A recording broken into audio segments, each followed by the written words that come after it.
Hello.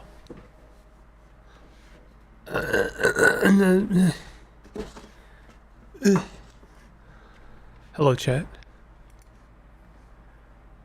Chat, something very exciting has just happened. Literally as I was starting the stream. Like, the starting soon was still happening. So I had an extra moment. The doorbell rang. No, it wasn't a fire alarm. Hold on, I am booting up Disco Elysium just now. This will be exciting for exactly 0 people in chat, but I am very excited nonetheless. But a game I funded about a year ago, almost exactly, came in. And I am so excited. I am so very excited. Let me tell you about this game. Hold on a second. Listen. No one's gonna be into this. Oh man. This is gonna be one of, like, this is strictly speaking a me thing. But you know what? I'm gonna take part of this, the beginning of the stream. This is for me, you know? This is me. This is my moment. Hold on a second. Oh god. Do I have to sign in with Google? Ugh. Ugh. Gross. My projects? There are no projects to show. Oh no, never mind. There it is. Hold on. I'm gonna display it in a second. Maybe? Oh, this is gonna be a really bad way to show it. Never mind. I thought maybe... So the worst thing about this whole thing has been the actual management of the campaign as well. Itself, sorry. It's sort of a Kickstarter thing. It was on GameFound. GameFound is a alternative to Kickstarter, and it's specifically for board games. They're going to be... it's where the Stalker board game is going to be... held, and I'm actually really excited for that. The Stalker, I'm getting distracted for a moment here, but the Stalker board game, they've been putting out updates and stuff, letting people know like what kind of game is it, and also how much is it going to cost. Surprisingly inexpensive, I have to say. I'm actually very excited for the Stalker board game at this point, because I know I'll actually be able to afford it. But the way they're doing it is that if you buy just the game, you get standees and no miniatures. So you don't actually have to spend like a ridiculous amount of money on the board game, because you're not paying for the resin printed or whatever miniatures. So it's only going to be get this $90, which I know for a lot of people is going to sound ridiculous, but you have no idea how much cheaper that is than what I initially thought. Do you understand that there's a board game called Kingdom of Death is over $1,000 because it is all miniatures, because it is ridiculously expensive. It's just like absurdly valuable in its like physical state. But the fact that they're making just the board game standees instead of miniatures is, I think, a genius move. And then people can buy expansions that are the miniatures, and then they actually spend like the $300 that I thought the Stalker board game was going to cost. But none of this has anything to do with what just arrived at my door. So thank you for tolerating my Stalker hype.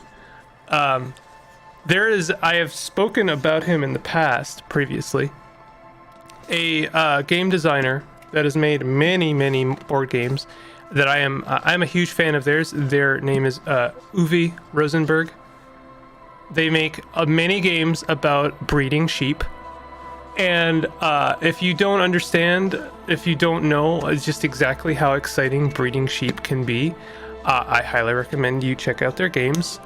Possibly their greatest one is called Agricola. And my favorite follow-up has been Caverna. That's about managing a dwarven family. So you have to do like mining and also animal husbandry, because of course it's an Uwe Rosenberg game. You have to do animal husbandry. That is the staple of a Uwe Rosenberg game. So you'd be surprised to hear that their latest game, which I did back on GameFound, does not include animal husbandry. Or maybe it does, but I don't see much of any examples of it. It's called, you might wonder why I'm very much beating around the bush of the name, because I don't think it's going to mean much to you, but it's called Oranienburger Canal. It's probably, there's a better way of saying that. Oranienburger Canal. In some ways, it feels somewhat thematically related to Disco Elysium. It's a game about building bridges. Whoa. Wow. Anyway, that just came in my door. I've been waiting a year, so hence why I would like take the first 10 minutes of my stream to talk about it. Someone in my chat is going to be like, yeah, 12 minutes 20 seconds is when he actually started playing the game. Listen, a game, to me, a game is a game is a game is a game. And that includes board games, and that includes TTRPGs, and that includes anything with any kind of crunch and mechanic. I enjoy games a lot, and I am excited to try this game. So that's going to be my treat after the stream is over, is opening this board game. So what are we doing? Bird's Nest Roy, Electrochemistry Challenge. Oh, we get to figure out what kind of drug our boy is on. We built bridges. We built this bridges. We built this bridges on brick and mortar.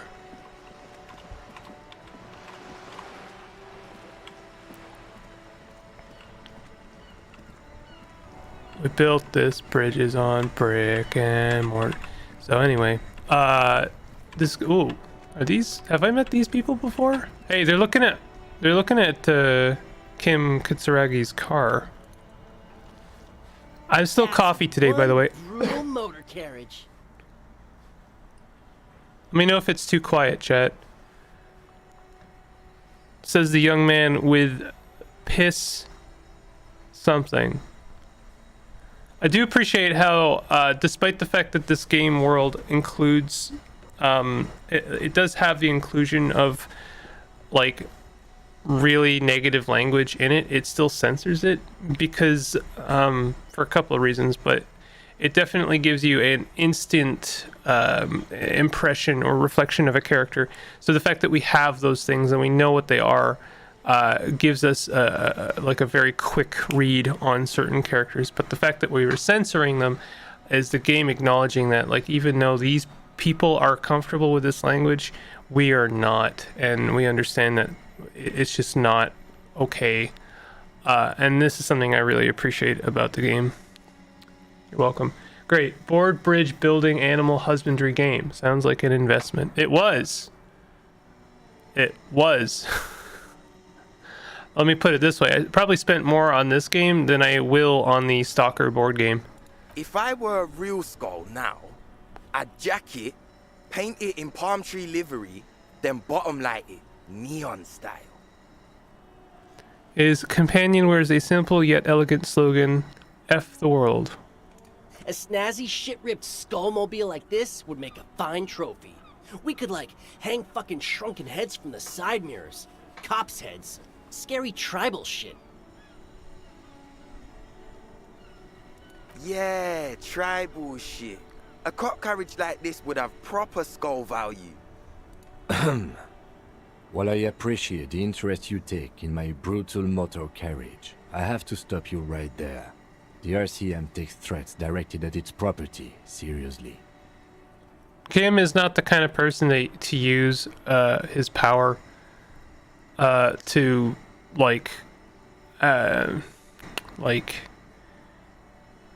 in his like own invested motivation. Like he obviously cares about his car, but I definitely appreciate the extra weight he's putting on this.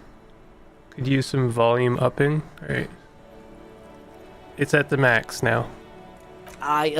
It's just theoretical work, Copper. No basis in reality. Man, if we were certified skulls right now... Skulls. Now there's a strong organizational title. Who are you?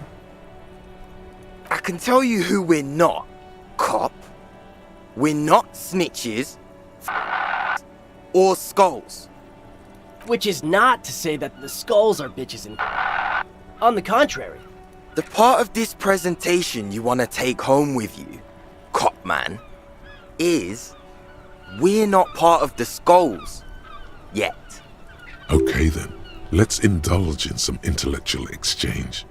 These young men seem eager to share their beliefs.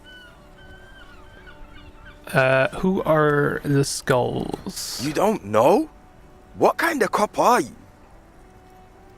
It's not a question. Don't get into it. I'm so glad you asked. The question was rhetorical. The skulls are the most vicious gang of the Besmertnay. It's really weird to hear someone use some of the local language in, like, I don't know, these guys feel American.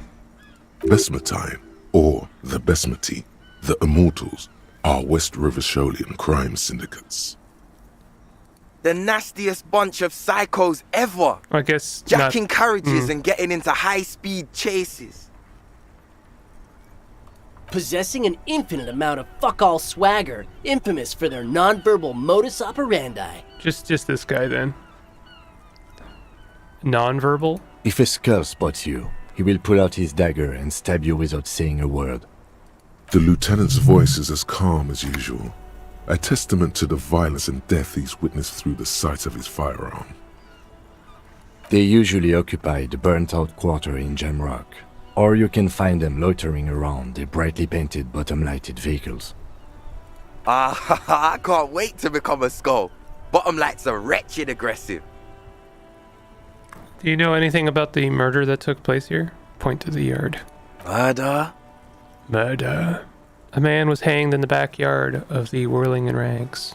Yeah, sure. We'll gladly tell you everything we know about it. It was a man. Also, he was hanged. Anything else? He was hanged from a tree. Yeah, I mean, duh. These punks don't know anything. Let's just move along. Hey, stop right there. How does one know anything? Oh no. Oh no, Harry's gonna fall right into this trap. Ah, this sounds like epistemology, a field so occupied by thought that it begins to question thought itself. I know that you don't know shit. Exactly. How can one know shit? For example, how can one be sure that there truly is a body hanging behind a hostel? What if it's art? Or just a mere specter? Maybe it's true. The hanged man is merely a prop in a performance. We are the audience, and the artist is hiding somewhere in the dark. That could be the case, yes. A brilliant work of art. No reply. The blonde rebel scratches his chin, deliberately not focusing his gaze on anything. He looks very uncomfortable. Do you guys know Cindy the Skull? Oh yeah, Cindy's a right proper skull. The young man's eyes glaze over, his voice filled with longing. Yeah, a true artist of the future. Just like Arno van Eyck.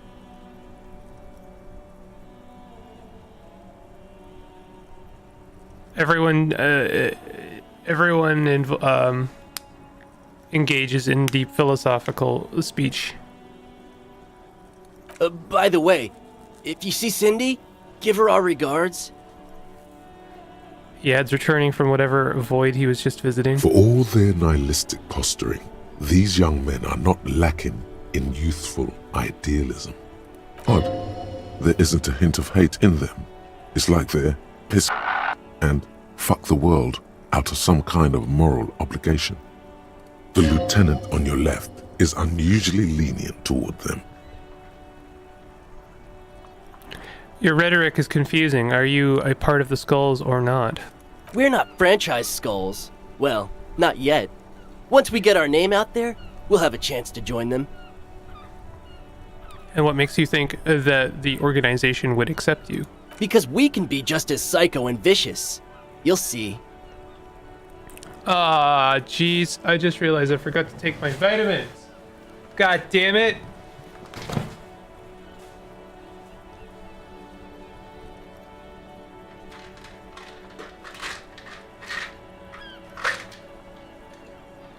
Can't be sick and forgetting to take vitamin C.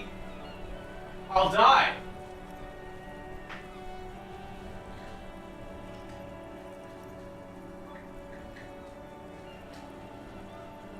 Also, my coffee.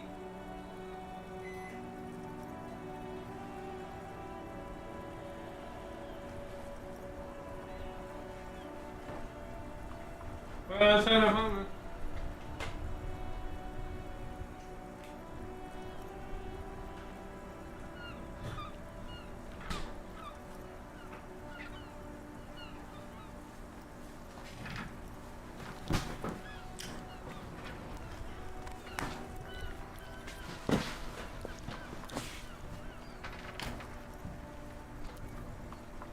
It's summer.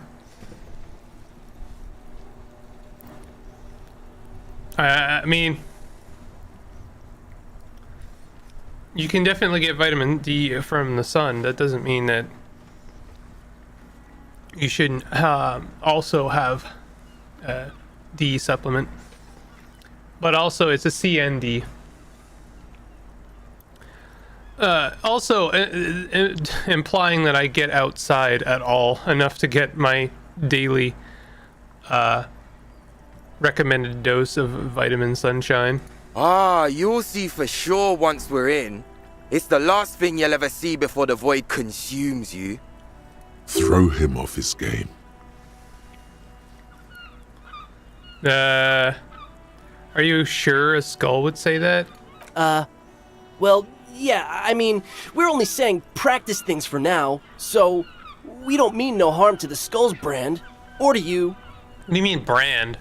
This is definitely something the Skulls would say, but we're not trying to encroach on the Skulls brand in any way. On the contrary, we're just here to market it. Why does a criminal gang need marketing? Why does a criminal gang need branding? We think of it more like two franchises merging. You know, us two and the Skulls. I really feel like we would add more to the table. Question, chat. If you have too much vitamin C, do you pee out the excess or do you just die? Spice things up here in Martinez, you know. Get the old machine of pain and suffering oiled up real good. Okay, I get what the Skulls do, but what do you franchise in? Youth unemployment? Whatever, man. Work is for pussies. You wouldn't get it anyway. So you're just pretending to be as nasty and vicious as the Skulls. Hey, we could be just as hard. Like pavement on top of pavement, or a brick on top of another brick. Well, you see, Bot, I actually had someone explain this to me once, but you don't actually get vitamin C from the sunshine. The sunshine just tells your body to produce vitamin D. The certain or specific kind of blue light, like it when it reflects off your eyes, it tells your body to produce vitamin D. Or a grave on top of a grave. These kids have the vocabulary, but might be missing a brain. So you kids are into modern dance music. Why aren't there more Skulls in Martinez? The Union does their share of policing in Martinez, at least where gangs are concerned. That's why there isn't much organized crime around here. Apart from the unions themselves, of course. Don't you worry about that. We're gonna make up for the deficit. Yeah, we are. I see you kids are into modern dance music. Oh man, yeah. We're not fucking kids, man. Be wary of the abyss. Okay. Probably because of how non-verbal their mode of operation is going to be. It's a threat. A threat? Good, I like those.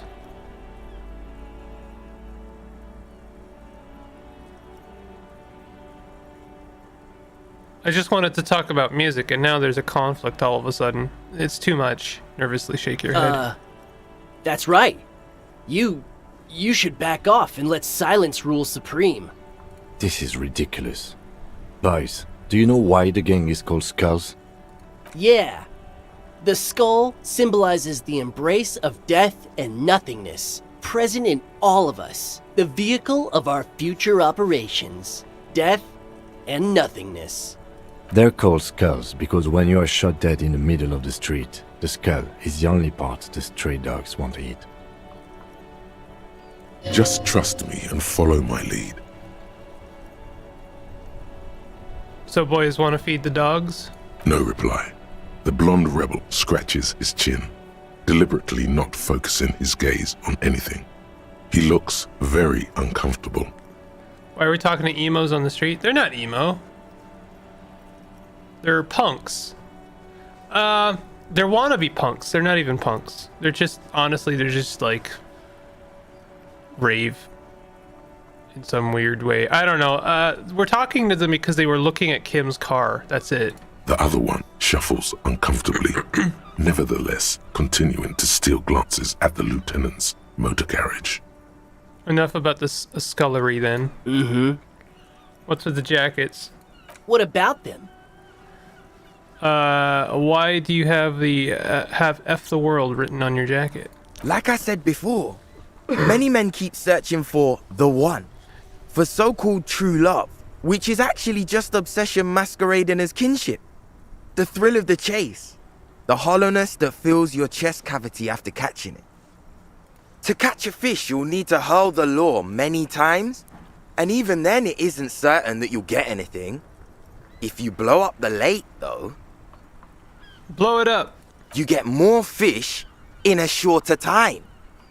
And, for time is of the essence and fleeting ever so quickly, one must think of a way to fuck the whole world and not get caught up in fucking someone. Because when one fucks everything, he fucks nothing. And that, to me, feels glorious. Sticking your dick into the void. Oh. Hate to admit it, but in a weird way, he's got a point. What is that exactly? Why does your jacket have piss F? Well, first off, it's a statement and not necessarily something that characterizes me as a person, even though the statement has character. And I do like piss. The word piss epitomizes the struggle taking place in the world. Things being defined as they seem, not as they are. And, I guess, it's also about communal spirit, the future, and truly appreciating our differences. This really is a fantasy world. It's a fictional world in which people actually put thought into the things that they have, the statements they're making, verbally or non-verbally. Even if their thoughts are misguided, there is still thought, and that truly makes this world fictional. Also, you've got to admit, it catches the eye. And since the Grand Piper is slowly but steadily moving towards basing the economy on it, attention, it is imperative that the medium itself convey the message. Makes sense. What I mean by this is, we are all piss and that the world is inherently meaningless. Though he seemed lacking in vocabulary, it seems that the young man has expertise in at least one field, even if it's rather narrow. Is it a coincidence that here we have two badass jackets and two badass cops? Hey, Kim, Yes? what do you think about their jackets? Leather jackets adorned with immature writing? The ideology they convey helps the boys justify poor choices in life and fashion. I'm not a fan. Sure, the jackets are scaring you. That's cool. What are you implying? Which one would you wear? We should get these jackets. For what? What do people do with jackets? They wear them. The concept of getting dressed is familiar to me, but wearing jackets like these isn't appropriate for an RCM officer, unless he's deep undercover. Kim, have you been like paying any attention? I change my clothing to inappropriate attire at every moment's notice. At every moment's opportunity, I'm wearing some like rubber duck spatula. Like, there's zero logic to my fashion, and yet there is much logic. But in theory, Kim, if we were to confiscate these jackets, which one would you wear? Neither. Come on, Kim. It's just a mental exercise. Fine, if only to end this discussion. Theoretically, if I were a juvenile delinquent, if I were to already be down that path, I think peace is the stronger of the two statements. I'm surprised in Kim, but I do understand a heavier discouragement or disenfranchisement. What? Language? Words? I understand that Kim is less of a F the world type. So it's not like he prefers one or the other. It just he doesn't seem as like existentially void. That works. I feel like more like a F the world kind of guy. Seems about right, especially considering your heroic exit attempts. That's an origin story for a dynamic duo right there. Okay, I've made up my mind. We're stealing these jackets. So are we done here? Or you don't need us around for your secret whisper party, do you? Ask for the jackets for yourself and the lieutenant. Low. Well, talking with you has definitely been something. Let's see if we have any half-light clothing. I'm sure I do. I might even be wearing it. Oh, no. There's some half-light gloves.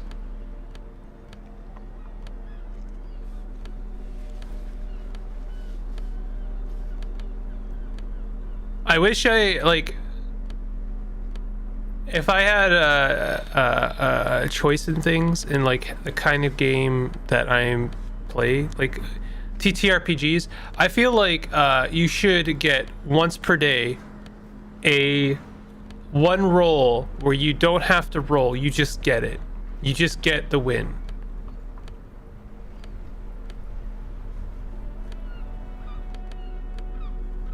You know.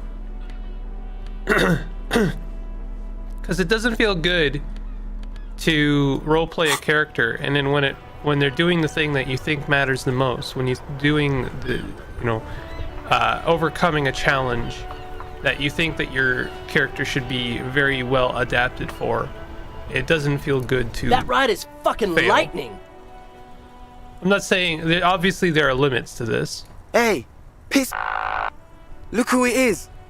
Shrunken cophead material. All right, 30% chance here. These guys aren't scary. God damn it. You're not scary. I have nothing to work with here. It's either begging or bullying, or both. Just ask them, maybe. Gentlemen, I need your jackets. Why?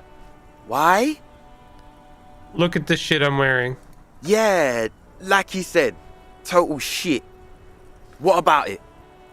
There's a spark of sympathy in the youth's eyes. He didn't say that.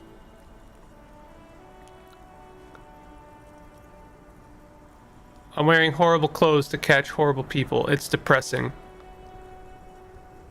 The lieutenant looks down at his bomber jacket and shrugs, obviously content with his uniform. F it. I don't deserve a cool jacket. I suck. Fine. Yo! Fuck it. Yes! Here. Take it then. I can't handle this sad shit. I'm just gonna depress them away from it.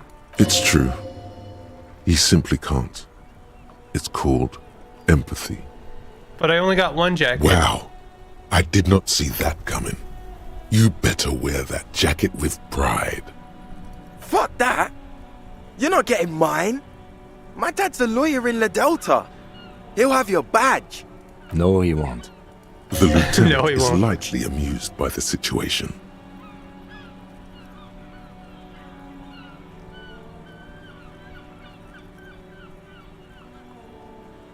We don't need the other one. You said that you're more of a...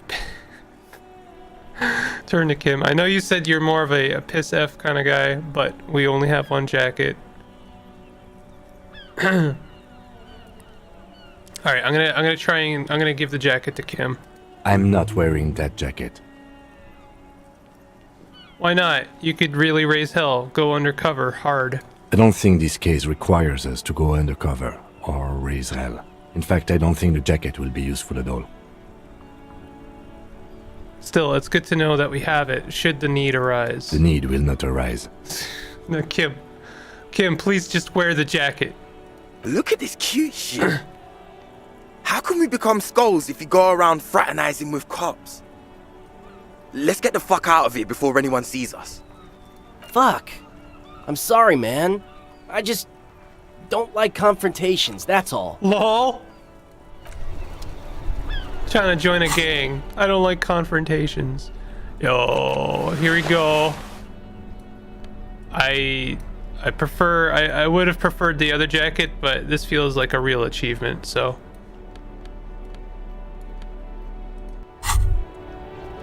You finally made it, haven't you? People point fingers at you and whisper to each other when you pass by, wondering to themselves, where did that man get such a cool jacket? Did he receive it upon graduating the École Normale Supérieure de Badasserie?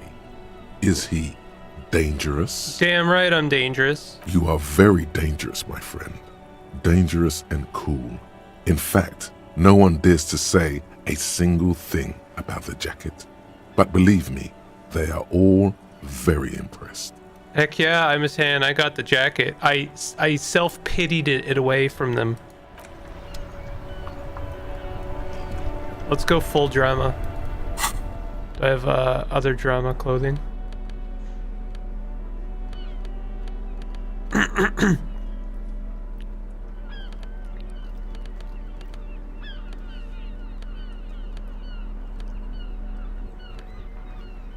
Yes.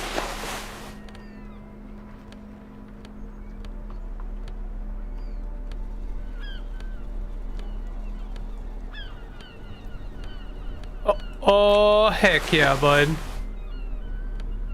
I am very dramatic now. You can't begin to comprehend my fashion statements. You have to roll a will check just to comprehend my clothing.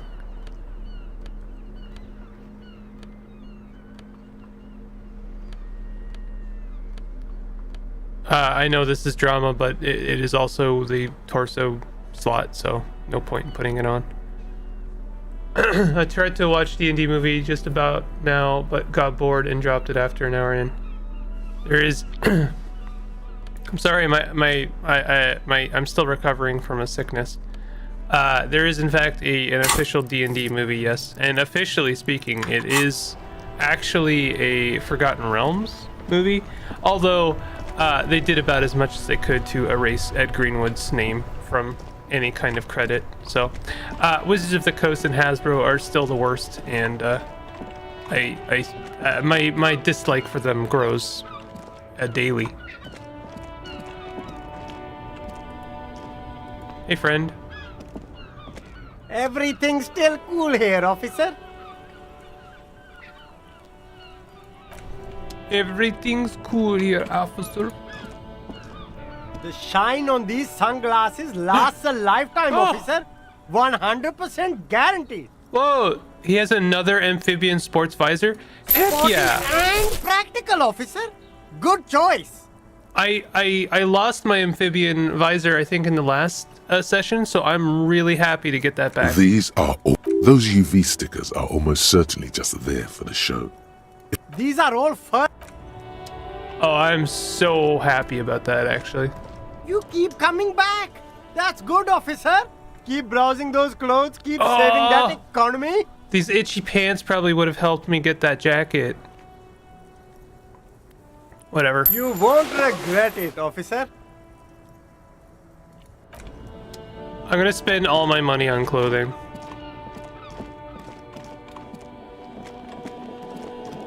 I am gonna switch to electrochemistry for a moment here.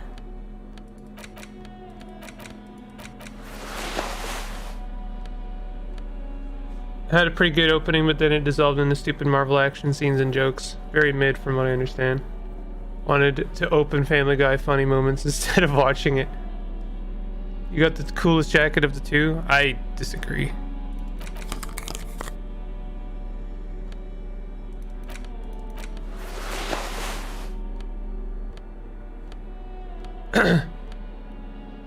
Getting either of the jackets is good enough, but I wanted the other one. Okay, again, I'm switching to electrochemistry, so you'll have to forgive me and my poor fashion choices.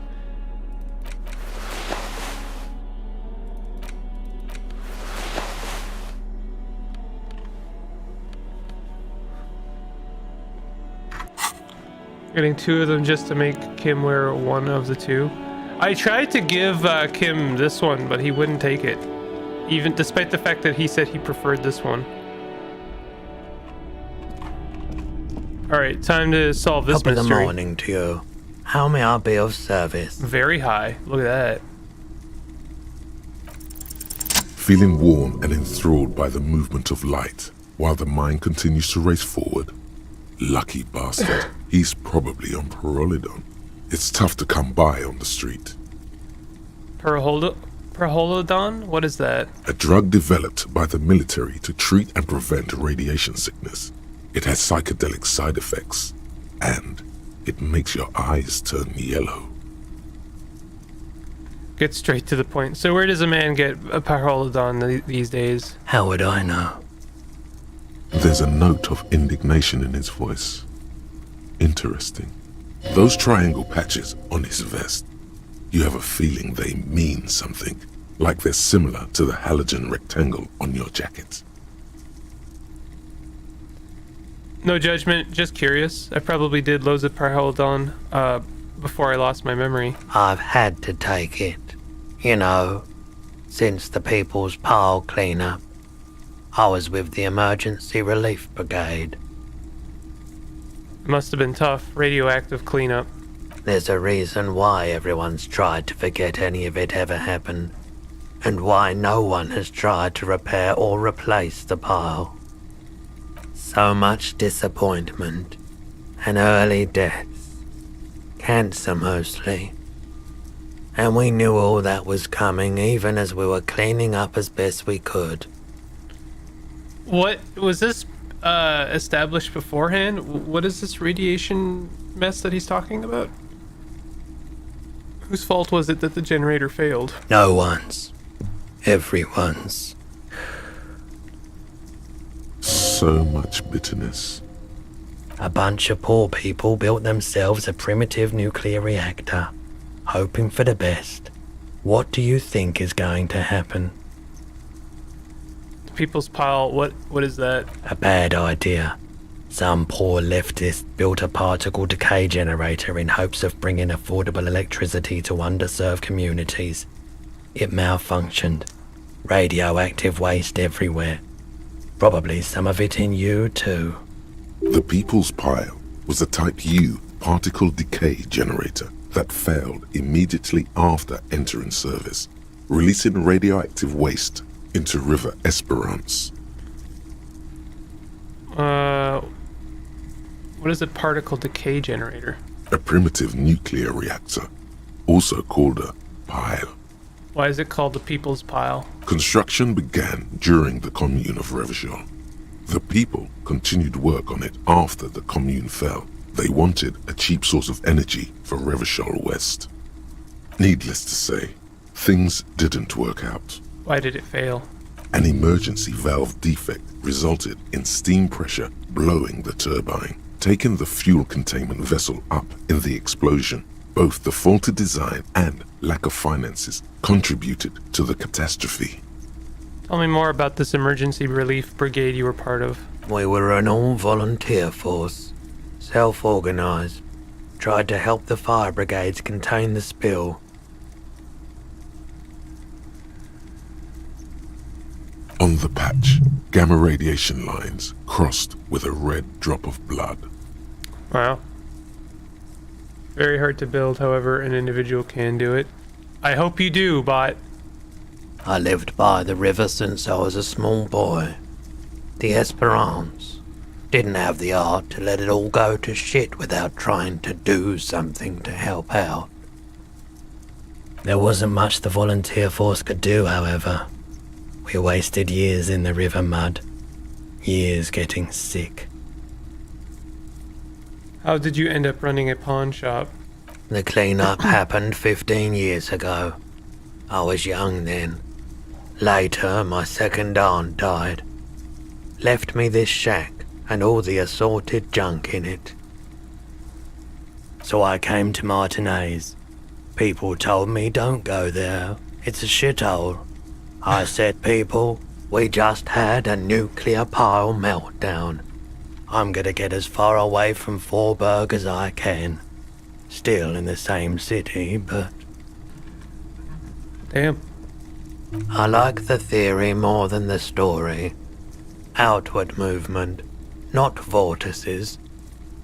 Yeah, you gotta get in on those vortices, my man. The boombox I bought, it should play this tape, right? Of course.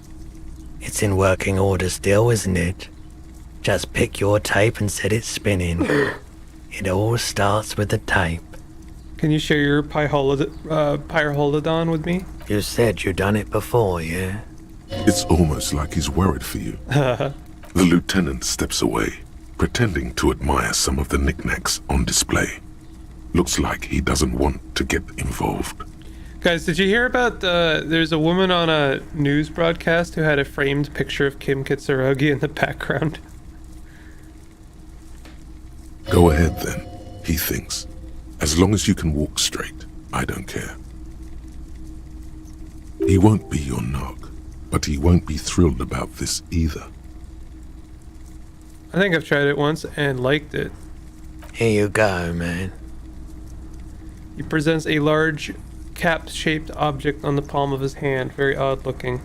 Yes, darling. That's the coalition government ordained Pyrolidon. Straight into your gut. Not so sure about this. Wait, why wouldn't I be sure? Because it's an anti-radiation drug, and you're a cop. Not a post-apocalyptic scavenger. I thought I could take it without taking it.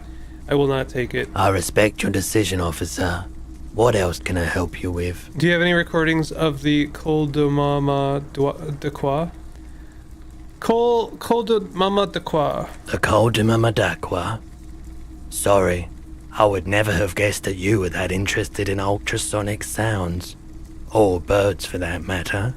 I've been thinking of quitting the RCM and becoming a cryptozoologist. How interesting. Wow, it's been a long while since I've gone hunting for the Col de Mamadakwa.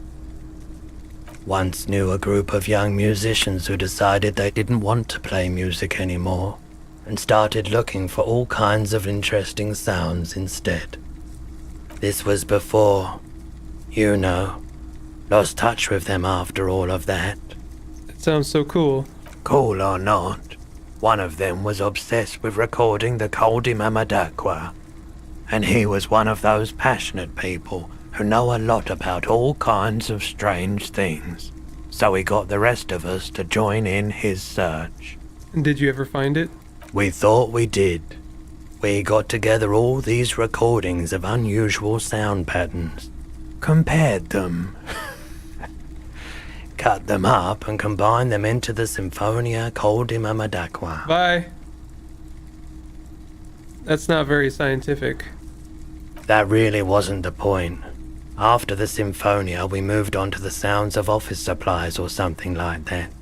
and I doubt any of us would have been any good at pushing papers. Can I listen to it? Unfortunately, I don't have any recordings from my old life. None at all. But I do have a tape with some ultrasonic sounds that might be what you're looking for. He starts rummaging through some tapes behind the counter. Do we really have time for this? Yes, it's absolutely necessary for my research. This recording comes from down the coast. Wasn't looking to record anything specific. Just left a recording device there one morning. Keep in mind, I have to slow this one down enough to make sounds well over 200 kilohertz audible to the human ear. It will be strange. Speaker begins to emit a low hum. As the hum grows louder, modulating but always unnaturally uncomfortably low, like it's coming not from the speakers, but also from inside your chest. Breathing is becoming difficult. Oh. Not good, not good. You're about to start suffocating. You have to stop this. There's a growing sense of dread. The sound is coming from inside you, but also surrounding you. It feels as though someone is standing just outside of your range of vision and watching you, doing this to you. Jesus. He nods to you, reassuringly, just as more diverse, higher-pitched sounds, some random, some appearing to form patterns, hit your eardrums. What is that? Gulls and skewers. But He raises a pointer finger and inclines his head toward the speakers. A new, very high-pitched shivering sound emerges amidst the others. That's it. The signal in the noise. The thin whisper. A low range of sounds is easier to handle with a focal point, but still troubling. You are mesmerized by the sounds, but also feel nausea welling up as the motif continues, then begins to recede, dissolving in what must be the sound of water lapping at the bank. you know, now that I've listened to it on these new speakers, it's not the cold Imamadakwa. Wrong patterns, wrong photons. Probably some insect trying to sing higher than its predators can hear. Still, fascinating, aren't they? Early morning sounds. Alright. Well, that was interesting. We are going to go back to the church. We had some things to accomplish there. I'm going to check my journal. See if, get yourself organized. Roam the streets to sniff out some comrades. Find the Insulindian Phasmid. Now report to Lena in the Whirling. I thought I did that. But I will do that.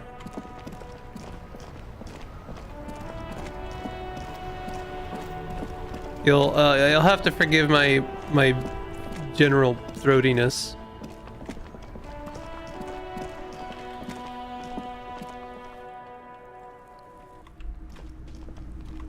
Oh yeah, that's the guy, the smoking guy on the balcony. Hello, dear. It's good to see a familiar face. I restocked the empty trap. Where's Moral? Thank you for doing that, dear. Her smile is weary. Her earlier ebullience has left her.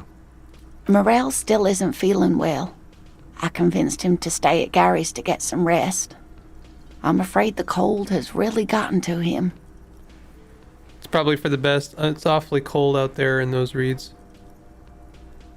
I'm sorry, dear. You've had to drudge through them so many times. Such is field work. A young person's game, as they say. Her voice is shaky. What is going on here? So who's gonna check the traps? Morel will eventually, or we'll talk Gary into going back out, perhaps. The lieutenant stares at his shoe, caked in mud. He doesn't say anything. We'll take care of it.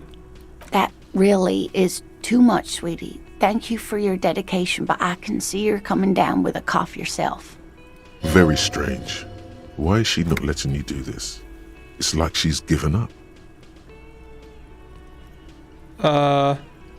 What's wrong? You seem different. Different? How? Answering a question with a question, for example. Defensive isn't her usual style. You've given up on the phasmid. I'm in doubt, sweetie. That's all. Everyone is now and then. You're in doubt about what? It's a strange feeling. I haven't really told this to anyone, but you are a police officer. And when a police officer asks, you must answer. Do you ever wonder if some lovely story from your childhood is just that? A story? Or a dream? Seeing the Insulindian phasmid was just a story I used to tell people. I didn't really think about whether it was real or not. But Morrill told me you'd seen it. You also told me. Morell's so proud of it. He always tells everyone. A terrible sting in the heart. Regret. Are you saying you made it up? No, at least I don't think I did, but Morell was so eager to believe my story was evidence of the phasmid's existence. That I'm some queen of the cryptozoologists. That, and for years his belief made me believe too. That I am a queen? An extraordinary witness to grace. But now, we're both getting old and he's still working himself sick out in those reeds looking for it. But what if I was just wrong? I think I was. The lieutenant opens his notebook, but doesn't write anything.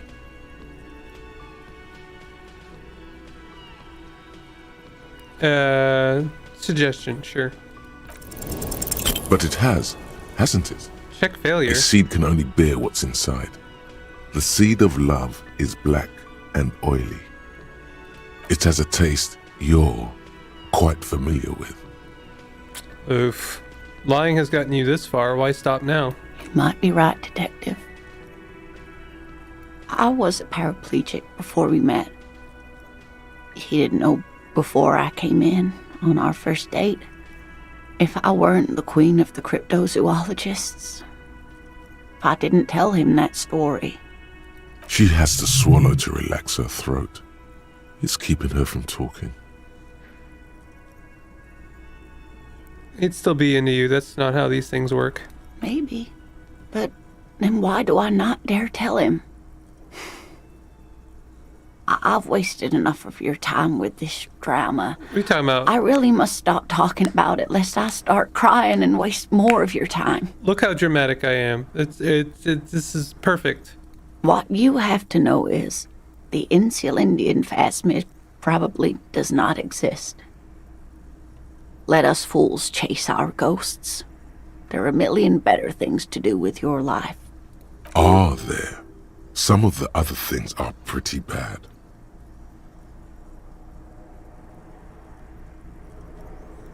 I still believe you saw the phasmid. A true believer. Sometimes I still see it too. The real memory of it. How it was there. Not the memory of the memory, but it's so hard to tell the two apart. Rising, unfolding from the reeds on a hot summer's day, like a benevolent god. Either way, I should go. Poor Morell is running a fever, and I need to get him home to Jamrock before we overstay our welcome with Gary.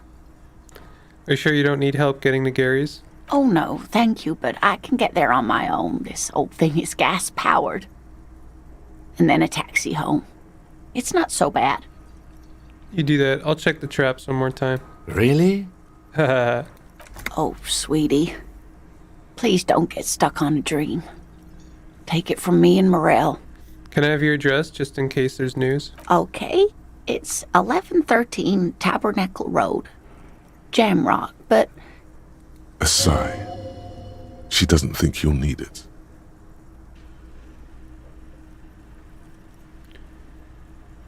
It's been a pleasure. Likewise, sweetie. Thank you for everything. Truly. Even though it turned out to be A waste of time. A dream. A lie. A fool's hope. Say her lips moving in silence. Like that, she drives off.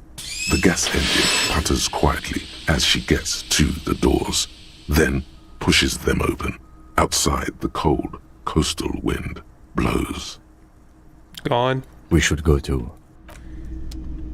Oh, gee whiz.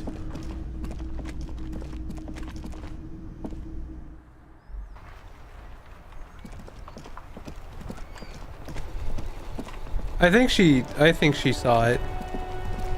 What it is might not have been the Insulindian phasmid. The tree is doing funky things when I move around it. We're gonna check back on it, the trap, because we're going to that area anyway. We are going back to the church.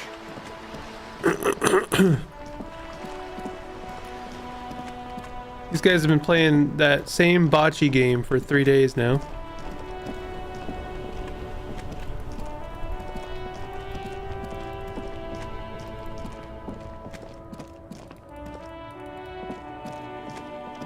Ba ba ba ba ba.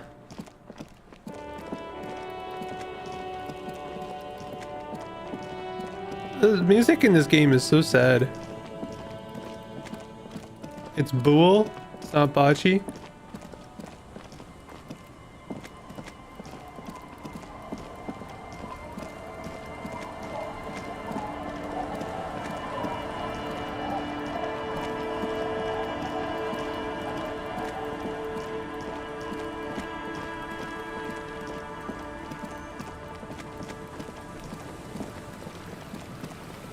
They are French and old, so it's Bool. Oh. How does Bool differ from botch? Bochet.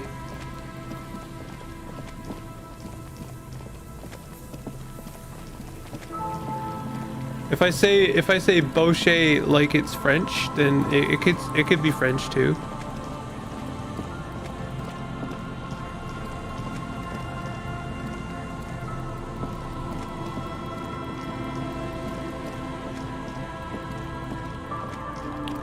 I want to see the Insulindian phasmid, just to see the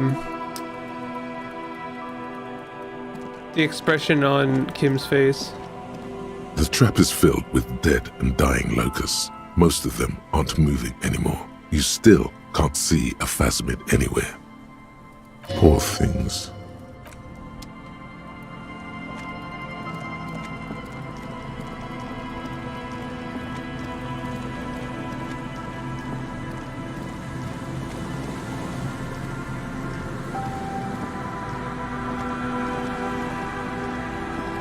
A few locusts trudge along the wall of the trap. The rest are piled in a heap in the corner, dead. No phasmid anywhere. Poor things. I think bocce is the same. I was just yapping my mouth. Is Bool the same as bocce? Like, is it just a straight translation? Boule? Boolean? No, that's soup.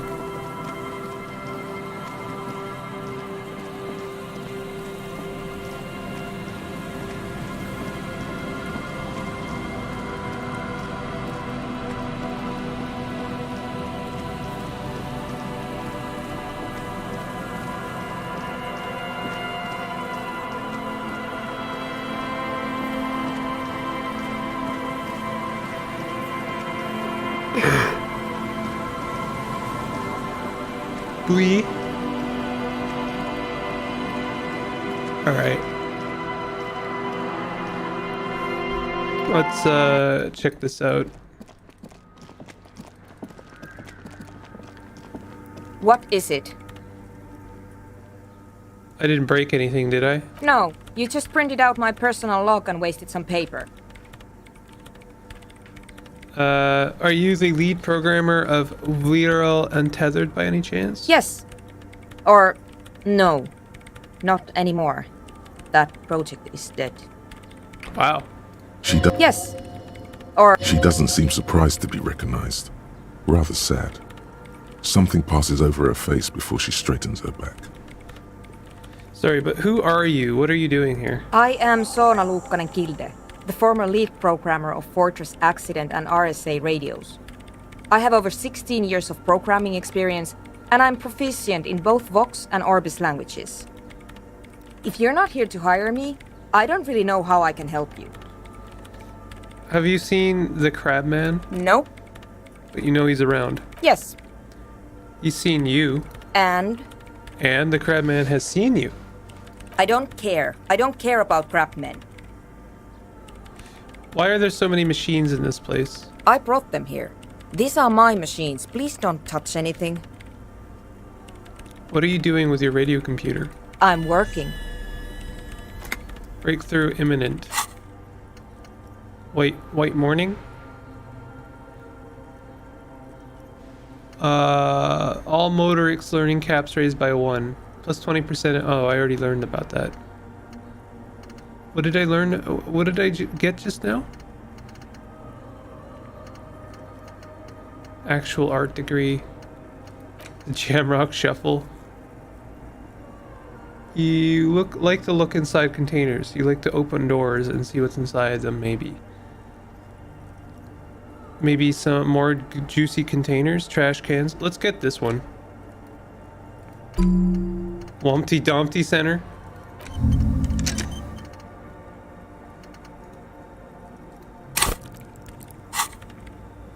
The machine seems almost alien with its pulsing core, the light casting her face in a strange shadow. Working on what? Could you just shh for a moment? Or get to the point. I really need to focus on something. It's not just rudeness. It really is hard to concentrate on whatever she needs to do, and you're not helping. What about those bowls of water over there? They are connected to my RAIN prefect. Whatever you do, just please don't move them, okay? Thanks. Short and terse. There you have it. Whatever she's using them for, they're hers. Why do you need an antenna? I use the AR1 as my RAIN prefect's processing unit. RAM perfect. That's or prefect. That's your radio computer, right? Mm-hmm. And that antenna, is it processing? Is its processing unit? Yes? You really don't know anything about radio computers, do you? I know a little. All right. Well, all radio computers perform operations up on air. So in order to gain more processing power, you need to invest in a good antenna. And the AR1 is a good antenna? I guess it is. So far I've been quite satisfied with it. Martinez is an unstable region with bad coverage, and the operation has been surprisingly stable. But it's not the cheapest one on the market, so I wouldn't recommend it for your regular red tape operations. Fraser 1000 is a foolproof line for civilians. Anyway, you should do some research before you decide to buy anything. Ask around, compare the prices. There are many milieus dedicated to that sort of thing. She liked telling you this. It calmed her nerves. Isn't your RAM prefect radio computer made exclusively for the government use? So you do know something about computers. You're right. Prefect is used mostly by the government peeps. And you work for the government? No, I don't. So why do you have it then? Because I needed something good for my investigation, and RAIN Civic is widely agreed to be below all standards, so I had to upgrade. Besides, owning a RAIN prefect isn't such a big deal anymore. No, actually, it is kind of a big deal. You don't see REAM prefects in every police department, for example. How did you get your hands on it? I know a friend of a friend who used to freelance for the Coalition. I was actually aiming for the military-grade RAIN Rational series, but couldn't find one. Prefect is mainly based on the same technology as RAIN Civic, so it's kind of a ripoff. But it does have better compatibility with newer antenna models, so I won't complain. I'll try not to touch anything. Next question. Great. What are you doing in an abandoned church? You really like those questions, don't you? I'm a police officer. It's my job to ask questions. I'm conducting scientific research here. You can't throw me out. What research? I'm looking for the location of a 2mm hole in the world. Yo, what? She's looking for a disruption in the radio waves. That's what her personal log said. The lieutenant raises his brows, but doesn't say anything. Is the hole connected to the data loss in your journal? Yes, that's what led me here. But I suspect it might be something a bit more complicated than that. A hole in the world. What does that mean exactly? Exactly. What does it mean? Up to now, it has been impossible to say what it is because it's impossible to measure nothing. What do you think it is? What qualities does nothing have? How do you measure something that does not exist? That's a little above your pay grade at the moment. We're now living in a world that has holes in it. I can't even understand how we're talking about something that doesn't exist, let alone measure it. So we're living in a world that has holes in it. I don't know. Are we? That's what I'm trying to figure out here. But how do I figure it out? I can't even understand how we're talking about something that doesn't exist, let alone measure it. You measure it by its surroundings, by that which does exist, which is what I've been trying to do. I've tried using hydro transducers to record the silence, to find out where it begins. Hydro transducers. So that's what those water basins are. Devices for recording sound through water. But honestly, it's not progressing very well. Looks like some ancient ritual.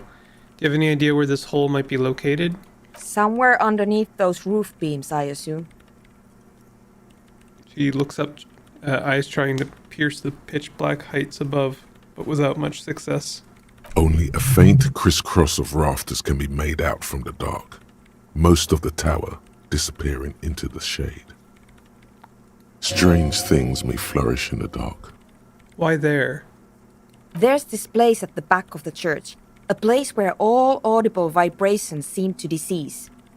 I've named it the Swallow, and the higher you go, the less you record. The Pillar of Silence? Are you sure it's not just an architectural quirk? Maybe, but it's oddly close to the physical coordinates of the data loss that led me to this place. This is where the Crabman lives. I know. You don't think Crabman might be somehow responsible here? No, I don't. She sounds mildly annoyed by this line of questioning, her hands typing hundreds of commands into the machine. He said that the research isn't going well. Why not? Because it's just trial and error, trying to locate the Swallow, the exact point in space. And I don't have a... You know what? It would be really helpful if you could just stop talking and let me work. That's all I wanted to know about the scary 2mm hole in the world for now. Great. Thanks. How do you feel about anodic dance music? What? I hate it. I bet she hasn't even heard it. Have you even listened to it? Like, actually listened? Yeah. Like, all the time. My tent neighbors don't really ease up with their partying, do they? She pulls a face that looks absolutely scathing. Maybe I'd have to be on drugs to get it, but to a sober mind it just sounds like uninspired rug whipping. No idea what it has to do with either dancing or music. Right, but how do you feel about a club for anodic dance music? This is about those speed freaks in the tent, isn't it? I've got some news for you. It's not a nightclub they want to build here. What do they want to build then? Take a guess, why don't you?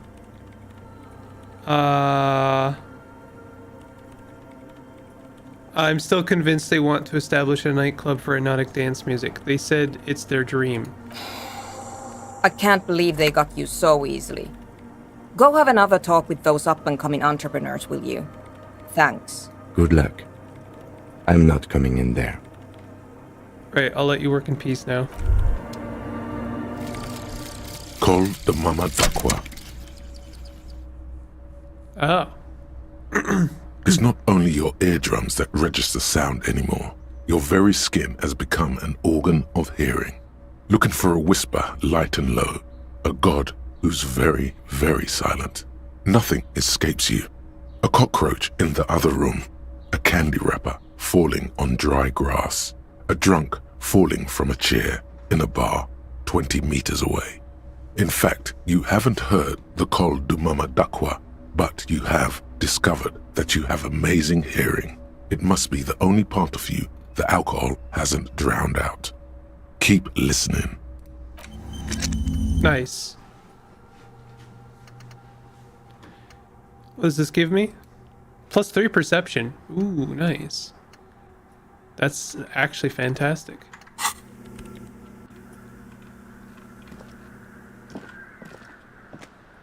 The mother of humanism stands above you, a precious and complex wax painting on a single pane of glass.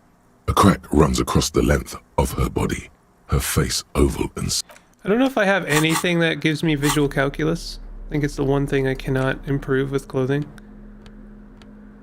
Which makes sense because... Oh, wait a minute. I'm just straight up wrong.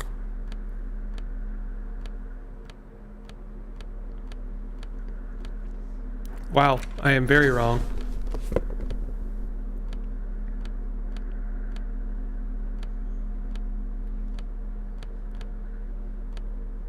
It makes sense that the shades reduce visual calculus because they make it literally harder to see.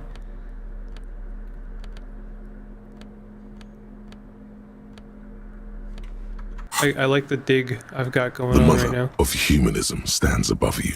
A jigsaw of broken shards falls into place in front of you. A ghostly reconstruction of the stained glass window.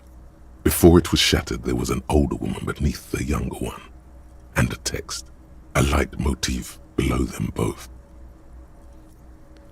What shattered this mosaic? Mosaic, sorry.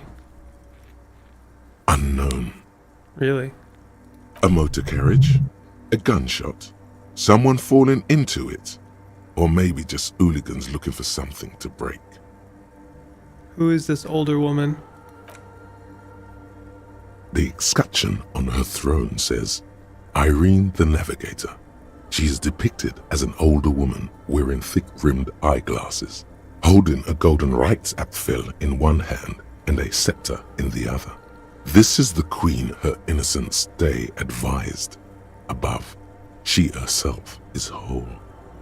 Small figures of wise men, common men, worshippers walk up the stairs to stand at her feet. Secret servicemen, farriers, stand in a row guarding her. It must have taken years to produce this work in all its dizzying detail. The motto, what does it say? Below both women, in luminous black letters, Après la vie, mort. Après la mort, la vie de nouveau. And then along the left side, Après le monde, la gré. Après le gré, le monde de nouveau. After life, death. After death, life again. After the world, the pale. After the pale, the world again.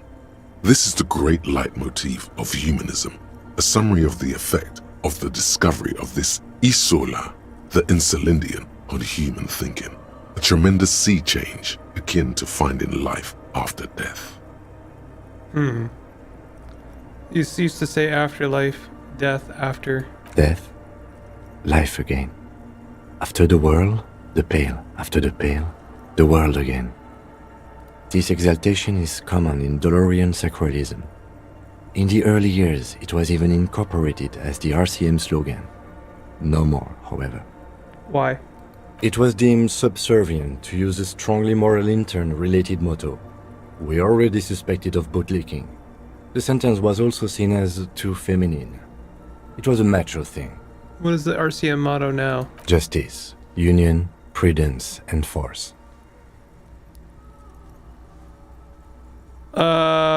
I like the other one better. So do I. Mother of humanism towers above you. The old woman in the village was right. This must be the DeLorean Church of Humanity in Martinez, or the small Pinewood Church in some records. You knew of this place? It's a minor landmark, not easy to find. Most maps misplace it. It was built not long after Revachol's founding, 300 or so years ago, by first-generation settlers. On the coast of an uninhabited archipelago where only animals had roamed before, in the wild reeds. What else do you know? There used to be 7 stave churches on the coast. Les Sept Sœurs, they call them. The 7 Sisters. Only one remains. The rest were burnt in the revolution or used for building materials. We should be respectful here, although the building appears to be deserted. I do not believe we'll find anything connected to the lynching here. Something else, perhaps? Respectful? Is the lieutenant a follower of DeLoreanism? There it is again. A small pang of guilt. It's time to ask him what happened here. Do you know why it was abandoned? I have a theory, yes. There was a police raid a while back. I heard the place was shot to pieces. The old woman in the village was being tactful with us when she didn't mention it. She has more respect for the RCM than many around here. Who conducted this raid? Well, your station was involved, I hear. Although I can't be sure. How come the lieutenant isn't sure? Is this confidential information? You're not sure? 3 precincts were involved in the raid, and people say Precinct 41 was one of them. I don't remember being here. I am pretty sure it was a clandestine operation. I don't know anything more about it, why it was conducted, or who participated. I try not to pry into extra-district matters. If I was here, I should find out what I was doing. Good luck. You will not get information on a confidential operation from your station secretary just by calling. If you really don't remember, it might be better to keep this one forgotten. It happened a while ago. It's unimportant to our business in Martinez now. Kim, are you a follower of DeLoreanism? Yes, we all are. Her name, body, and rule are synonymous with humanism. The laws we enforce are DeLorean in origin. I didn't think you were spiritual. It's not spiritual, it's constitutional. The DeLorean system does not demand faith, only accordance. Alright. Not sure I understand, but all the same, it is interesting.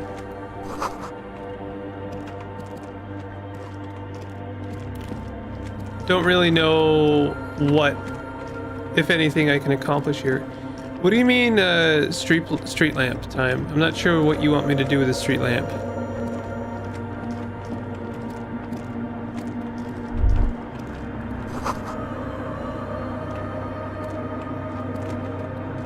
I'll have to go talk to the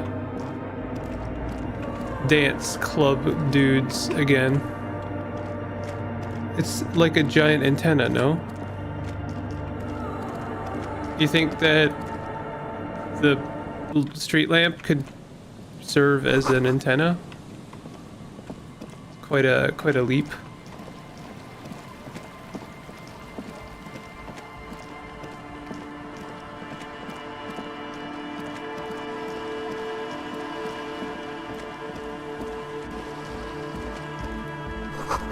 Yellow moss on these stones, they're probably stolen from someone's garden.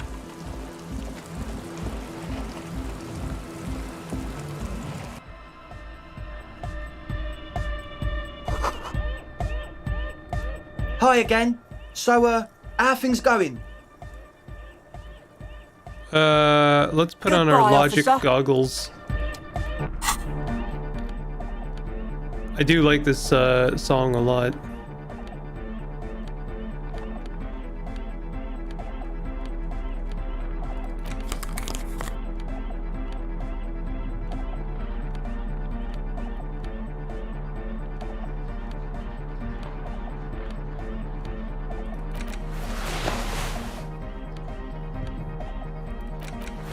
Oof, this feels problematic. That's better.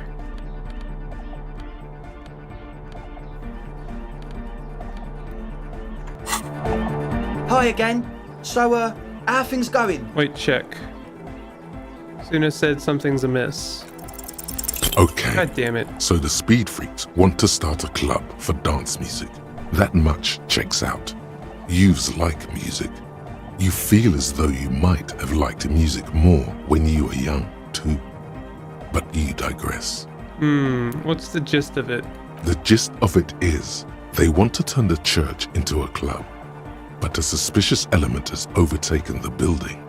It's very important to understand what the gist of things is. Always consult the gist before making up your mind. This is going well. Plus, and it has to be considered, you can't invent the future of dance music in this smelly old tent. Imagine if you had the church. That settles it. Analysis complete. Their story checks out. It still feels as if this didn't quite go as it should have. But About the church, I checked it out. And? What happened? I talked to the crab man. Oh man! Who is he? What did you think? Seemed okay, to be honest. Very spiritual. Really? Huh. Interesting. What's he doing in the church? This guy reminds me of like Max Headroom. Just preaching and praying from the looks of it. No matter. Is he gonna be a problem? Yeah, Noid is right. Let's get back to the point. What are we gonna do about him? these guys will never catch him. You will never catch him. There's nothing to do. He keeps himself physically active, thinks spiritual thoughts, and doesn't drink. Who am I to evict such a person? But he's likely up to no good. He's a crab man. A menace to society. I doubt that. Besides, I'm pretty sure it is impossible to catch him climbing up there. I dunno, man. Doesn't it feel like a major hindrance to you? A spooky guy climbing around when all the guests are trying to have nice, friendly hyper time? Don't worry, I don't think he really gives a damn about you or anyone else. I guess it's not a massive problem, now that I think of it. Everyone is welcome to dance till the morning light. Yeah! Amazing. Maybe. I guess we'll figure something out. Okay, but what about the other spooker?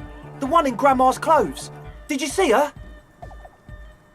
I was using the mainframe when Suna, the former lead programmer of Fortress Accident, appeared. A programmer? That's odd. What was she like? Did you ask her about the nightclub? She said you guys haven't been completely honest with me about the plans. Come on, man. Who will you trust? A spooky programmer or us? We just want to make the world a better place. Feel the love! Get down and feel it! The stuffy tent muffles the last two words. The command fails to impress. A half-hearted sell of something which does not seem worth buying. The love? No, I'm really not feeling it at all. You'll get there, believe me. When we've got our gear set up, things will be flowing and pumping. Anyway, now that it's settled, how did she seem? I mean, disposition-wise, about the dance club idea. Ja oder nein? Rocking it or dropping it? She did not like the Anodic dance club idea. What a pity! That's my favourite thing in the world! And she doesn't like it at all! A shame. What can we do now? Do you see a way out of this jam and into a laser-lit future of dance and unity? Unity! Dance! She made it very clear that she won't leave until her project is finished. And you can't just evict her? No, I won't evict her. We have to come up with a different solution. Look at you, Honor Man! No, Noid. He's right. Maybe we've approached it the wrong way after all. I'm sure there's a workaround. We can make a deal not to bother her. If that's okay with her, we only want to get in the church and spread the joy and ecstasy of music. The lines in the dark exist! Coexist! Amazing. At least Crabman seems like an advanced being. He's hard. He'll understand. Yeah, he can do his climbing thing in the tower. And the programmer, does she like Anodic dance music? She absolutely does not. Really, truly despises it. Egghead cannot believe what you just said. It makes him pump the jam a little slower for a moment, but then he returns to the full swing of it. No worries. We'll figure it out. If coexisting fails, you can always muscle her out, right? If it's all okay with you, what do you think? I refuse to throw her out, but I can try convincing her. Proceed with the quest. Excellent! Good luck, my friend. Okay, let's try again with this logic check. A number Okay. of things don't add up. Let's take a look. How about gather around, kids? Okay, kids, now gather around. The young speed freak puts down a busted capacitor and looks at you. The one with the large head seems very enthusiastic about whatever you have planned. Their would-be leader is less amused. Sometime in the past, I'm not sure when and where, but betrayal was involved. I fell sick and became the shadow you see now.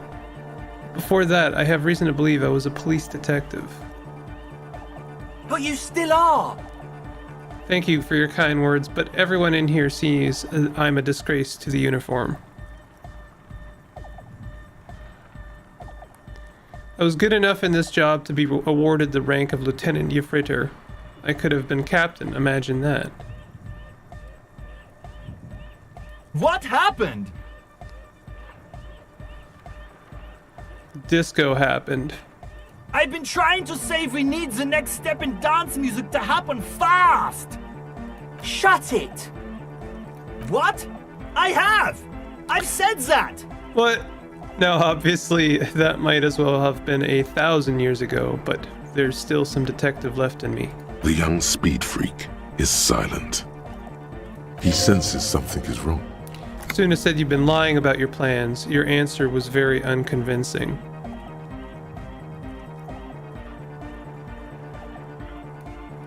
Fuck, man! It's difficult to get along with some people, but we're trying to make an effort. We are on a mission here. This isn't the makings of a club, it's a tent full of laboratory equipment for manufacturing drugs. Yeah, that's true, there is a couple of extra bits and bobs there, isn't there? I have no idea how you arrived at that conclusion, but it's wrong. Look, we even have speakers. One speaker. They have one speaker. Where is his friend? Did he lose his friend? What do you mean, friend? The other speaker, you have only one.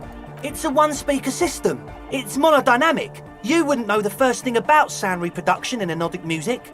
Other speaker. You have no headphones. Wouldn't Estelle need her headphones to spin tape? What do you know about spinning tape? Nothing. The distilled water, cornerstone of a clean lab. And of all cellular-based life, what's your point, Lawbringer? There is no need for me to pile on any more, is there? No shit. In short, you tried to use a police detective to set up a drug lab. That's... Come on, that's... Against the law? I meant to say, not true. So what are we gonna do with you? What do you mean, do? There's resignation in his voice. He's almost ready to drop the act. It wouldn't take a lot of pushing. The optimal way to go about this would be indifference. It begins by you telling him you don't care about any of this.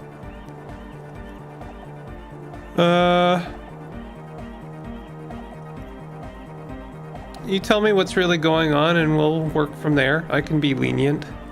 What do you mean by lenient? Not, haven't you heard? I'm the dirtiest cop this side of the river. I'll make life hard for you, using every connection I've got. He thinks for a moment, then opens his mouth, but closes it again, then finally raises his hands. Things are just way too hard for an entrepreneur in this city. It's not like we're not going to turn the church into the wickedest club in East Revershall. Because we are! We totally are! We just got to turn it into a speed lab first. You know, to get our foot in the door. Why did you need me? Like I told you, spooky arseholes moved in while I was getting all this stuff together. A month ago, the place was empty, and now it's all spooked up. They're not really spooky, are they? No, man. They're spooky, all right. It's just that they would also probably call the police if we started cooking speed in there. But the sign was way off too! I couldn't feel the love at all. Sir, you promised you'd be lenient. This is it. Judgment time. Give me your cash. Come on, man. Really? The young man doesn't move. His earrings rattle from the tension.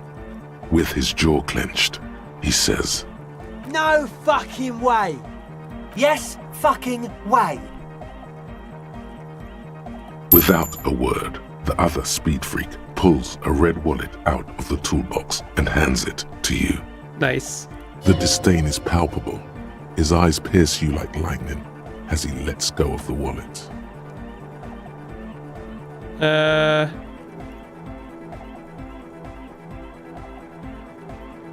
It wouldn't work without the lab. Do what you have to do to keep the club alive. No, get lost. I don't want to see you again. No, please! In the silence, you can hear the wind howl outside. There needs to be a club for Nordic music in there. Everyone hates each other. Everybody hates it here. It's all just drugs and we're slaves and I can't. We are running out of time. Without his smile, Egghead looks heartbroken and older than you thought he was. He looks almost as old as you. We need a win. I promise this will be a win. We won't cook speed in there. We'll do it clean. We'll do it true. We'll do it sober and real and beautiful. This will be a victory for the light.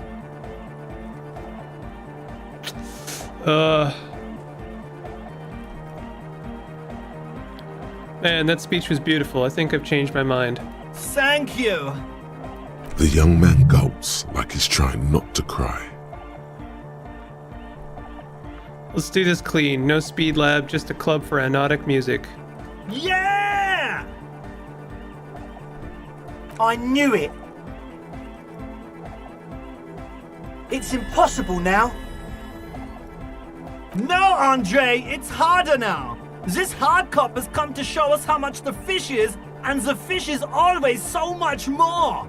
We all know there was never going to be a club for Nordic music with the Speed Lab. Now it has a fighting chance. What's that about a fish? There needs to be a club for Nordic music in there. Needs to. So we won't cook speed in there. We'll do it clean. We'll do it true. We'll do it sober and real and beautiful. Right. Let's call this incident crime prevention, but I have my eyes on you. Okay, we'll try to do it without the drugs. We'll do a straight club up in there, spinning the maddest reels and nothing but, I swear to God. Okay, Egg? From here on, it'll be straight all the way. That's it for now.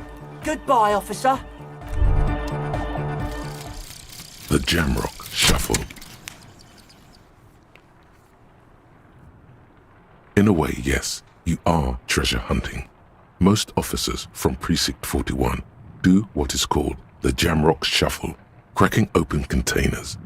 Most of them are from Jamrock or Coal City, the poorest parts of Revachol, that also overlap with the network of royal catacombs called Le Royaume, just beneath the streets.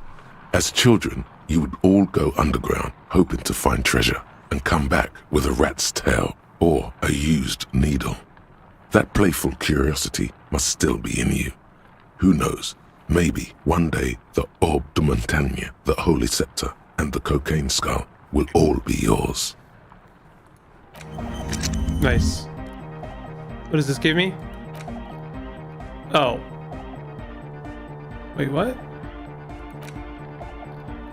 Nothing?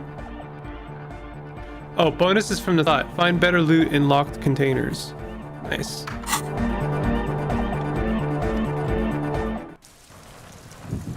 Alright. Is there anything else to say to her?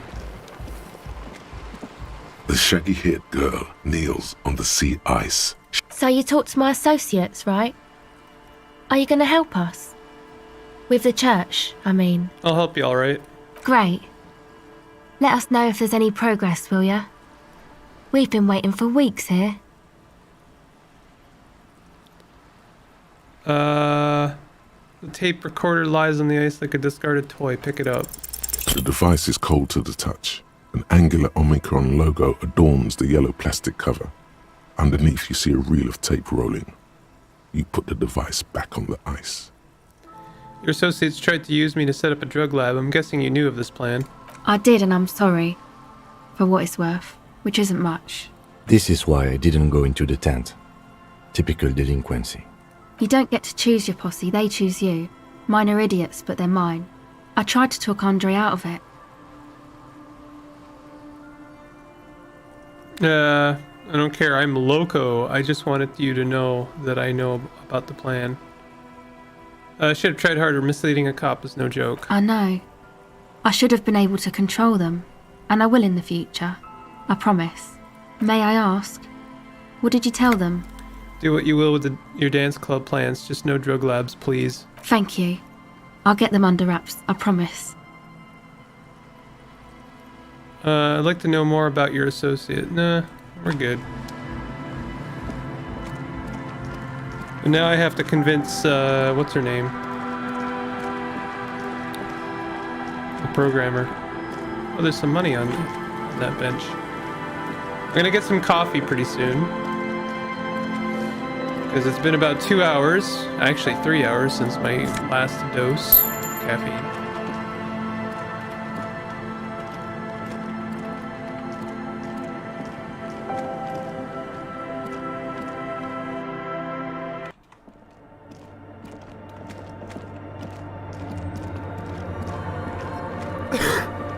Withdrawal symptoms yet? Yes, what is it? Well, really, I'm using it as a hunger suppressant. Because I don't want to, like, snack or eat something from the fridge. What if you didn't have to leave? I talked to Andre, he wants to make it work. I don't want to make anything work. Hold on, you don't want to make anything work? Yes, anything. I don't want to make anything work. It's not the anodic dance music that's made her bitter. It's the failure of Fortress Accident. Are you bitter because your radio game project failed? That's right. If we couldn't get our Welkins to happen, I don't want anything to happen. Ever again. There's not a trace of irony in her voice. She means it.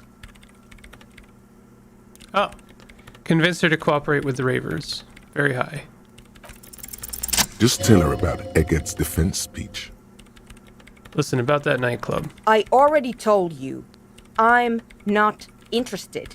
Those kids really need a win. We all do. Give this club a chance. Give them a chance. A chance to cook some speed, you mean?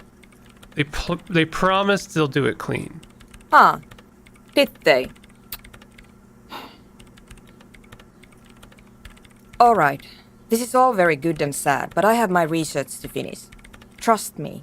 This is far more important than the fate of some local speed freaks and their dance music. I personally think that the music would be good for her research. I'm not sure why she doesn't see that. Wait. She doesn't want to share the space with them. Help her finish the research. Then she won't have to. Offer to help. What if I helped you finish your project? You said it's not going very well. You could leave when it's finished and they could come in. She thinks about it. A glassy look in her eyes. A gust of wind brings more snow in from the broken gallery. It touches her hair. Alright. Bring me the game's offsite copy from my old workspace, if you really want to help. It's stored on a filament memory and I'm unable to go and fetch it myself. What is an offsite copy and why do you need it?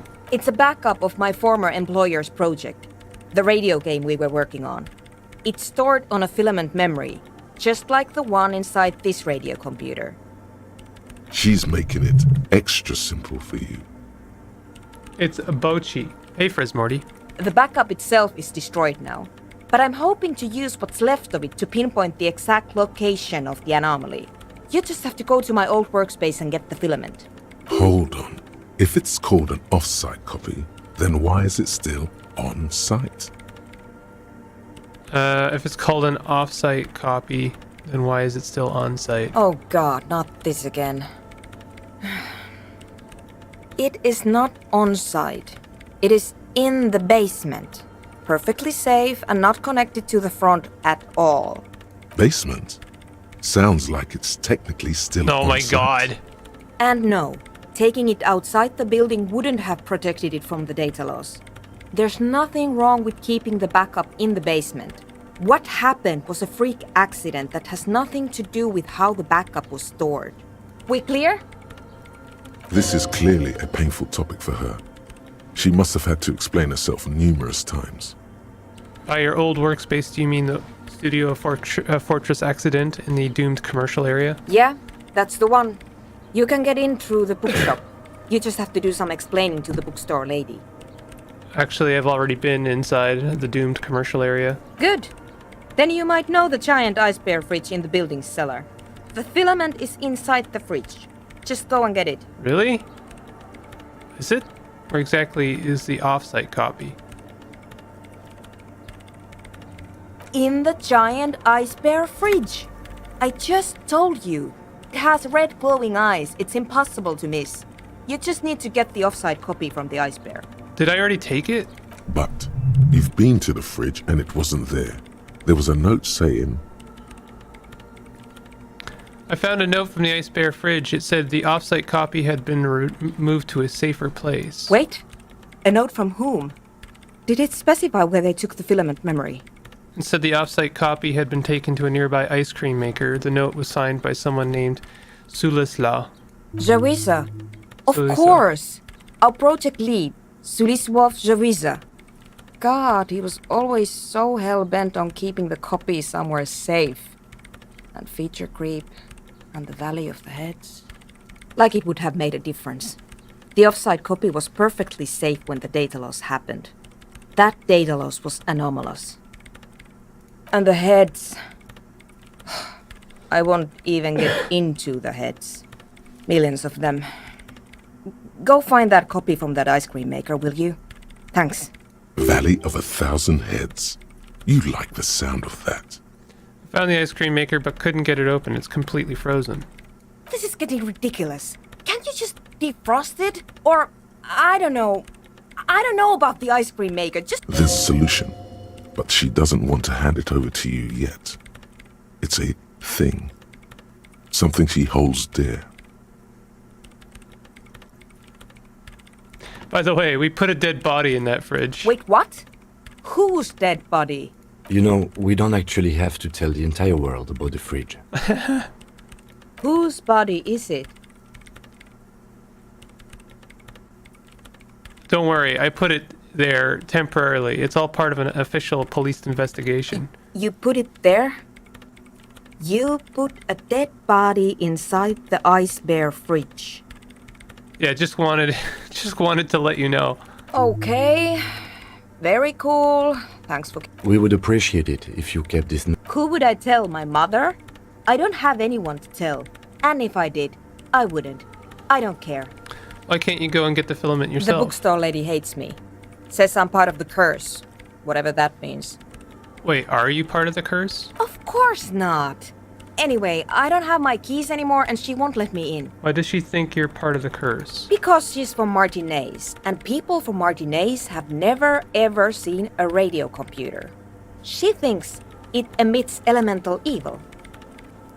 Yeah, people in Martinez don't really like to get with the times. She literally started praying for the higher powers when she first saw my range Civic. I'm not making this up. The lieutenant coughs like he's amused. Once I came in one morning, only to find that my terminal was full of those strange trinkets and amulets. Wards. It looked like some Semenine magic. Thanks. And here's my Kvalsund multitool. You might need it to hack loose some ice. It opens everything. If you get me the offsite copy, then you can keep the Kvalsund. It hurts a bit for her to say this. She's not too happy to be parting with the Kvalsund. Alright, let you work in peace now. Well, this is developed in a very interesting way. Kvalsund multi-tool. Whoa. Whoa, look at this thing. God damn.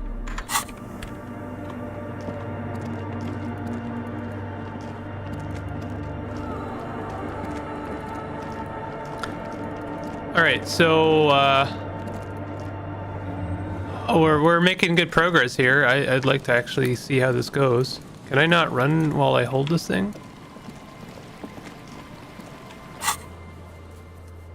I can only travel once. Let's do it. I don't know why I can't do that more than once. Why is double clicking no longer working? Oh, now it's working. All right, let's go in here.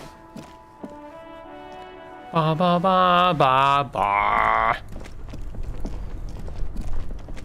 This orange machine is dead still. It has a hand-cranked ice cream churner and an electric freezer.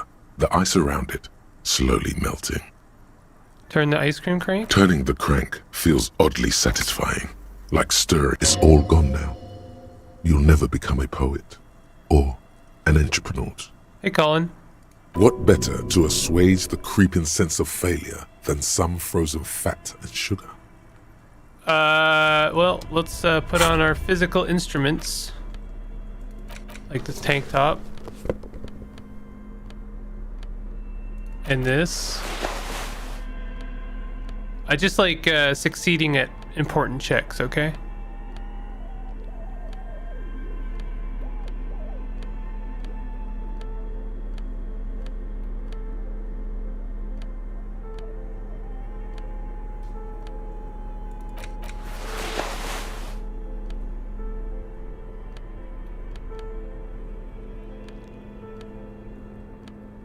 All right. That's it. I guess I only have the two This things. orange machine is dead still. Wait, what? It has a hand-cranked ice cream churner feel like and an electric freezer. This The check ice isn't around any it better. slowly melting. Better grip with gloves. Standard anti... What? +1 standard anti-whirl die? Why is that helping? Why isn't the tool actually assisting?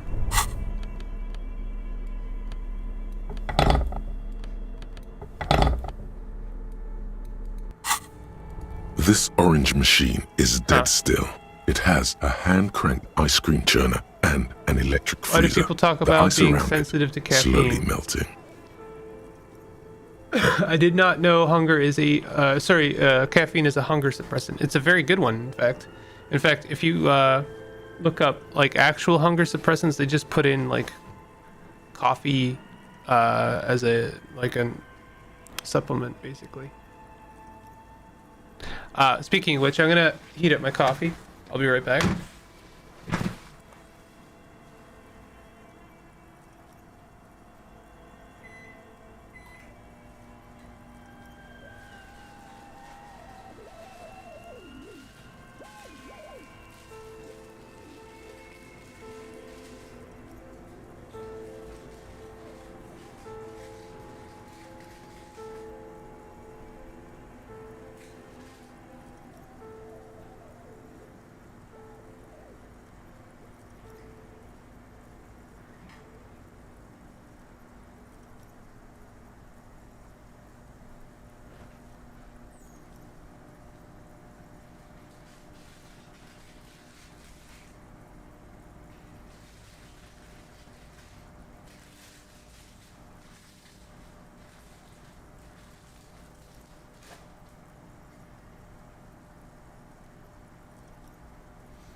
cannot hear the microwave. Did you hear the microwave? I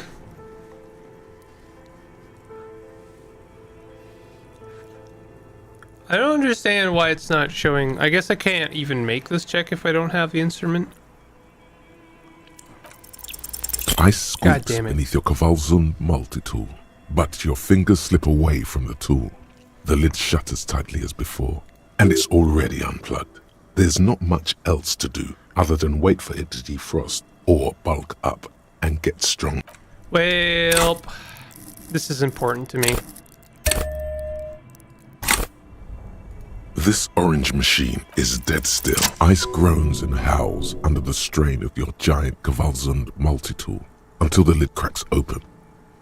Darkness lies inside, but you can faintly make out an object, intricate and foreign, left there for a sub-zero beauty sleep, a filament memory with the words "off-site copy" written on its side.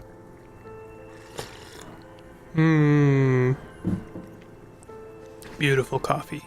Disappointment washes over you as you stare into the almost empty ice cream maker. What? No ice cream? A scoop of ice cream would have been nice, yes.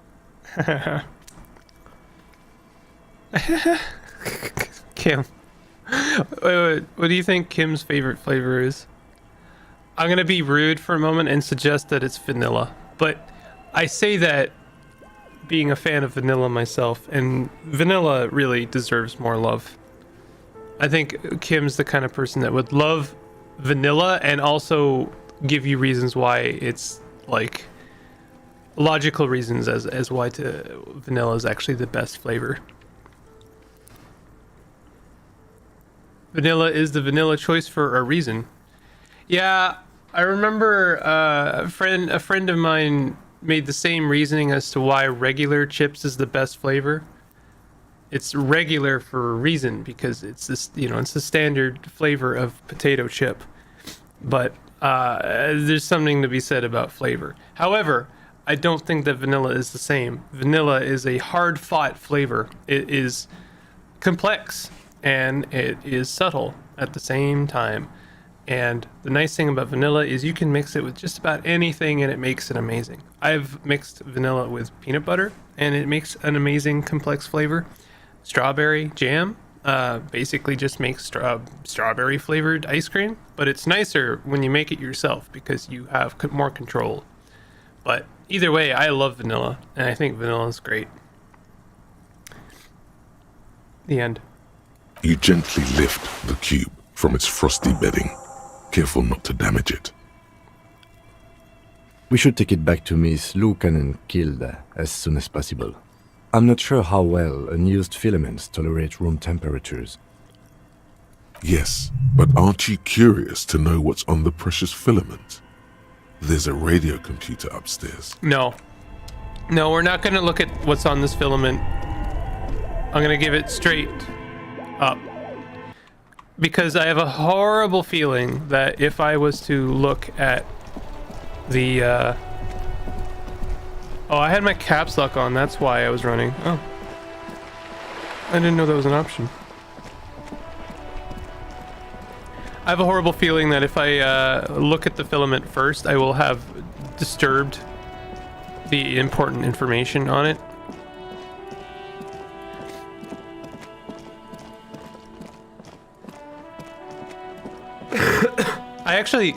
I am more invested in this than I am in the actual murder. It's like so much more interesting. There's like sci-fi elements. There's the trap is full of locusts, but they seem weak and unhealthy. Poor things. There's a TTRPG element, which is like 100% my jam. There's cool like rave party things going on. It's just really interesting. I like this the story hook a lot.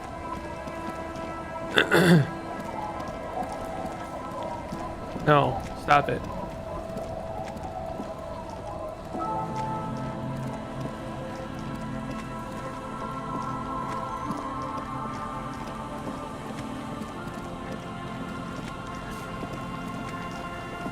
I bet you could put mix vanilla with licorice. It would make something interesting.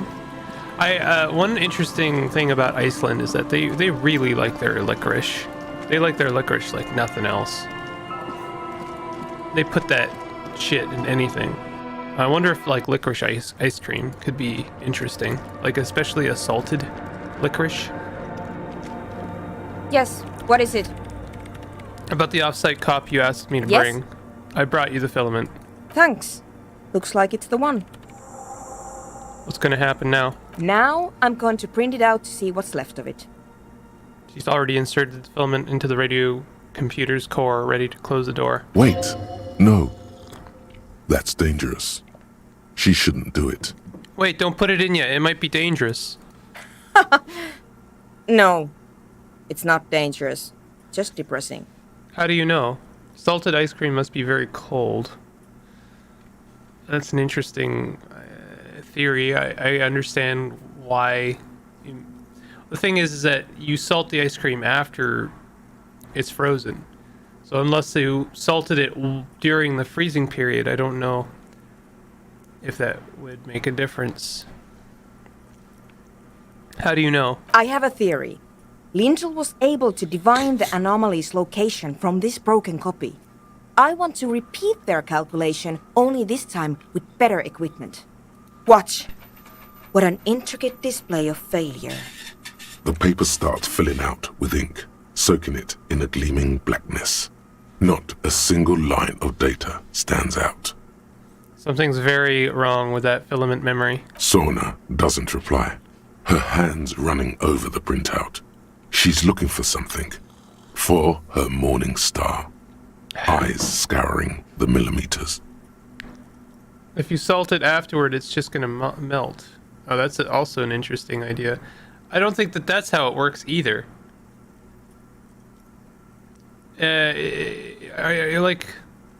Isn't throwing salt on the road doing something different? I don't know if it works that way.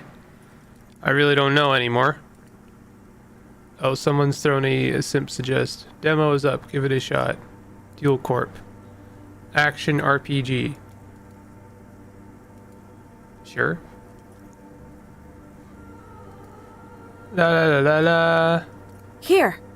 I found it. Where? Hold on. She's behind the keyboard now, typing in some numbers that only she understands. The terminal beeps, and the light inside starts pulsing like a glowing heart. Can I do anything? Shh. Just give me a second. I'm almost... I've never witnessed a programmer work before. Lol. done. I've got it. I found the location of the anomaly.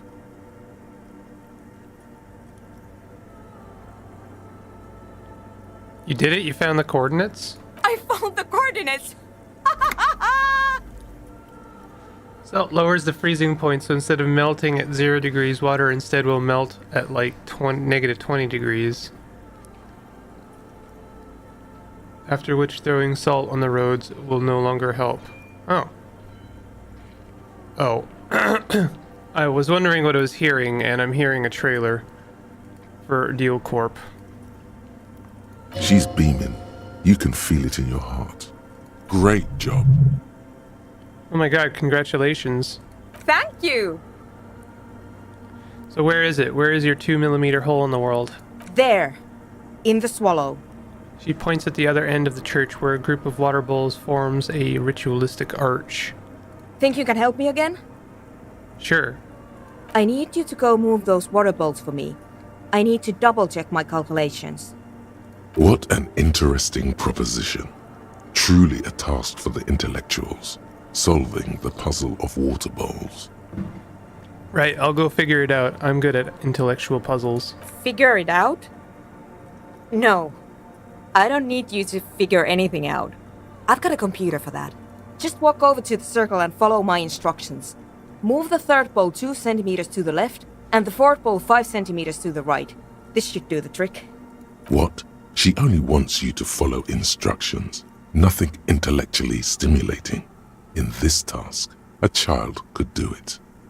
Sure, no problem. Thanks.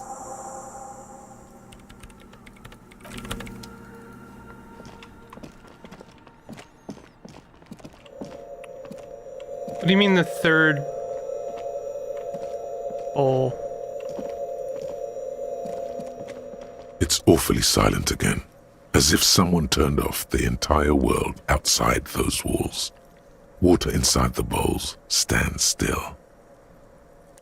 Well, what is the standard temperature of a freezer, Neville? Measurements have been marked down around the bowls, each chalk-drawn line representing a centimeter on the floor. Move the third bowl from the left 2 centimeters away. It moves like a ghost without creating a single trace of sound. This task is an insult to your mental skills. Move the fourth bowl from the left 5 centimeters to the right. Some water spills out of the bowl, wetting the floor. The lead programmer sends you an encouraging thumbs up from across the hall.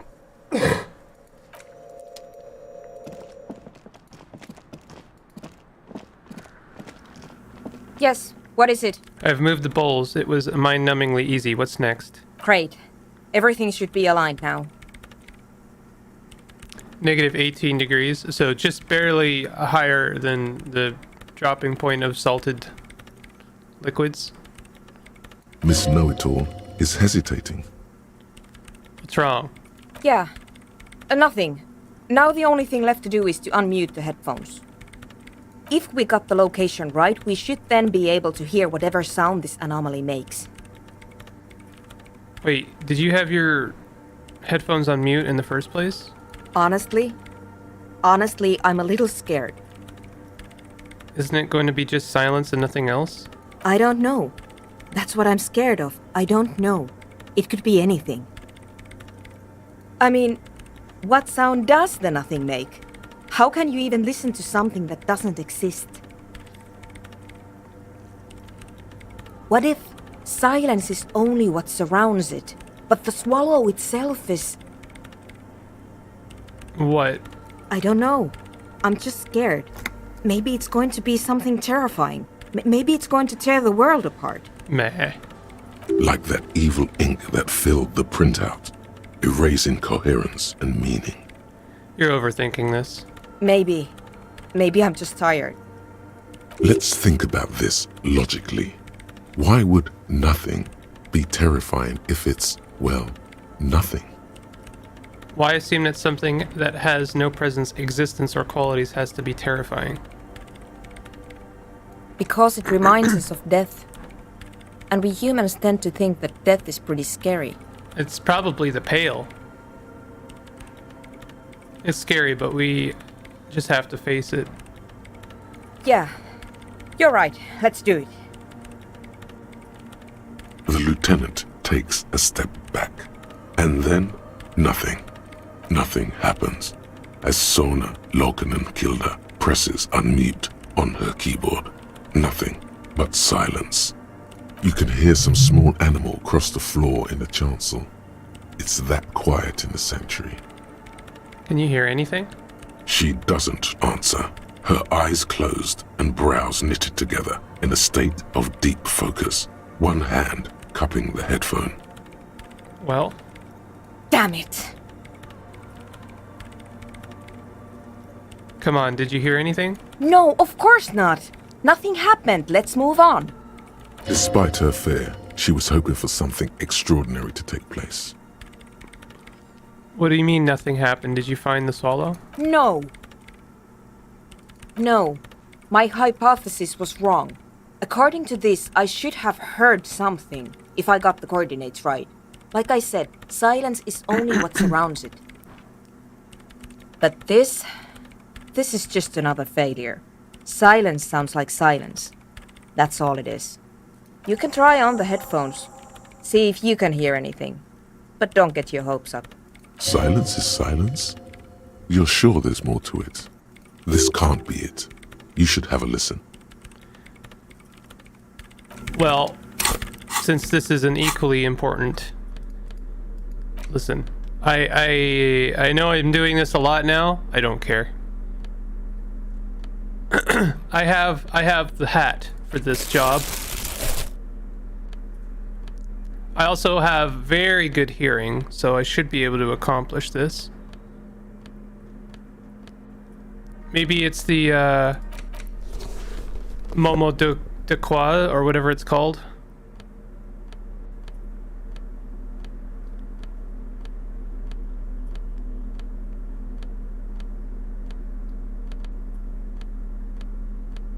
Okay, I think I've got everything.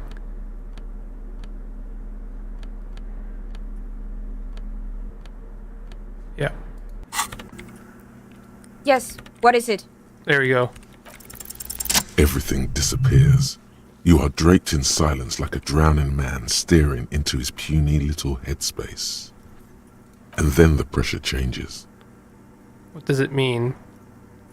It feels like flying on an aerostatic, or when your ears pop, or like a subtle difference in the atmosphere, a weather change hanging in the air.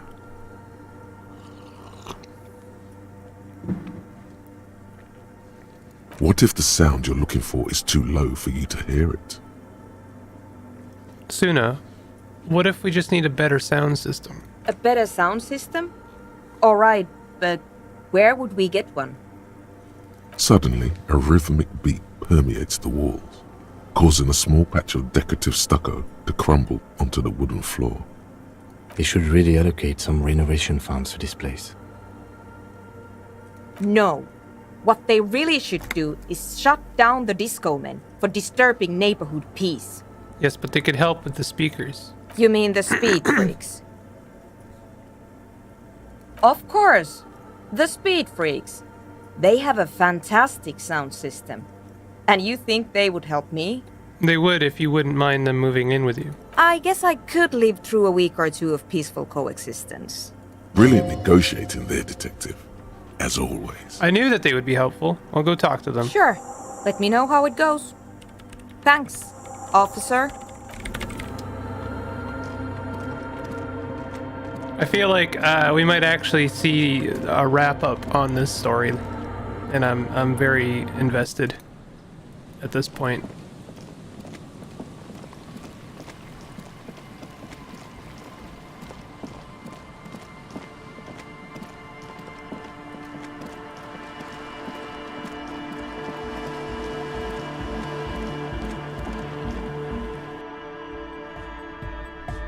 Hi again. So, how are things going? I'm here to talk about the church again. Yes? What's the deal? Good news, I managed to convince Suna. She's okay with you guys moving in, but on one condition. She needs your speakers for her project. We are grateful, Copman. You're an augury of a new era of Nordic dance music. The Speed Freak smiles happier than he's ever been before. You're gonna have to share space for a couple weeks until she gets her research finished. That's fine. We can manage. And you're still sure about keeping our little side business, right? Oh, you mean the illegal drug lab? There will be no shady shenanigans in the church, only love and anodic dance music. Fine. We can make do. It's going to take us a bit to move our stuff inside. A couple of hours, maybe. Come check back later. Let's get moving. Dang. I was really hoping to get a conclusion on this now.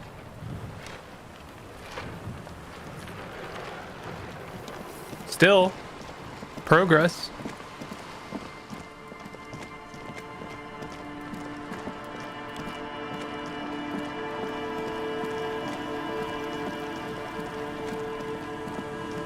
I can't travel again, right? Oh, I can. That's weird. Sometimes I can't. What is this giant cube? That's the first time I've noticed that. What is the giant cube?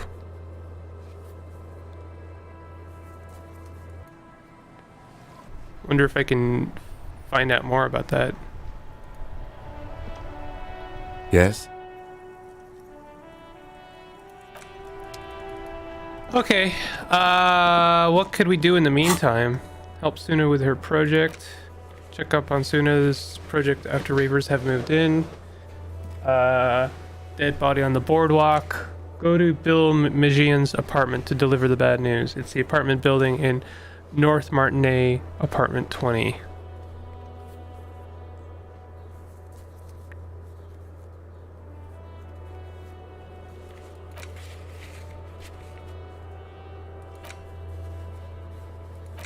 Okay, let's do this.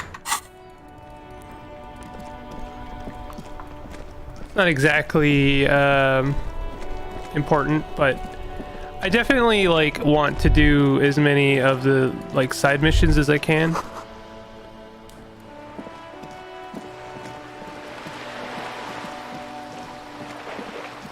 My investment in the story is as much as in my investment in the characters.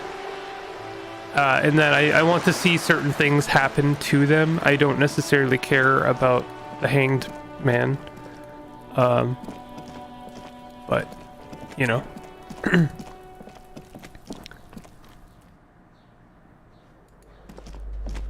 I definitely want to see things happen to Everett. I don't know where 20 is.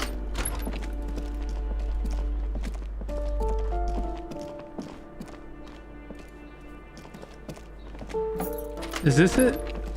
No. I'm just like looking at every door.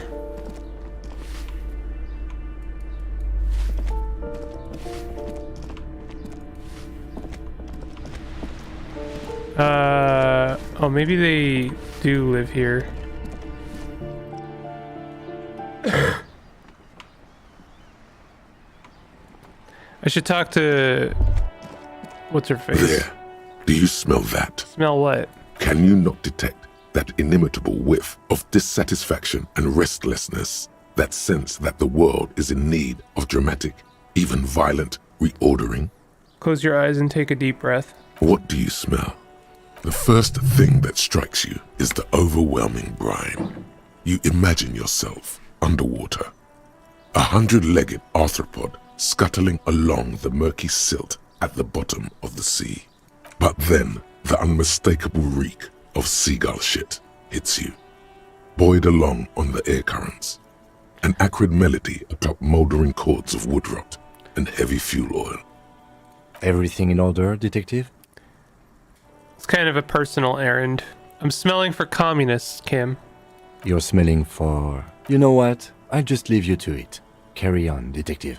The lieutenant lacks your highly developed politico-olfactory cortex. The smell is undeniable, and it's coming from that balcony up there. Certainement, a precocious communist youth, a symbol of a kinder, more hopeful future. Now's your chance to establish contact with your revolutionary brothers and sisters. A chance to establish contact with the future. What a beautiful, terrible thought. Hello again, officers. Have you come to admire my mural?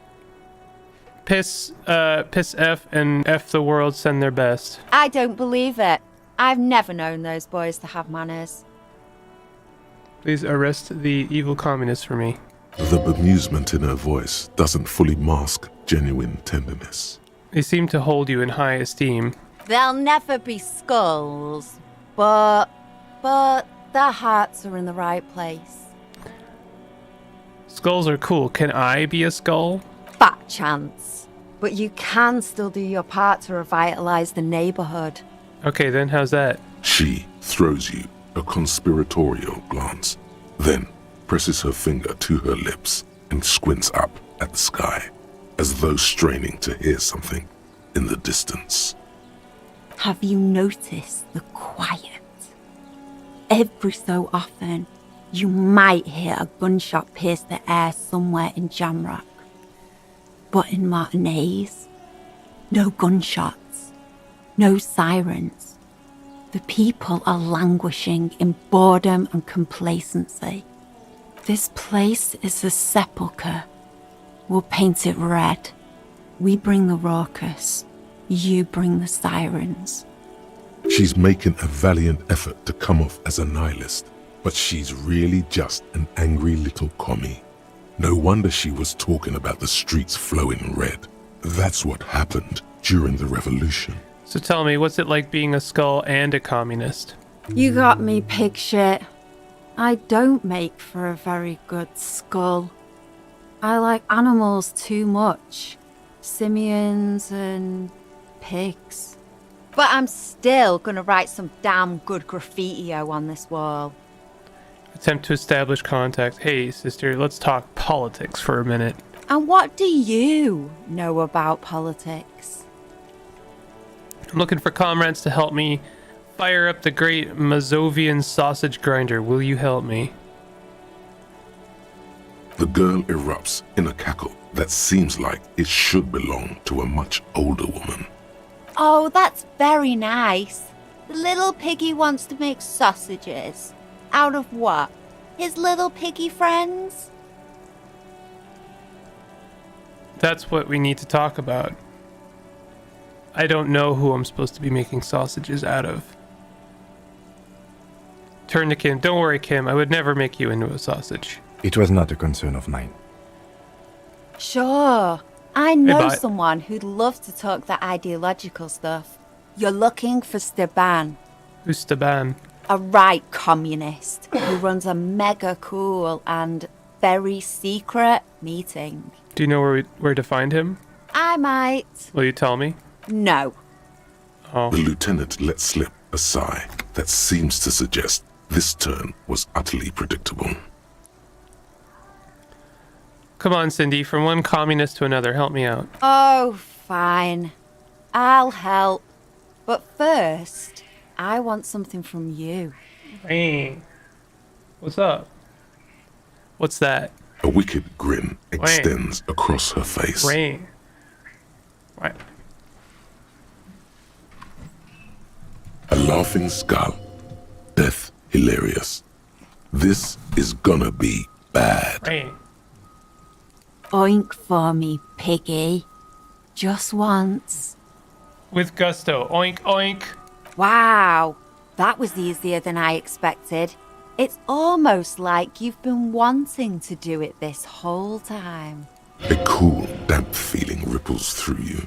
You realize you needn't have rolled over quite so easily. The lieutenant, needless to say, is not impressed. Sounds like you're really serious about meeting Steban.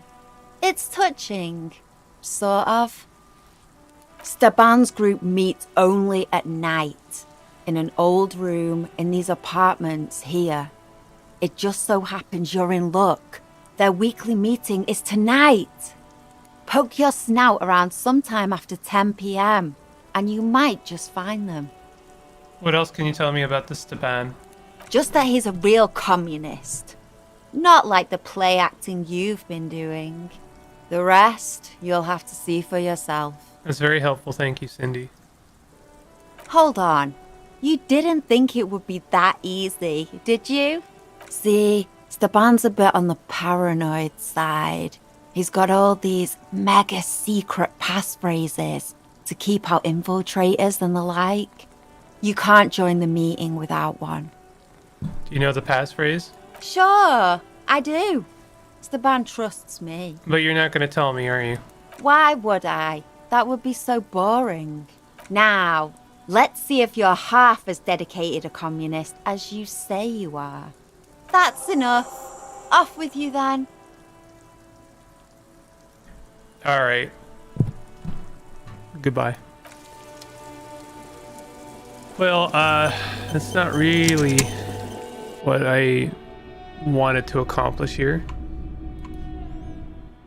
I wanted to find the woman, the wife of the husband man. Not sure how to find her.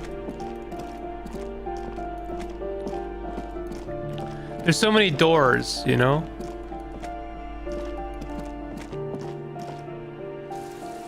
Wonder if Sunday Friend is still there. Just a little someone is watching from within. Is this it, maybe? A weathered brown door. This is it. The number reads 20. Something smells good. Soup allons yo. The lieutenant motions to you to go ahead and knock.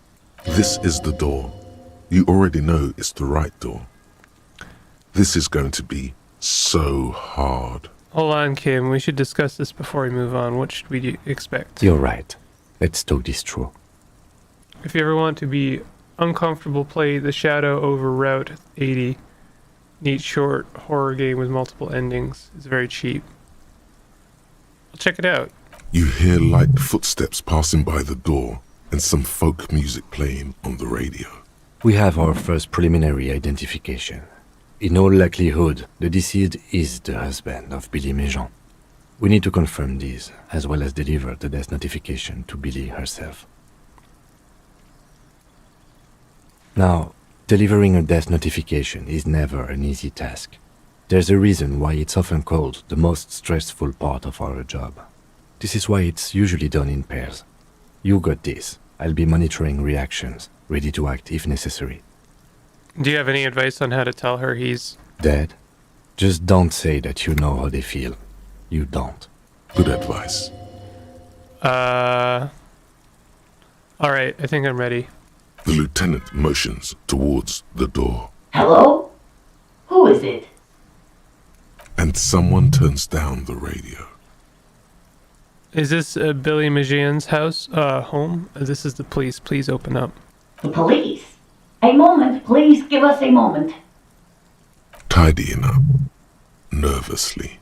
There's fear in her voice. Come in, the door is open.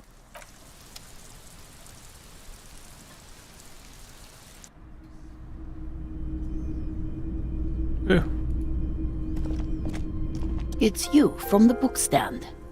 Did you come to bring my cockatoo back? I don't think I introduced myself properly. I'm Billy. Would you like something to drink?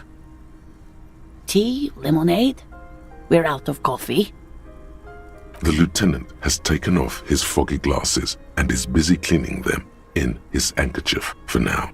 You're on your own here. He must feel vulnerable without his glasses. Is this why he's letting you take the lead? Thanks, but I'm alright. Is this about Victor, my husband? Is he in some kind of trouble again? I can come pick him up in the station if that's what. No, this is something much worse. Is he in the hospital? How bad is it? How about some small talk before you break the news? Definitely no small talk. This isn't the time or place. Empathy impossible. Let's do it. You've done this before. Just keep your focus. Do I just say he's dead like that? Ma'am, I'm very sorry. Well, let's do this first. Yes. That's the most important thing. Use that word. No euphemisms. This is what you came here for. I'm very sorry to say, but your husband, Victor Méjean, was found dead on the Martinez boardwalk. What did you say? Your husband, Victor Méjean, is dead. I'm very sorry for your loss, ma'am. Oh. But he was just...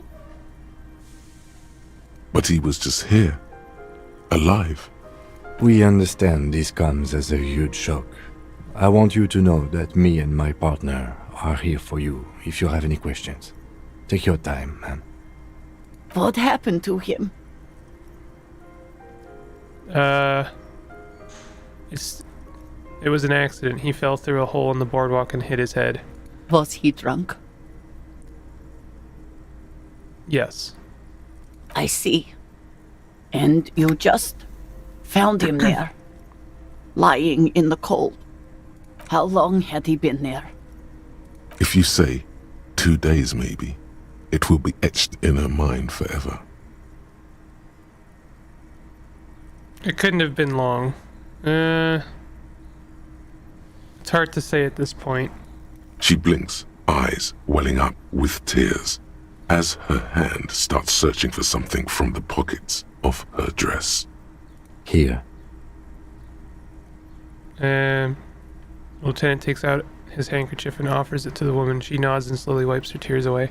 Is there anyone we could call for? A friend, a family member, someone who could be here for you? No. I just need to tell my girls. Unreal. God. Should I call them? Should I tell them to come home? No.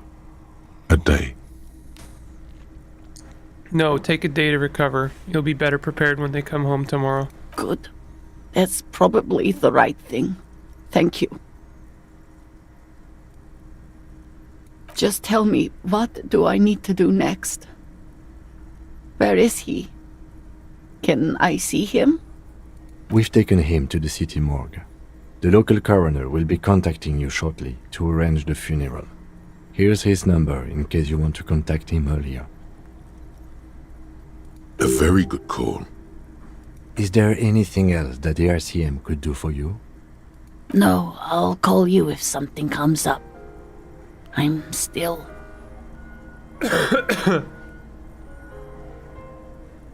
Thank you. Thank you for telling me. I'll call if... Again, I'm very sorry, ma'am. We should step outside and talk. Set the library card by her, leaves the room.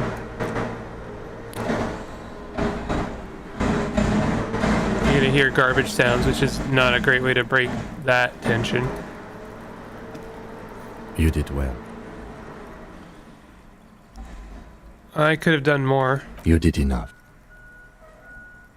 Can't save the whole world, you know. I don't know, we're doing pretty well so far. Can't bring the dead back. What now? I'll call the station when we're finished with the day, and let them know the name of the deceased. What about Billy and her kids? They'll manage. That's it? That's it. We should get back to our case now that our duty here is done. Right, this is closed then. Let's go. Well. We're wrapping up quite a lot of threads today, aren't we?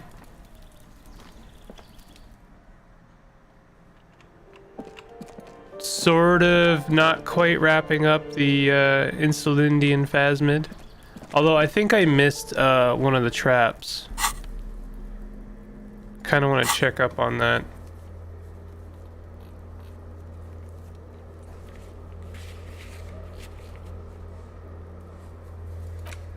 There's something she wants to tell you, or just have to present her with a badge to hear it. Or perhaps if you did her a favor, she could have waved off the formality. Whatever the case, you need to know what she knows. I forget what I have to do for Joyce.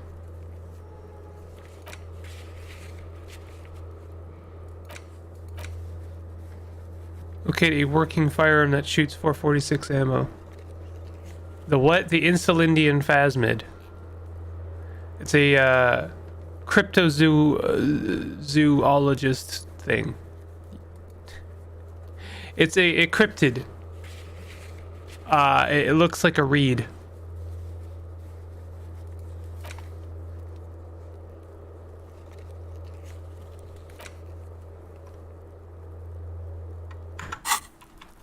I would like to find it, but I don't know where it is.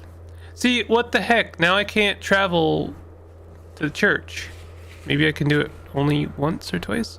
What is this big cube?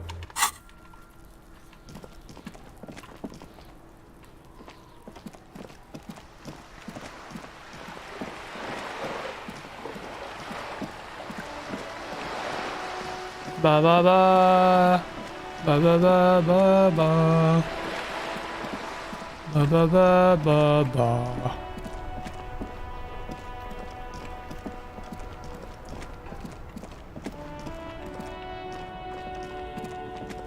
It's wild to me the like how in many ways miserable this game is.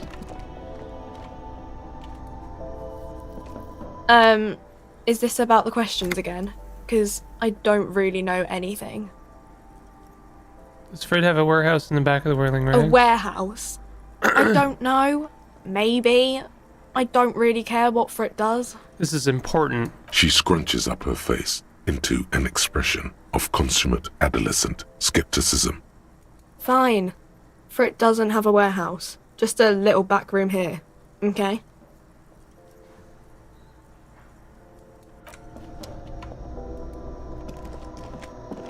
The tear machine stands. Your bottles clunk into the machine, Frozen and the blueberries money are the appears. best. What do you know what you should do with that money, kiddo? You should. Frozen blueberries are good. I also like frozen bananas. Frozen bananas is great because There it's it is basically again. like Ice that cream. spectral smell haunting this industrial harbor. And it smells like heavy fuel oil mostly, because it's an industrial harbor. Years of turmoil, of hopes and dreams, ground beneath the inexorable tides of capital. Close your eyes and take a deep breath. Can you smell it now? You inhale. The cilia along your olfactory epithelium tingle with excitement as they sift through the swirling morass of industrial odors. Plus emoji. First come the smells of the agitated strikebreakers, layers of body oil and sweat, over-buttered meals pulled from bake-like lunch pails, the biting stench of lye soap. And then there's the slowly oxidizing metal gates, the scent of stale grease emanating from every crack. Still smelling for communists, detective? Yes. Well, I'll be over here when you're finished. His impatience is feigned.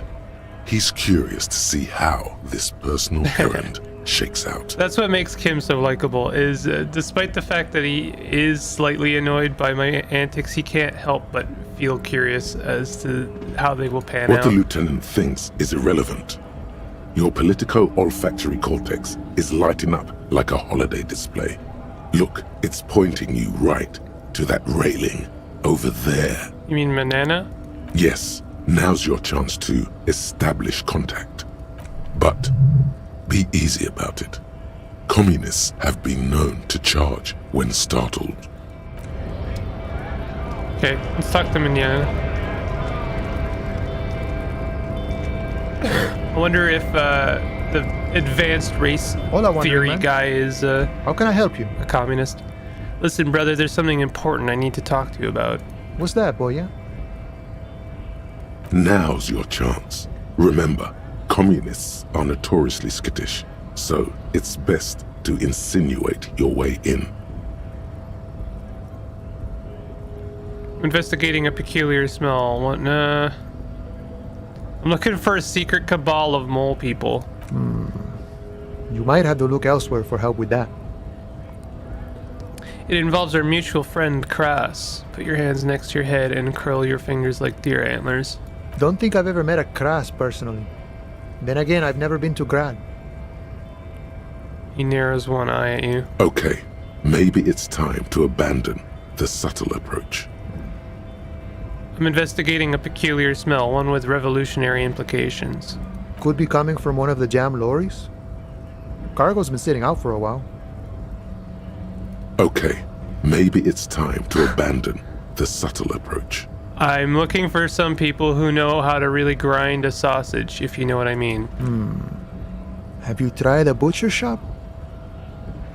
Okay, maybe it's time to abandon the subtle approach. What I'm trying to say is I'm looking for communists. You know any? Ah, now I see. Can't say I'm surprised. You seem to take your communism seriously. Not a bad thing, mind you. It's good for a man to take time to think about the whole socio-political world picture. I thought we established earlier that this guy was not a communist, but he was like adjacently communist. Oh, he certainly likes to take his time with things, especially when politics are at issue. So you've given up copying and now you're hunting comunistas. Care to say why? I'm not hunting communists, I'm trying to get organized by them. Oh, I see. Wink. I wish I could help. Unfortunately, I don't know many comunistas. I know you said you're not really a communist, but aren't you actually a communist? Maybe, maybe not. Either way, I'm not institutional. A man's got to blaze his own trail, in my book. Blazing his own trail, being his own man. Not exactly your typical communist spiel. Yeah, that's individualism. Okay, so maybe he's not exactly a communist, but there's definitely some communistic residue about him. Ah, but you know, I did meet a genuine ideologo a few months ago. Perhaps he's your guy. What's an ideologo? You know, a guy with a theory. Someone who likes to pit his theory against other theories in deadly theory combat. Oh, like Pokemon. Did he say his name was Steban by chance? Didn't say anything about his name. Wasn't this sort of encounter where names matter? How did you meet him? It was late one night as I was leaving the arbor. He was waiting on the corner in a bright white jacket, classic Saramirizian style. He asked me for a light. We shared cigarettes. Then he asked me if I ever thought about getting into some of the extra physical branches of communism. See, all this political chit-chat is just an excuse to rip tar with strangers. Let's say we just skip right to the good part then. What does that mean, the extra physical branches of communism? No idea. I took it to mean he was asking me to join some sort of underground cell. A very old school organizing technique. The sort of thing comunistas used to do before the revolution. What did you tell him? The same thing I always tell people who try to press some claim on me. I said, every boyadero rides alone. Okay, how do I find this guy? I couldn't tell you. Once I declined his offer, we finished our cigarettes and he disappeared back into the night. Just before he melted into the shadows, he turned to me and said, "Remember Dobrava and Abadanais." That's the passcode. And then he was gone. Who are Dobrava and Abananias? I don't know. Guess not everyone remembers. What do you think it means? Been wondering about that myself. Some comunista inside talk could be. Not meant for the wider public. They love that kind of thing. You'd have to ask someone who knows the ideologo personally. Not to interfere in your personal errand, but it might have something to do with that passphrase Cindy mentioned earlier. All right, good thinking, Kim. The lieutenant nods. Just in time. The faithful partner arrives with the key that turns the lock. You two make a good pair. I salute you, boyas, and wish you good fortune on this grand ideological quest. The man whispers a jaunty tune. A coastal breeze ruffles his hair. Good talking to you. Gotta run. We should talk to the guy yelling stuff again. I wonder, like we have to do something for Joyce. I can't remember what exactly.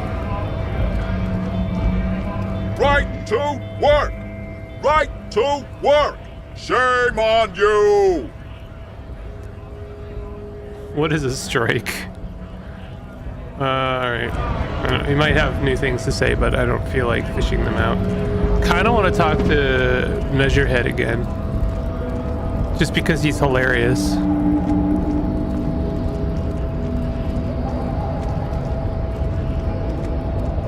The unpromising race pupil returns.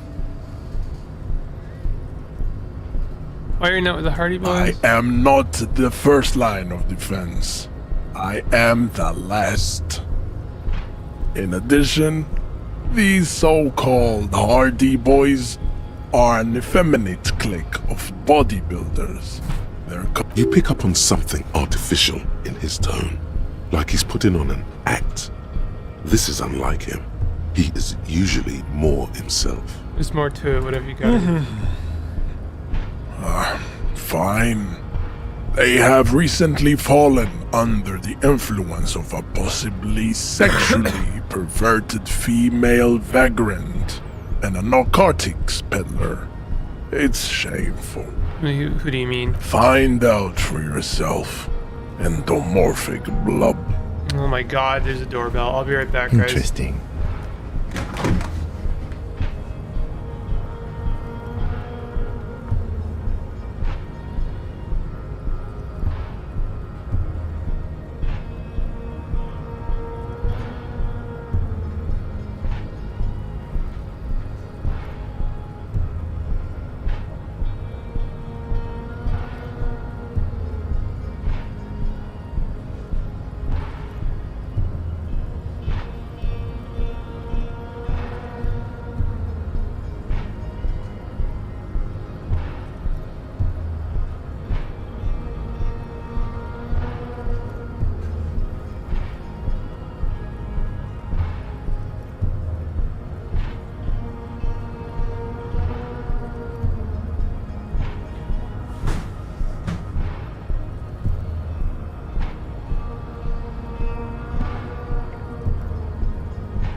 right.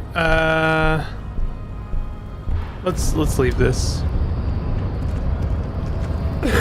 I'm not sure if there's anything else to do with Everard. Let's go check up on him though, and then I think we'll have wasted enough time that we can go back to the church.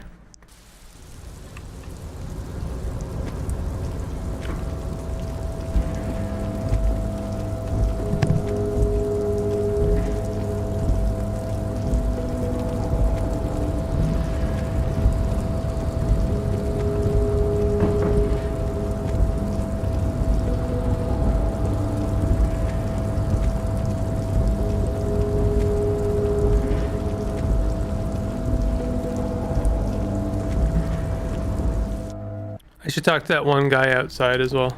I haven't talked to him in ages. Mr. Dubois, the word in Martinez is a certain police officer is once again happily reunited with his service weapon. Congratulations, my friend. I prefer my police officers old-fashioned like that, with a gun. You can do so many things with a gun that you can't do without one. Now, what can I help you with? A few more questions about the harbor. Look, my gun. My. She's quite the looker, Harry. You can't imagine how pleased I am the two of you are reunited. Tell me, was it difficult to convince the pigs to give it up? Not at all. I knew you could handle it. I know my special policeman. Anyway, I'm glad you're all right and armed again, Harry. Now, what can Everard Clare do for you? A few more questions about the harbor. I'm always happy to educate and entertain. No. Very nice, Can we go Harry. Is there anything else? Go over a few details concerning the murder again? Most certainly, Harry. Nothing brightens my day like brainstorming these things with you. There was a bullet in the hangman's head. So they shot him? He sounds pleasantly surprised. He was shot in the head before he was hanged. How odd. I don't know what to say, Lieutenant. They told me they hanged him. A hanged man is what I saw when I took a look into that yard. It's impossible to say if he's telling the truth, sire.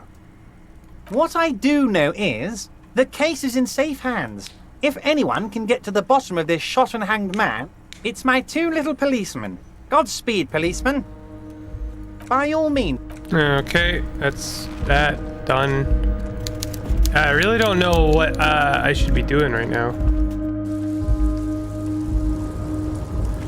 I think I should be opening up my Orenenberger Canal board game with 2 expansions. I bought the expansions because of course I did.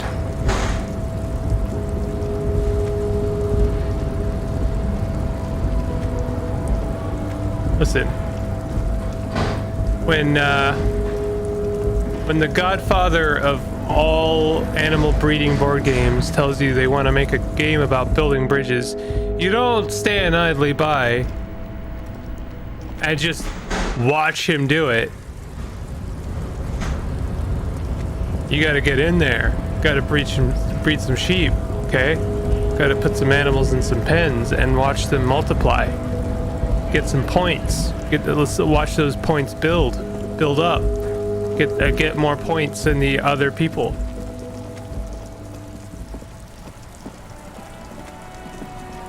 That's right.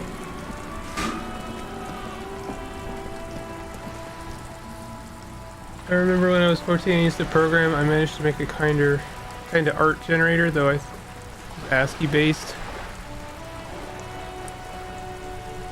I'll always buy expansions even if I do not open up the original game box. I have done that, but I really, my intention is to play the game with the expansions. I have now 2 expansions for Caverna that I have not played. And let me be clear, those expansions are not easy to come by. For some reason, they are actually quite rare. Not super rare, but...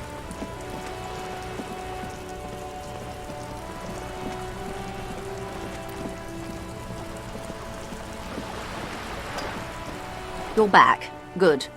What can I help you with? Not an umbrella, I hope. I don't need one myself, you see. I could use a coat like that. The rain is freezing. Sadly, I need this one myself. It's hydrophobic, repels water, almost magically. The company makes them for offshore platform personnel. Very sturdy. What I can do for you is answer some questions. Nothing like talking to pass a rainy day. Oh, right. I have to find this woman that is involved with the drug business part of things.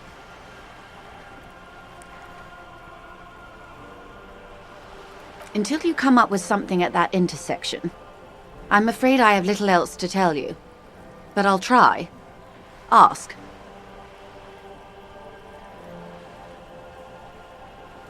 She's simply not. Okay. Sorry, I am really not doing a very good job of, like, building on these stories. Can I travel? No.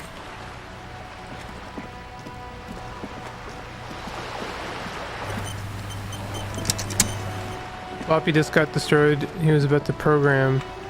I was not.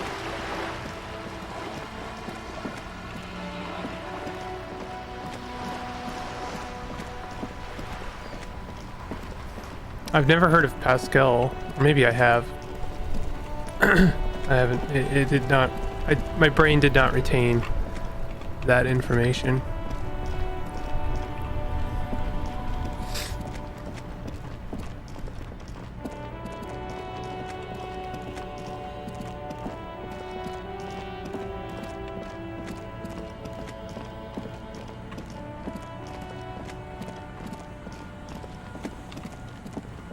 No drive for dreams. Wow.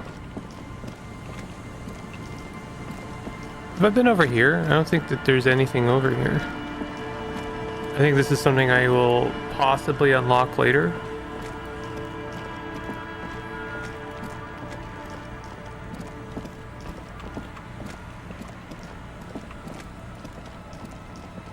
The trap is full of low-porth.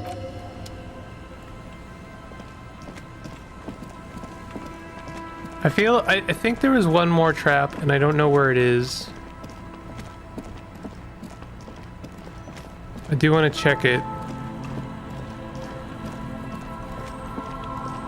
Does this person have anything new to say?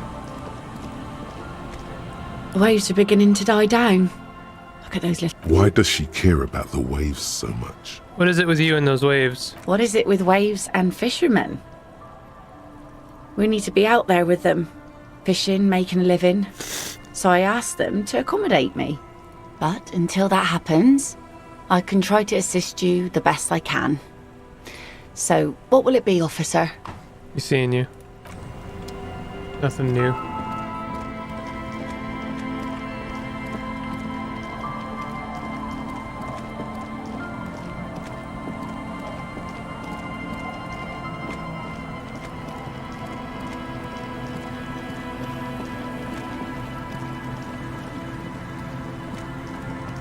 Is it? Oh, I see. That's not a glitch. That's the menu.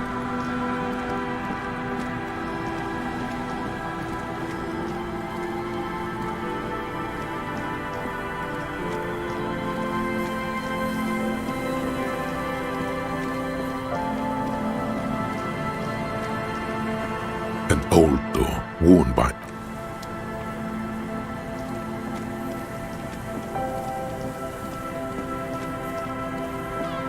It might be the last trap there.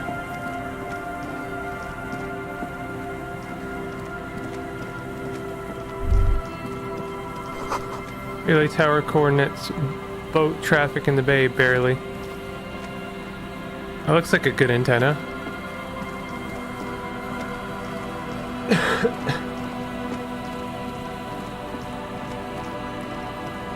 Just dead and dying locusts. And poor thing. Well, I think I've checked all the traps now.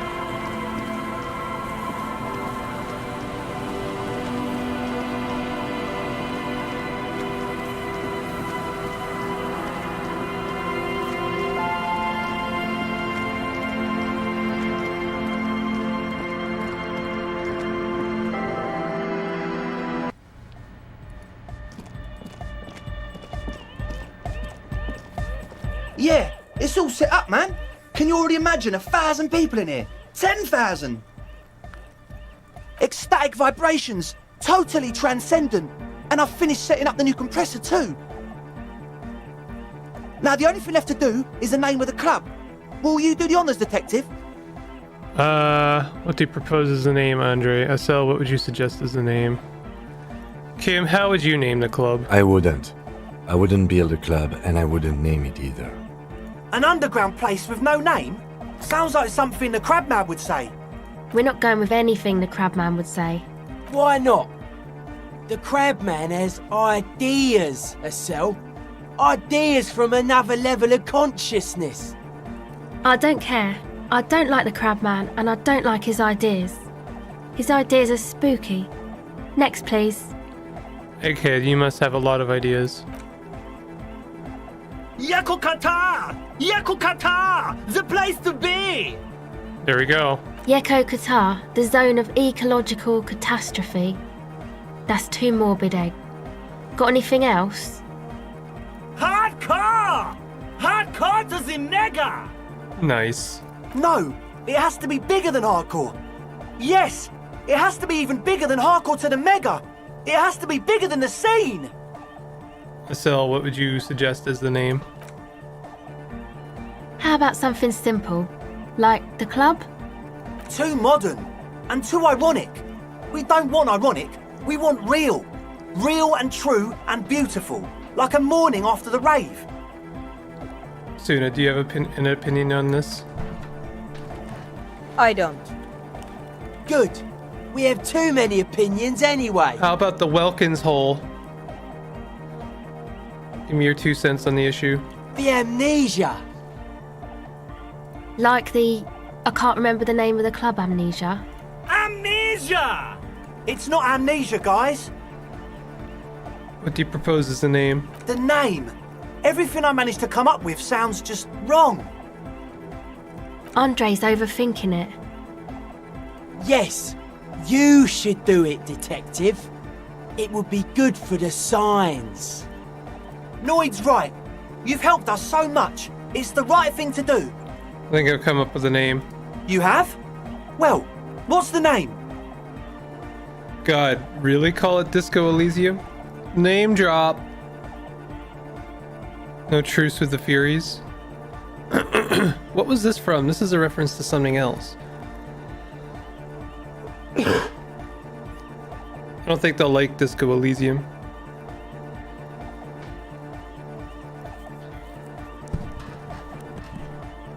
No truce with the Furies. What does that mean?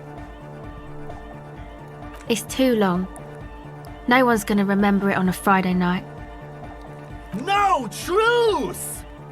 Egg's right. They could call it no truce if it's too long. At least it stands out from the others. It evokes something. It's victorious. And yet mysterious. It's settled then. Everyone welcome to No Truce with the Furies. Andre breaks into frenzied dance-like motion to celebrate the name. Someone turns up the beat. You should go with the flow. Join in on the experience. Start tapping your foot. It feels good. It feels right. But what is this? What is this thing that Andre is doing with his limbs? What are you doing, Andre? I'm dancing! He performs yet another strange pattern of moves, but it doesn't look very cool or modern. Honestly, it looks kind of lame. That soft core gyrating is supposed to be dancing? We should talk about it. We should talk about your so-called dancing. Yes, my man! Talk? What is there to talk about if you can express yourself with moves? I've been meaning to ask you, what's with your hair? It's to express my individuality. Is that a bald spot? It's hard to tell for sure with the fused together spikes, but it looks like he's balding. Is it because you're balding? Or because I'm balding, yes. I want to fuse the remains of my hair together before it leaves me. Or because I'm balding, yes. I love how everyone just answers straightly in this game. I want to show my hair. I don't give a fuck how old you think I am. I'm 20. Oh, are these guys not kids? How old are you? Not 20.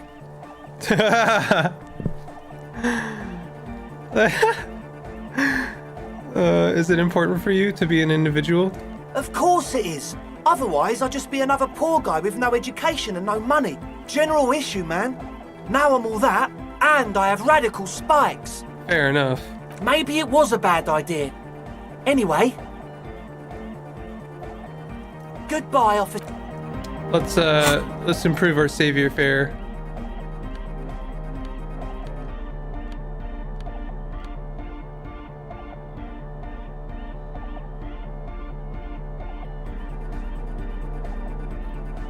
I don't really have a lot that improves my savior fare. Oh, there we go. There's something.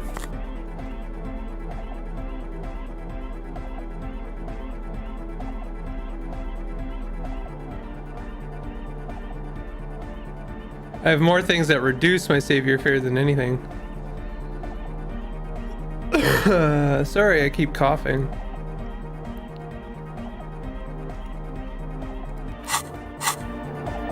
Oh, hey, man. It's good to see you. Wow, this is a really bad check. You close your eyes and dream of the shapes your body should form I almost to bring succeeded. this strange music into life. For now, such ferocity of motion is beyond you. But just imagine the moves you could pull to this futuristic beat. Puts a grin on your face just to think about it.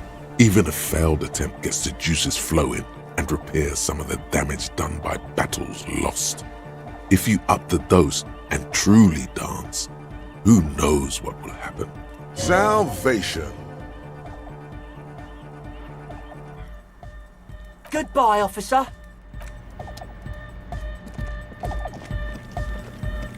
Yes, what is it? How's the project going? I see that your neighbors have moved in, but all I hear is anodic dance music. What? What did you say? I said, how's the project going? I can't hear you! The music is too loud! The project!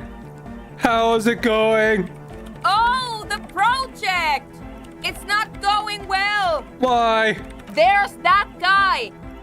I need him to plug a 3.5 cable into the auxiliary input so that I can route the audio signal through the mixer into the speakers. Why don't you just ask him? He doesn't listen to me! He only ever seems to care about hardcore and Yekokata! A place to be, apparently! I'll speak to him, see what I can do. Thanks! Maybe you can get through his magic rhymes! Let me know how it goes!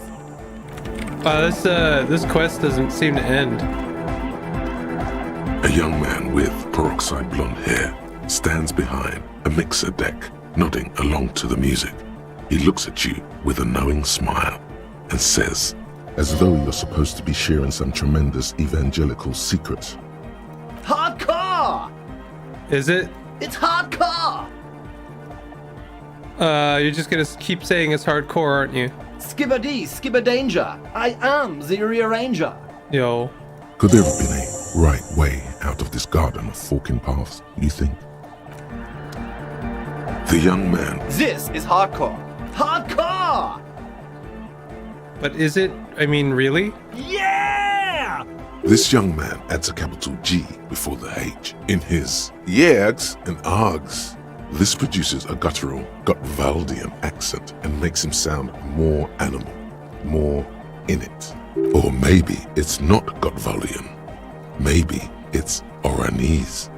Probably an homage to Oranje, where Arno van Eyck is from, judging by his name. Could you be listening to an Arno van Eyck creation right now?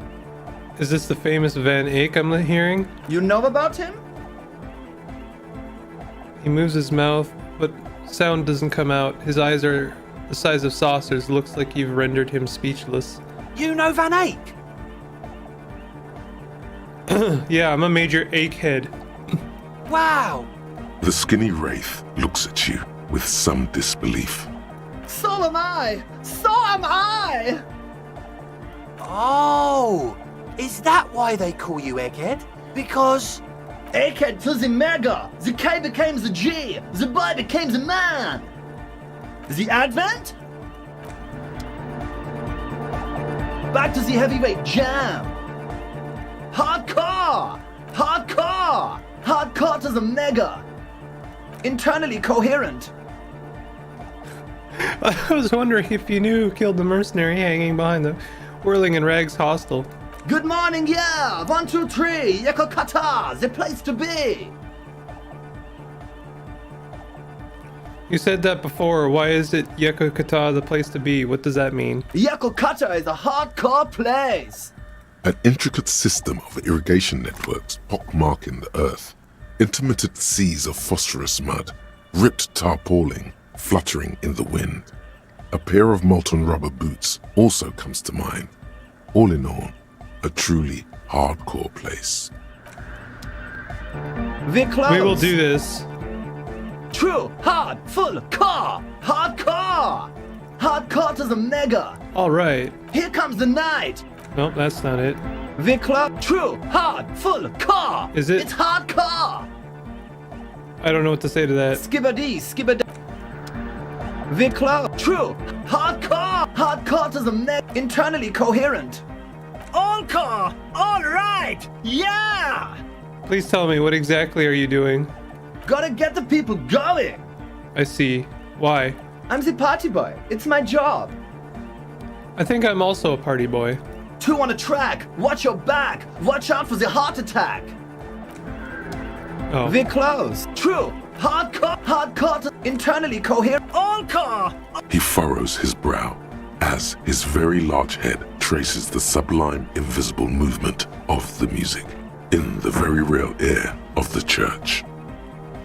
Hardcore! Ah! But no, but seriously, I'm a little worried it isn't. The question is, what is the question? That would have been good if I had asked you a question, but I didn't. Now it's just idiotic. No, just answer the question. But there was no question. Oh my god. We're close. True. Hardcore, internal. All. He furrowed. Hardcore! Ah! The question is, what is the question? But there was a question? Good god. We're close. True. Hardcore, internally. All. He furrowed. Hardcore! So hardcore. Ah! Is it though? Is it though? He stops dead in his tracks, tilting his head to the side. I was just thinking that a moment ago. One mind, one spirit. There's no other world. There's no other life. Oh my god. It doesn't end. True. Hardcore, internally. All. He furrowed. Is it though? It is. But is it? I mean, really? The question is, what is the question? No, but seriously, I'm a bit worried it isn't. He frowns, then starts bobbing his head back and forth once more. Don't be alarmed. Everything is okay. He isn't actually worried. Everything is still super hardcore. What he probably means is, it could be even more so. Hey, can you please route Suna's signal through your speakers? To the Mega! Yeah! I can route it through auxiliary! What kind of a cable does she use? 3.5 or 4.5? 3.5, no doubt about it. It's on the ground. Point to it. Oh, she uses 3.5. Yeah. The auxiliary lining is 4.5 millimeter. These two don't mix. Oh no. We're going to be in this church forever. Yeah, no kidding. Don't worry. I have an adapter for it right here. Hang on. This is a 4.5. We're all good, people! Oh my god. Whoa, thank God. Adapters noticeably degrade the sound quality. Great! Someone got through to him. Okay, let's get it all set up. Can we turn the music off, please? Egg, the music? Everybody! Everybody! Don't panic! I'm going to turn off the on-off for just a sec for a special scheduled event. The on-off will be back, but we're doing something else for one moment. All right, Go tell her that Egghead is ready to rave to her tunes, and then I'll turn off the music. How do you like it in the church? Yeah! Back on the case! No disgrace! Bring it down to party place! The first page of the second chapter! Could it be? Maybe for him, you only have a chapter or two left in you. Last of the penultimate, more like. You said you were worried. What do you think is wrong with the music? There's nothing wrong with it. I'm still in love with hardcore. He turns pensive all of a sudden. Sometimes I just feel like anodic music is in its infancy, you know? For example, take this Arno van Eyck jam I've been pumping for the last months, and will continue pumping for the rest of 51. Isn't something holding it back from being hyper? It's like it's only ultra. I think it's super hardcore, but you're right. It's not hyper hardcore. If anything, it sounds a bit proto, like it's not fully formed yet. You might be a moribund alcoholic and a failed cop, but you are pretty certain a thing cannot be both proto and hardcore. It's proto, not hardcore at all. Wow! Culture cop! For a moment, you almost think he's going to put his hand down, but that would be ludicrous. I think you might be right, but how could it become hardcore then? I know it in my heart, but cannot think it in my head. If this is not hardcore, how could anything be? It sounds suspiciously like a question. I thought the question was, what is the question? No! This is the answer! Try to think if anything could make it harder core. Wait, I just remembered something. I'm the police. Uh-huh. Nothing. Me being the police isn't going to help us. Actually, it's more likely to hinder us. Oh. Try to think if anything could make it harder core. What? Guys, there's something happening in his head. Think even harder. Oh yeah! He's doing it! But you're not. This is almost certainly a matter that surpasses the limits of reason. My imagination fails me. I know! So does mine! But there's something else that hasn't failed you. I can't help you with this right now. I need something else, something extra. Yeah! Physical instrument, huh? Are you a thought reader? No nation, but transnation! No war, but class war! So you're not a thought reader, you're a communist? He's not a communist. It's just something he likes to yell. He picked it up from a tape jockey at the Elysium. She was a communist, though. Yeah! With a rebel yell! But why aren't you a communist? Communism is the truth. I can be a communist! If you want that, do you want me to be a communist? Please don't turn him into a communist. Oh yeah, turn him into a communist. Come on, it would be super. Be a communist, Egghead. The future needs your help. Aye! You guess he's a communist now. Does that mean you're a thought reader? Don't be a lunatic. Of course he isn't. Jermaine here just yells random things. Odds are, sooner or later one of them will come off as thought reading. Yeah! Reversion imperative! Unless you were thinking Reversion imperative right now. Anyway, I've had a similar thing happen with Eggs yelling. I know what you mean. I was thinking Revershell imperative. That's fucked up, man. Lying like that. And a cop too. Tell me something else, Egghead. Communism rules the nation! Right on, comrade, luminary. Here comes the sun! Is your real name Jermaine? Dark-Hard Hardcore! Jermaine Egghead! Basically, yes it is. Why are there lungs on your belt buckle? Lungs are for love! Why would love's lungs be for love? When Dolores Day was anointed innocent, her lungs started glowing through her body. for the world loved her, and she loved it back. Wow. It Yeah! just suddenly, like, sense and logic reason through the haze and fog. Why wouldn't they be? Are the lungs not the place where you hold the breath of your soul? Oh yeah, that makes perfect sense. Love! In a woman's lungs.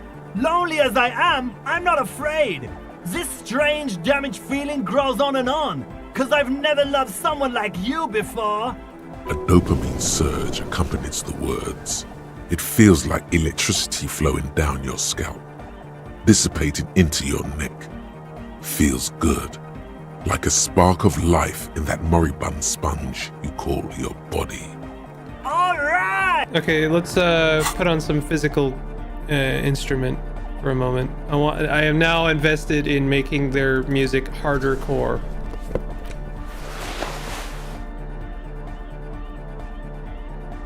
I'm not much for physical instrument. Pretty sure I already have all my physical instrument stuff on, actually.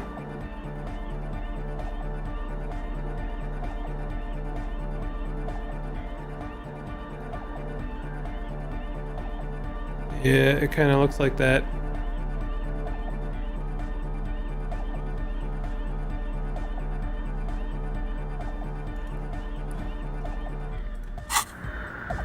Okay, let's try. He stands on stage. The other real deck is empty. Cables run hither and thither.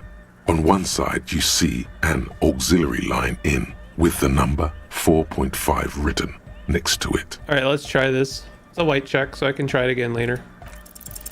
No, Nope. that would be silly. Your body isn't for thinking. It's for robust, wholesome things. Things like discus, javelin, and 400-meter hurdles. Discus. All right, we'll figure that out later. Yes, what is it? All right, I talked to Egghead. He plugged in the cable. You can now unmute your speakers. Okay, but think you can ask him to turn the volume down a bit? Just in case. Maximum! Maximum is the only way! I know it is, but could you please turn it down just this instance? Just this one time? Maximum is not the only way, okay? Pump it to the brick! Pump it to the hard master! There's no other way! Glue style! Glue style? Okay, there literally is no other way. The mixing desk is glued to maximum. That's hilarious. See? He pumps it to the hard master. It's hopeless. Why do you want to turn down the volume? No, I know. I think that Egghead is trying this. What he's trying to say here is that the volume button is stuck on maximum. Of course it is. Yeah! Permanent enlightenment! Ray of sound! Oh my god. Never mind then.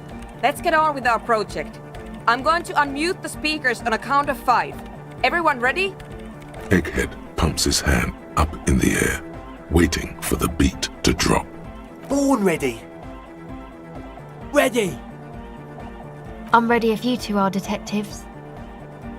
The lieutenant nods stoically. Suddenly, your palms are sweaty.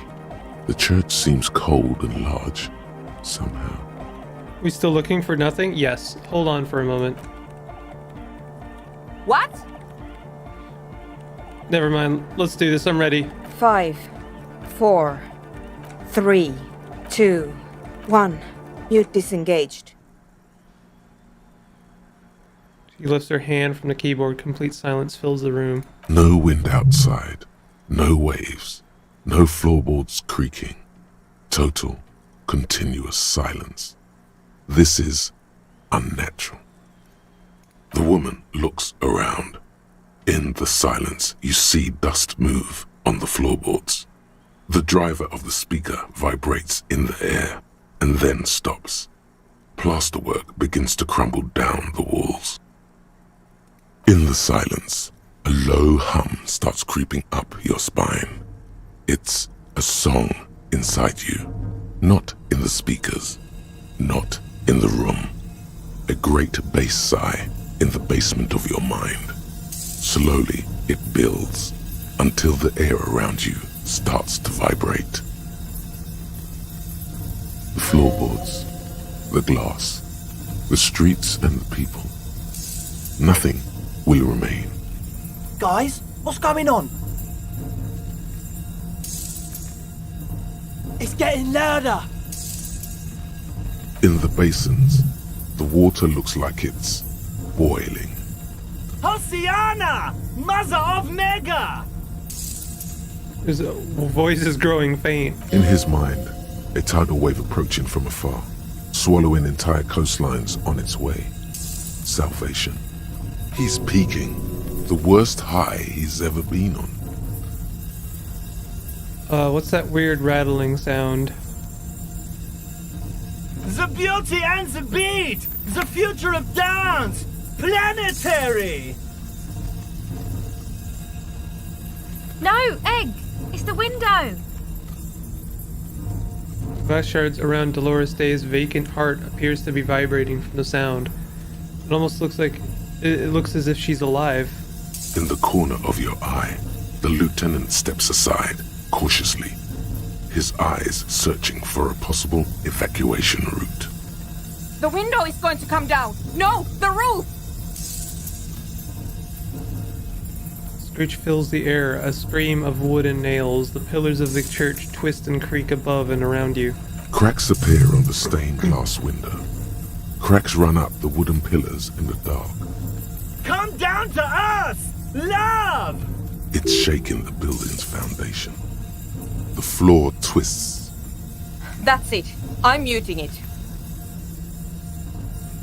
Everybody don't panic, it's beautiful. Beautiful car! Beautiful life! Shit! It doesn't stop. A seal? Have you? Yes, I've turned it off. Andre, pull the compressor! The place is gonna come down! Fuck! I can't shut it up! The signal's passed! It's not in here! It's... In the mixing desk now, building into a positive feedback loop. This is it. A great roar. The vault of the roof twists above you. Glass shatters somewhere near the door. It's coming down. Egghead, whatever you do, don't stop it. But then it stops. Totally and utterly. As if there never was a sound. Only your ears still ring from the shock. Everybody is staring at Egghead, holding a dangling cable in his hand. A black 3-pin connector. No. Egg. I pulled the plug. It was getting too hardcore. Aw. You did good, Egg. Most of the place seems to be intact. Fucking hell. Programmer lady, tell me you were recording that. 4 years. 22 people. Millions of reals. All that time? This is what we were up against. Just erased it. Suliswolf isn't gonna believe this. Yeah, but did you record it though? It was dope. I think we can use it. Yes, Andre. I recorded it. Damn, I need to send some letters now. Thank you all for doing this. Eggman, you too. And you, officer. I don't know what we've discovered, but I know what it sounds like now. That's a start. Kim, what did you hear? Did you hear that? It was very hard not to. I think you're right. There is something going on here. And you need to be very careful with it. I promise, officer. We will not play it again. What was that? I've never heard anything like that. It was mathematical information from the anomaly, presented as a waveform. That's what it was technically. Theoretically, I have no idea. I've never even heard of anything like this. A voice seems muffled in the silent church. It's your ears adjusting after the exposure. You're going to write Stulislaw? Yes, our lead designer. And maybe some of the producers too. And some of the writers. If they're sober enough to open a transmission. They need to hear. That it wasn't her fault. Or theirs. They need to hear about this. Don't worry, I won't send the recording. Although I doubt they have the speakers to produce the frequency anyway. What happens now? Are you going to... Stay here. I'm going to stay here with these lunatics. Send letters, maybe meet Sulispov. Also devise further measurements. I want you to know that's totally chill with us. I don't care, but thank you anyway. That's the best she can manage for Andre. It's quite a lot in truth. For her, at least. Now, I have a theory to come up with. Some kind of preliminary explanation to all this. Or the letter will sound like I've lost my mind. Yes, and we have to get back to stabilizing Martinez. Instead of demolishing it with loud bass noise of unknown origins. Pale unknown. Heard of doomed commercial area. Investigated doomed commercial area. Logic godly. I've never seen that one before. I do have very good logic stuff. Sorry I have to keep like looking through all of my clothing because I don't have it like memorized what my logic getup is.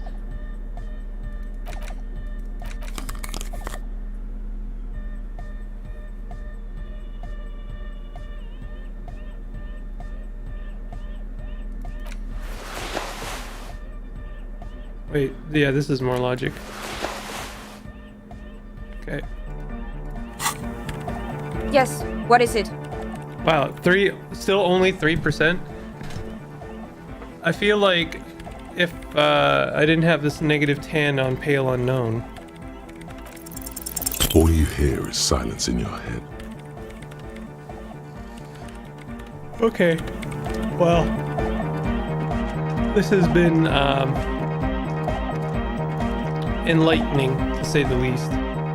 Am I a little bit disappointed by the conclusion of that? A little bit. Somewhat.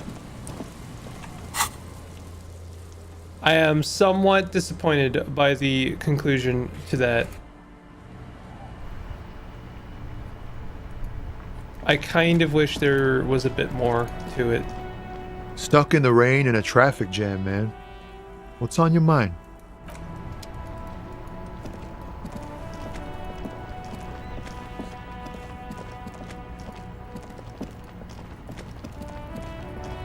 Looking for something odd?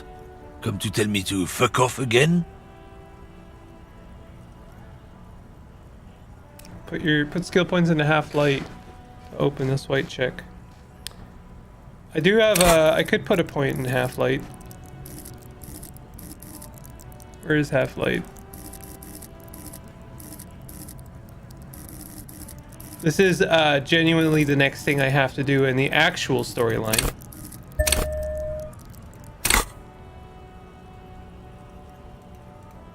I do have very, very good half-light clothing.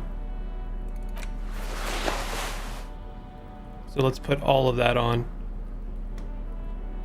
It's either this, it's either I bug this guy or I have to bug the other guy, and if I pry out the like important information out of him, then he won't be cool with me anymore, and I'd rather not do that. Maybe the quest picks up again at another time. Yeah, there is that possibility for sure.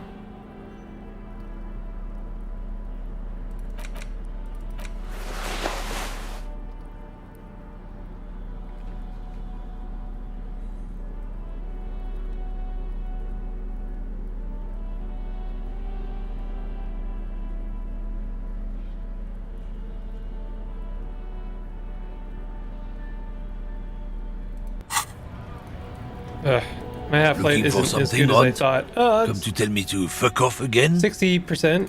Not bad. There Men you go. like this only respect two things. Strength and fear. Show me our lorry right effing now. The lady's driver lorry, where is it? Fuck you, I told you. I'm not gonna... There. His voice grows smaller as yours. Been to your effing lorry, I know where it is. I'm gonna burn it down, you hear me? Look, fuck you, man. It's some lorry down there. Green, banged up thing. I don't fucking know who she is. When did she go away? I don't know. I don't even know her name. She just rolls with the fleet and acts like a big shot. Some dyke, probably. I haven't even seen her for days. Where exactly is her lorry? Past the monument. Down there.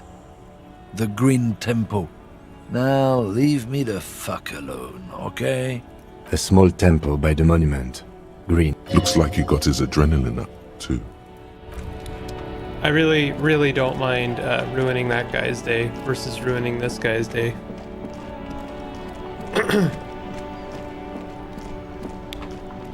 Past the monument, huh? Wait. It's back there, isn't it?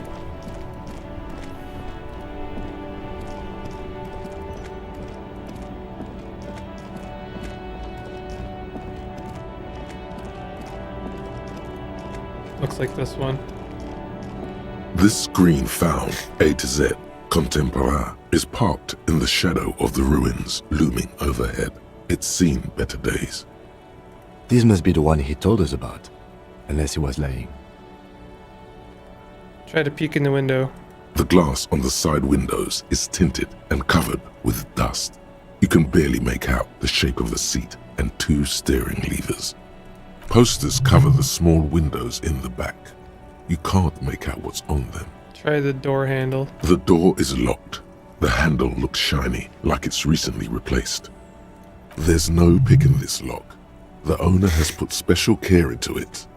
It's a recessed design. How are we going to open this up? Use the pry bar to smash the window. Open it from the inside. Really? This has been hard enough. No need to make it any harder. I gotta put my physical instrument stuff back on again.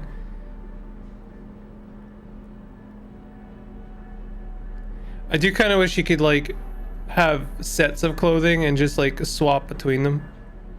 Or like, can I, you know, just click on the like optimize my clothing for physical instrument.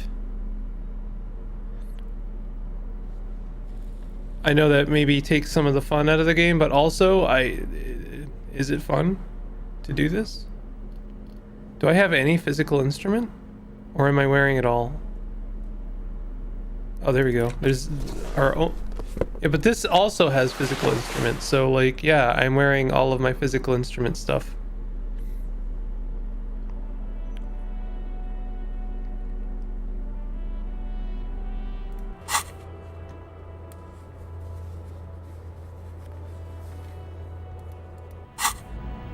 This screen found, A to Z, pry bar in hand. You take a hard swing at the window. A loud thunk rings out and the pry bar bounces back, leaving a tiny spider web on the glass. Looks like the window might be shatterproof. You may have to rethink your approach. The window appears to be shatterproof. No, it's not shatterproof. He takes the pry bar from you and gestures for you to step back. He smashes it into the window. Droplets of glass fly everywhere, shattering over the lorry floor and pavement. You can just reach in now. Nice. It went better than I expected. Open it from the inside.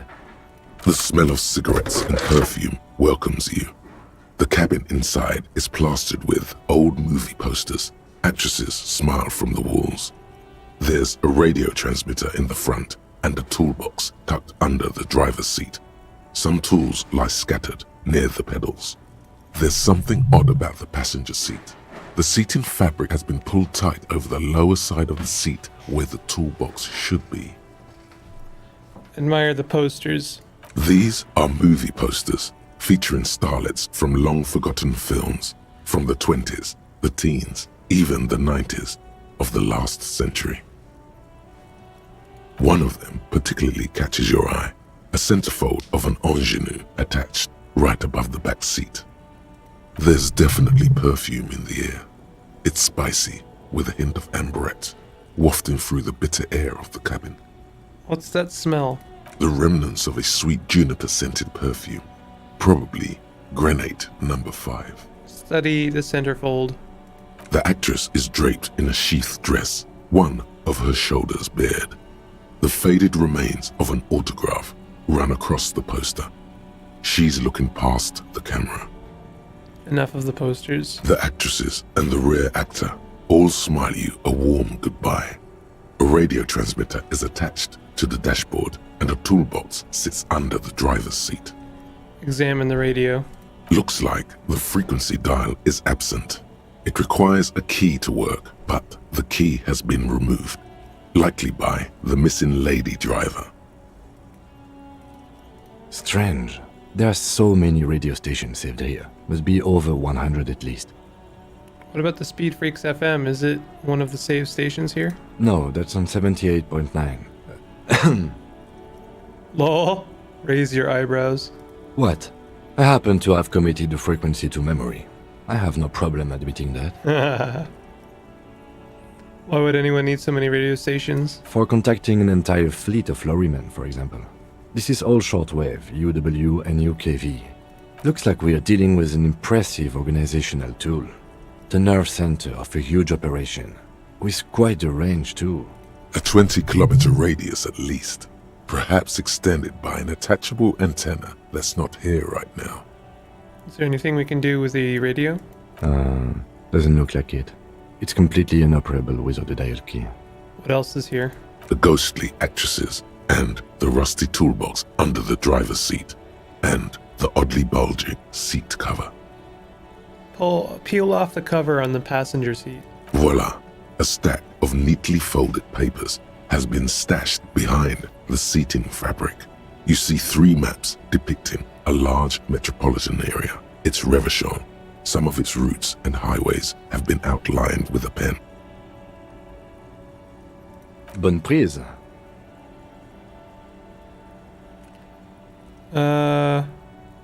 Fold open the topmost map. This large map displays the elevated motorway called 881.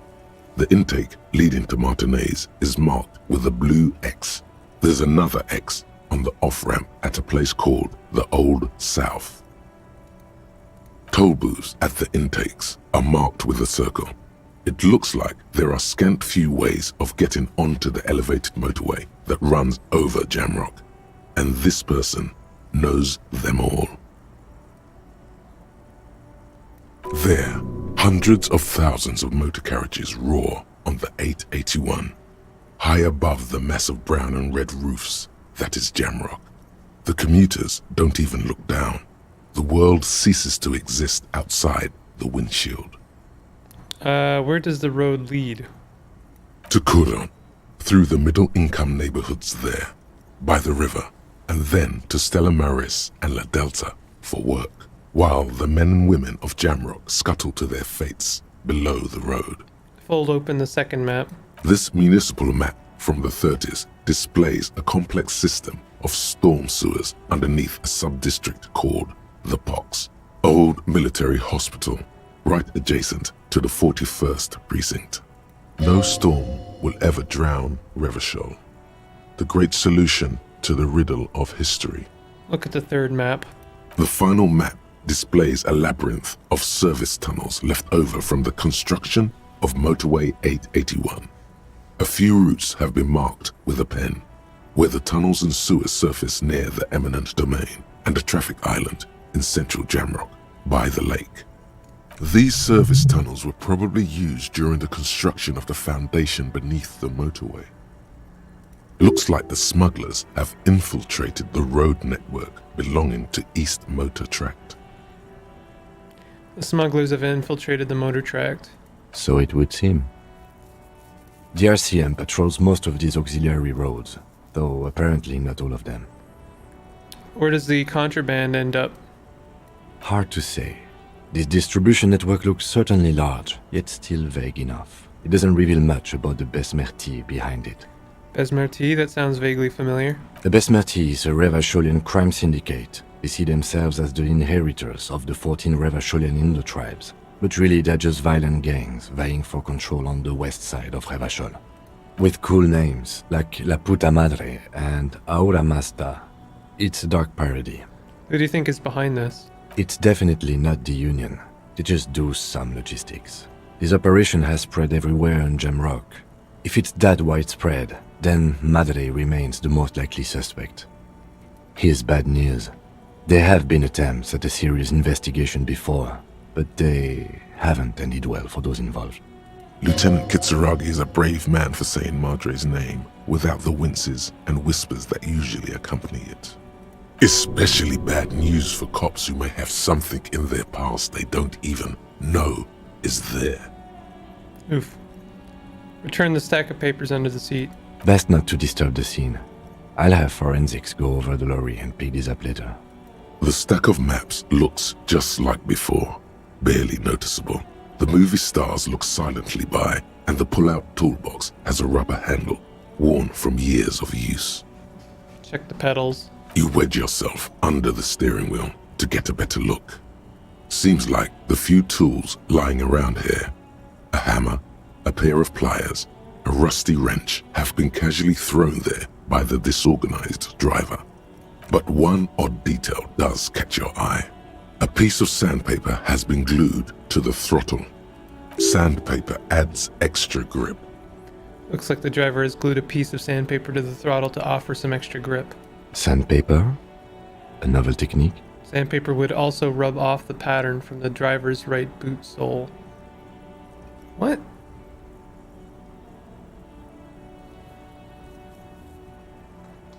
Oh, right. The boot would be present at the scene. Yes? Do the honors, he thinks. Connect it yourself. One of the footprints at the crime scene had an aberration. One sole was smoother than the other. Which means that the missing lady driver was present at the lynching. Wait, the missing 8th Hardy here? Looks like her, yes. She's also the one running the drug trade. What a handful. Now we know for certain who's the missing 8th person at the lynching. Do you think that Hardy and his boys could also be involved in the drug operation? Those jerks? Definitely. We should see what Titus has got to say on the matter. Are we finished with the lorry? The movie stars are still smiling from the walls. The radio transmitter sits on the center console and a faint smell of perfume is in the air. Pull out the pull-out toolbox. A metallic drawer slides out from the seat. It's empty, except for a folded newspaper. Unfold the newspaper. It's an issue of Périphérique from last Wednesday. A piece of paper falls out from its pages. It looks like an article ripped out from a radio enthusiast magazine. Complex mathematical equations explain the basics of something called the Ulan frequency system. The Ulan frequency system? I've never heard of that before. I know of FM, AM, UKV, but... The pull-out toolbox slides back and you close the rubber. Great. I think we got everything. A word, detective? Before we return to Joyce? All right. We've finished here. Let's quickly debrief and go over what we found, so we don't do it in front of the company rep. Seems like something police would do. What do you think of all this, Kim? Honestly, I'm quite worried by what we've seen so far. The evidence seems to point to a rather extensive and well-organized operation. I'm especially intrigued by that radio transmitter, particularly the sheer number of stations it can connect. Looks like this alleged drug trade casts a wide net. This means it's well-funded. Technology like that, a major player must be financing it. I'm not sure what the Ulan frequencies are all about, but they may hold some significance. Perhaps it's a better way to connect between fleets while avoiding frequency bleed. Maybe it's used to tap into RCM networks.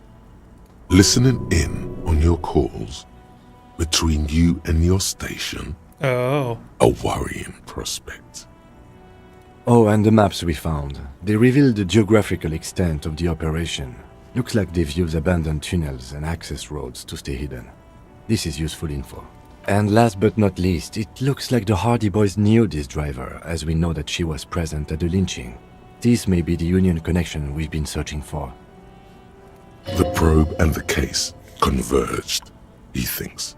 This was quite the find. What about the movie posters? How do they factor in all of this? As elegant as they are, I don't think they are relevant to the drug trade. A lot of women there, especially for a lady driver's cabin. Yes, well... Unimportant. So it turns out this is connected to the Union. Like Joyce told us, yes, logistically. But don't expect to bust this open during our stay here. At best, this is an angle we can use against them, to other ends, as extra ammunition. Will the RCM open an investigation into this? We should return to the murder case. See what Joyce tells us about the lynching. When we are done for the day, I call my station and suggest our narcotics department look into it. That might not be a good idea. There are more than enough grounds to start an official investigation, sometime later when we are done here.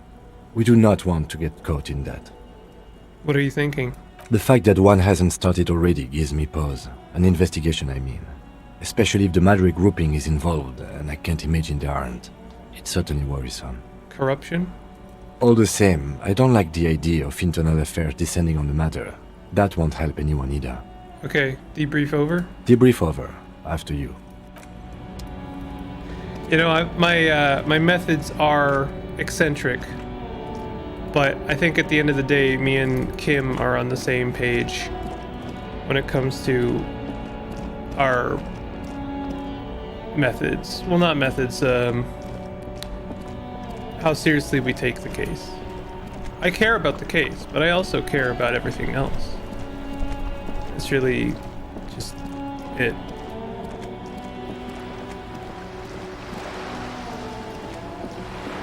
What even is stochastic gradients? They're gradients that are stochastic.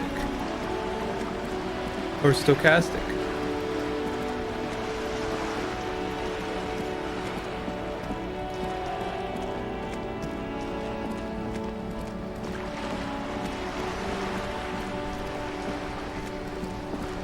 You're back. Good. What can I help you with? Tell me about the strike at the harbor. Of course. Of course. Don't tell her you've met Everard right away. This time. Lorryman? Yes, my eyes on the harbour have sent word to that effect. What have you discovered? Wait, where exactly are these eyes located? It doesn't really matter. And I do apologise for the surveillance. Wild Pines can't afford to be blind at a time like this. What confuses me most is how Kim lets the amnesiac washed up drunk take the lead. Because I get shit done. He trusts me. One of the tall buildings overlooking the roundabout, most likely. That would give them a read on the entire quarter. In any case, it's a relief to know someone has looked into it. If I may ask, will there be an official investigation? I assume you discovered there is an operation. She's trying to conceal her excitement, but the slight glimmer in her green eyes tells you otherwise. If there is an investigation, it will be part of an ongoing operation, subject to confidentiality. I'm sure you understand. Of course, detectives. In any case, you've held up your end of our arrangement. I trust you with the rest. Now it's my turn. I wouldn't normally break protocol like this, but the situation demands it. If you don't solve this murder, I'm afraid we may have a bloodbath on our hands. The words bloodbath sound cold in her mouth. They taste of iron and strawberries. What was that about a bloodbath? Yes. I'm afraid this strike may descend into a small-scale civil war, with possible consequences for all of Rivershoal West. Since you are sharing, ma'am, this is also the RCM's worst-case scenario. Then we're on the same page, as grim as it may be. I've already heard about a connection between the lynching and strike, but I need your testimony. I have an indirect role to play, I'm sad to say. My employer experienced a momentary lapse of faith in me. In that moment, they elected to deploy a private military contractor as an insurance measure. They called it my security detail. There's way too many quotation marks, goddamn. Momentary lapse of faith? They were dispatched after I relayed the union's initial offer. Every worker... A member of the board. I tried to convince my employer it was simply an opening gambit, like you suggested, or a joke even. They did not appreciate the humor. You need a security detail? Absolutely not. These mercenaries are muscle, pure and simple. They are meant to intimidate the Union into surrendering. Who are they, exactly? Crenell. An Oranese military company. As far as I know, 3 arrived in Martinez. They report to me sporadically, but they do not answer to me.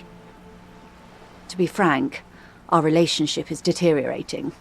They wear ceramic armor, have semi-automatic weapons, and years of combat experience. They also have trauma and stressor disorder, and no idea how to conduct themselves in an urban civilian environment.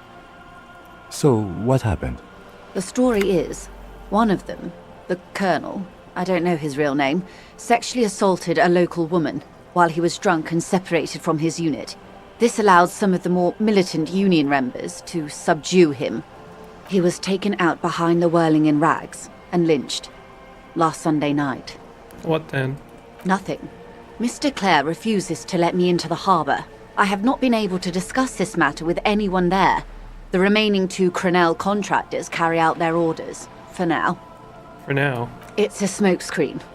In secret, they are conducting an independent military tribunal into the lynching. Once this investigation is concluded, executions will follow. What is the nature of this so-called investigation? Whether to execute one, some, or all of the Union militants. It'll be all of them. The decision is already made. I have to say, this is not disco. It is very far from disco. My only hope is that you provide a single, concrete suspect before the mercenaries indiscriminately pick theirs. Simply put, if you don't pin this on someone good and do it fast, they will identify and execute everyone present at the lynching. This in turn will force the Union to respond. The Débardeurs have over 2,000 men. It will be 1,000 to 1. Have you ever seen a hornet invade a beehive, Lieutenant? It's not pretty. These men work in tandem using semi- and fully automatic firearms.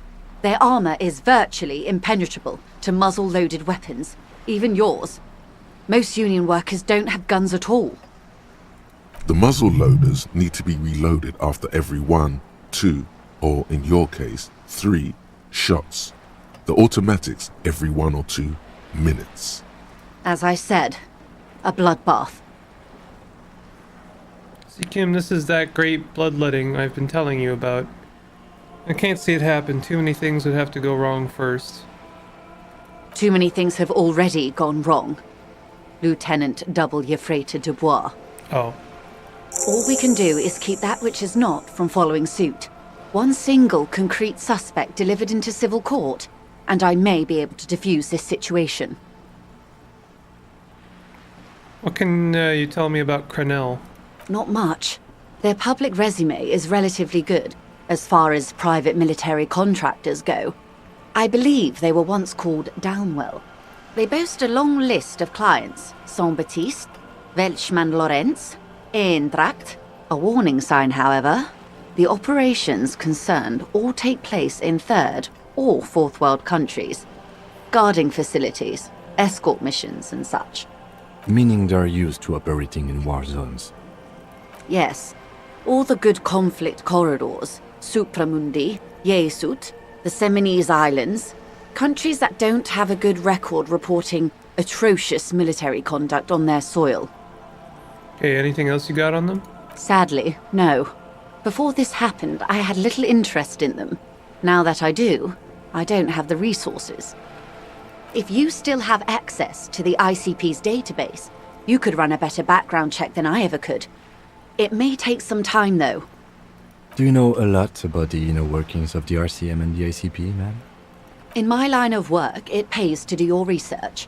I was prepared to deal with the RCM. I did not think I'd be dealing with a group like Crenell. Could you contact the company, tell them to call them off? I have. And they will. However, these orders take time to reach what is basically a rogue unit out in the field here. Until they do, it's all on us. She's being truthful. She is pressing them as hard as she can. You said the deceased assaulted a woman. Or he didn't. This is information passed on to me from some teenagers loitering around the canal. I cannot testify by it. Who did the passing on then? The remaining contractors. Their tribunal. It's what they believe.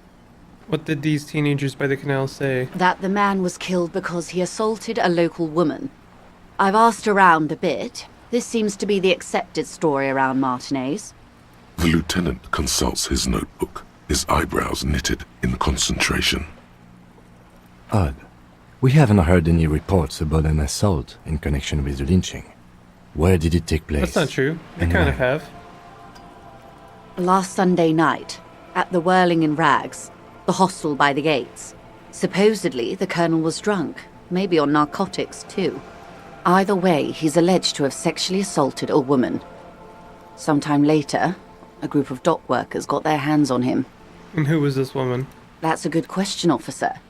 I don't have the slightest idea. As I said, it's a rumor about a rumor. In any case, it's what the colonel's remaining colleagues believe. You'll meet her soon enough, you feel. This colonel, the one who was hanged, did you know him? If you mean did I see him alive? Yes. But I did not know him. You don't know how you know.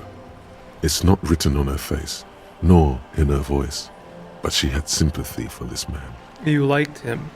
Liked is a bit strong. He was the most charismatic among them.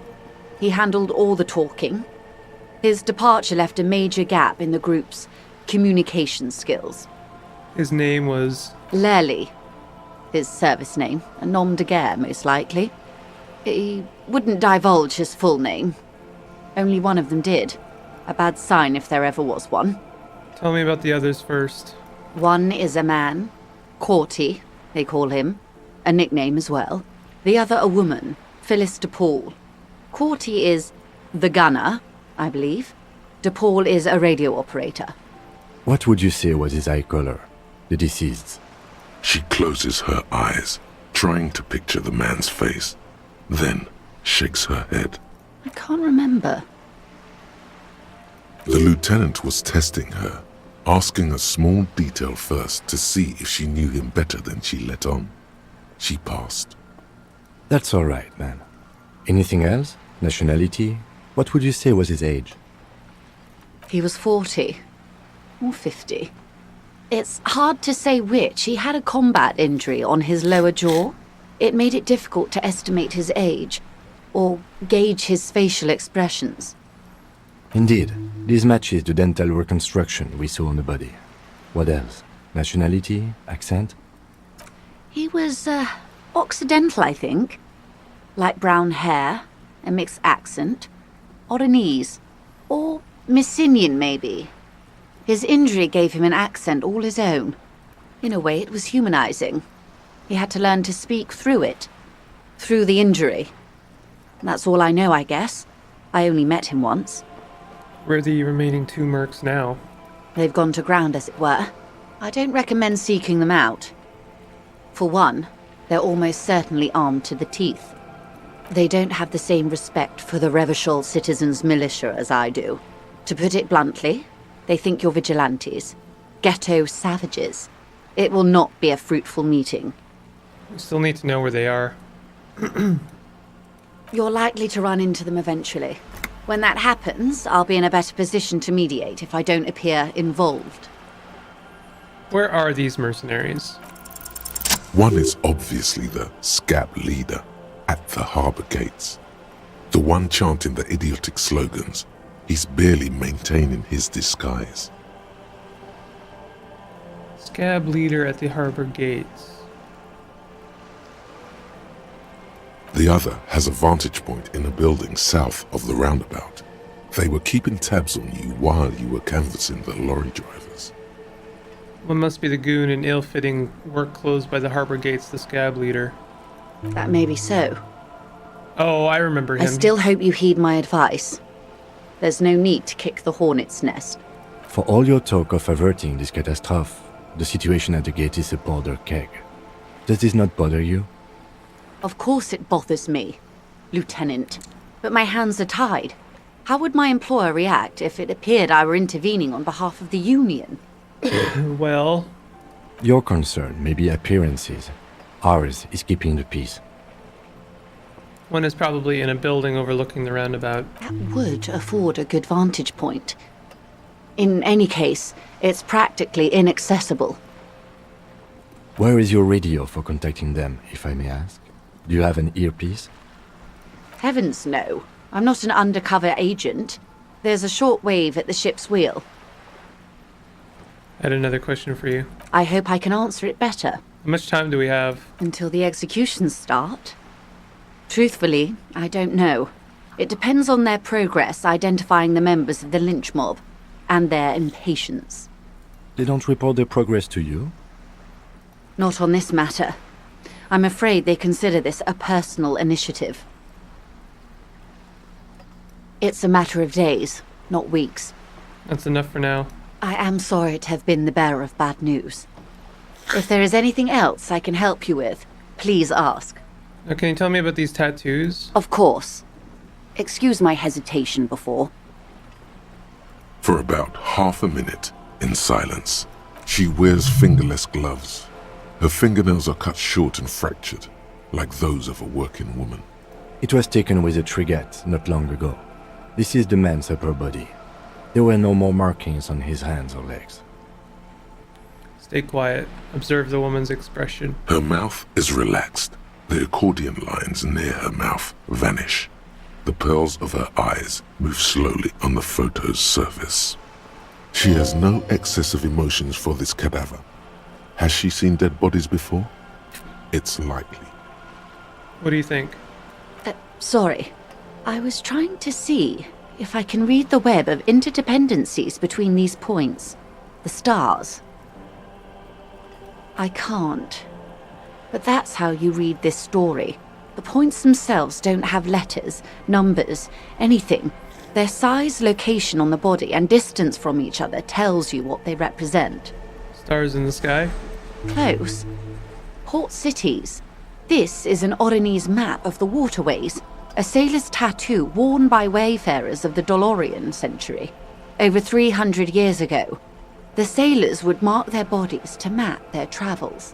What is the use of this map? The sailor's soul would use it to fly back home if they should die abroad.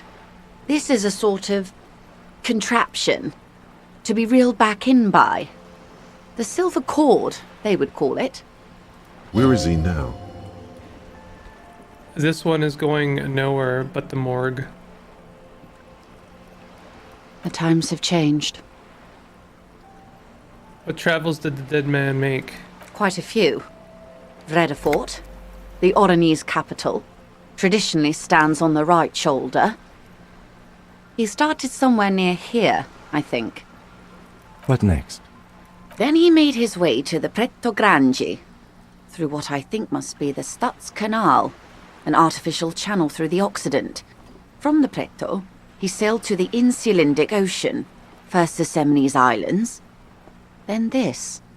Do you think he went to the Oranian Burger Canal? Ugh. What is that? Revachol. Those are the two constants. Vredefort on the shoulder, and Revachol in the heart. They started the tradition of these maps right after the discovery of Insulinde, at the dawn of the Interinsulary Age.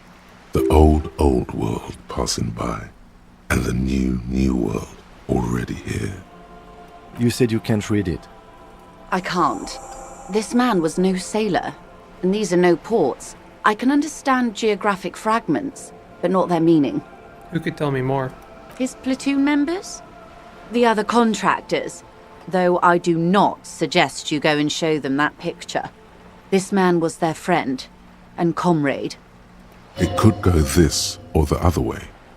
Maybe if you're tactful, it could be beneficial. I need the information. Mark it down. Ask Marks about tattoos. Do what you have to do, Detective Dubois. I don't think deciphering that tattoo should come before public security.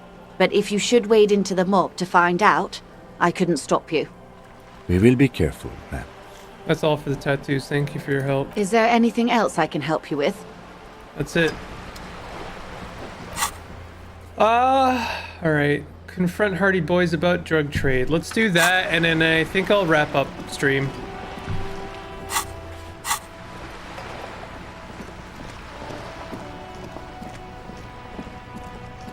actual progress was made today.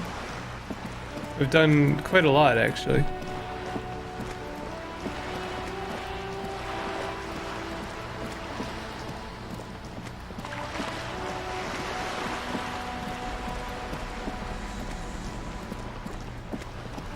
Did I miss something important?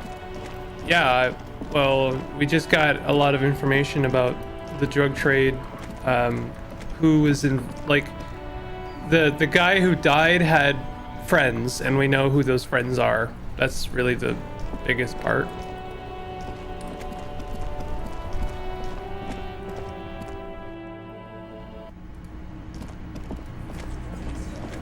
Looks like the circus left town, but the clowns are still here.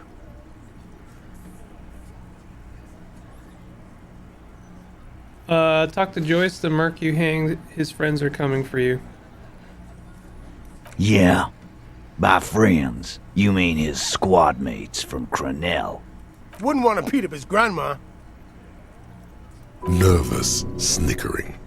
There's a rush of adrenaline present. They're forming some kind of tribunal and they're coming for you. This is what happens if you take the law into your own hands. Other people start doing it too. Let them come. The Hardy Boys are right fucking here. You heard the man. Right here. We're armed. We got the whole district behind us, and Glenn. Glenn is fucking crazy. Yeah. A well-oiled murder machine. This Crenell is bad news, you know that, right? So are the local gangs. The fucking Barmy Army and the Madre scum. You've been out there. Seen any around? Yeah. Where are they now, huh? Sent back to Madre in an airtight cargo crate. These people are trained military professionals with decades of combat experience. They are not a gang or a Barmy army. No, they're not. They're uncoordinated and drunk. We know more about them than you think.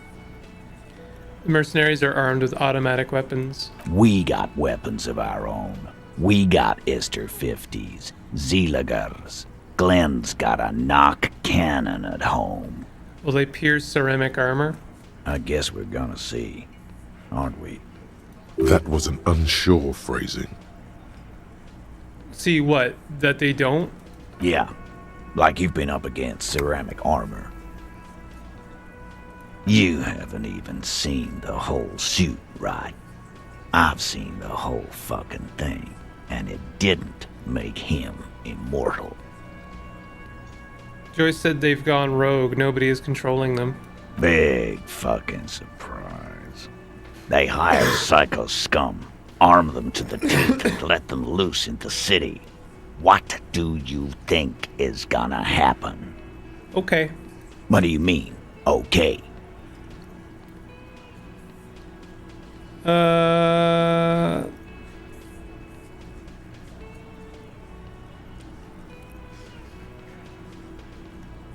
I mean, okay, you got this. You got the numbers. Goddamn right we do. We done it before. Ain't that right, fellas? Fuck yeah, we have. Battle-hardened urban soldiers, man. We got the guns and the reserves. Yeah, we got reserves. We can call in reinforcements. Lol.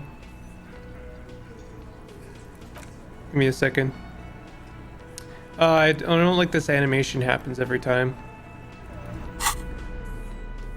I need to establish authority. Authority. Where is it?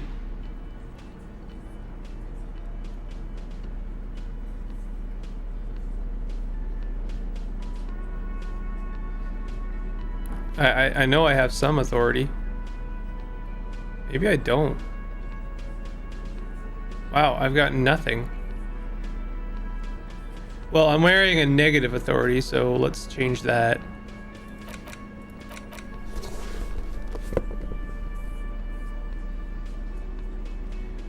I'm wearing a lot of negative authority, actually.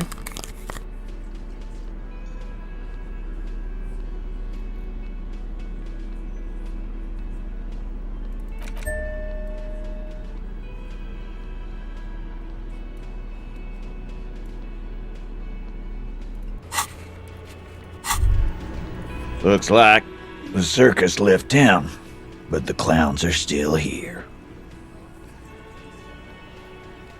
Establish authority. A high chance now. As you look around this room full of sweaty men, swearing, drinking, spitting out tobacco, does this look familiar? Where have I seen this before? You believe the place was called Precinct 41. It was also filled with, almost exclusively, men, sitting on desks, talking shit and wasting time. I get it, Titus. You guys really are the authority around here. Huh? You must be. You're just like real cops, drinking beer and sitting around with your dicks in your hand.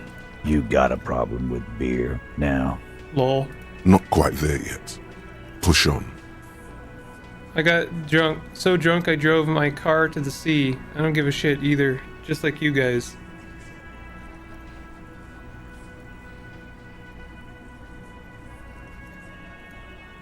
Speak for yourself, buddy. We've been giving a shit for 10 years. Martinez was a dump before we put this outfit together. They don't know, man. They weren't here. We had 3 shootings a week, kids dead, fucking graffito everywhere. You cops haven't shown up since the 30s. Congratulations on the graffito removal. All I see is you sitting around talking about Monica's titties while there's a rape victim. So what? What do you want from me? We took care of that fuck. Don't let him drink that. One more push. Quick. Just don't antagonize him. You have this already.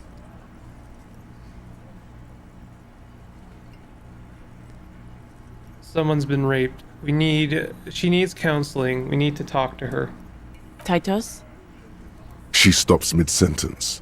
That's it. You got him. He's going to give it up, but on his terms. You want to talk to her, cop? Fine. I'm gonna let you talk to her, but you treat her with respect. If you don't, if you question her, harass her, a freight train of pain, buddy. What is her name? Glacia. I'm on due. She's staying here at the Whirling in Rags, a real pretty one. Silvery jumpsuit, blonde. That's Amonju, with an O-U. Shit. The girl upstairs? That can't be her. She knows you drank so hard you forgot you were a cop. Oh no.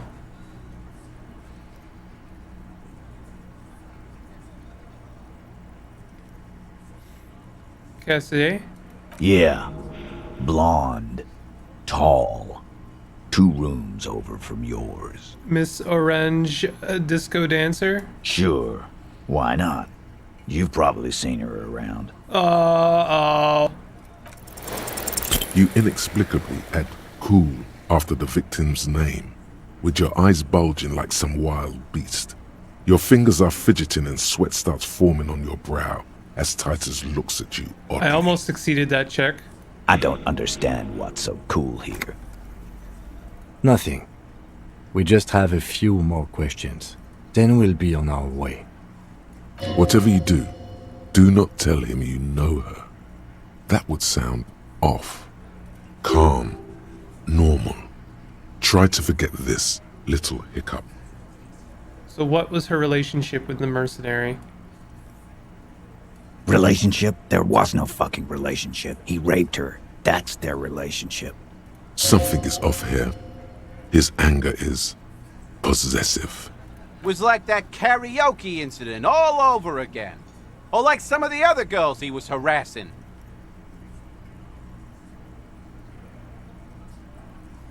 Okay, enough. All of this is irrelevant to your stated investigation. When was the rape? He did it before we killed him.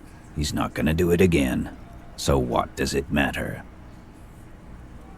It would help if we establish a timeline. All right. 2 weeks, maybe? I don't know.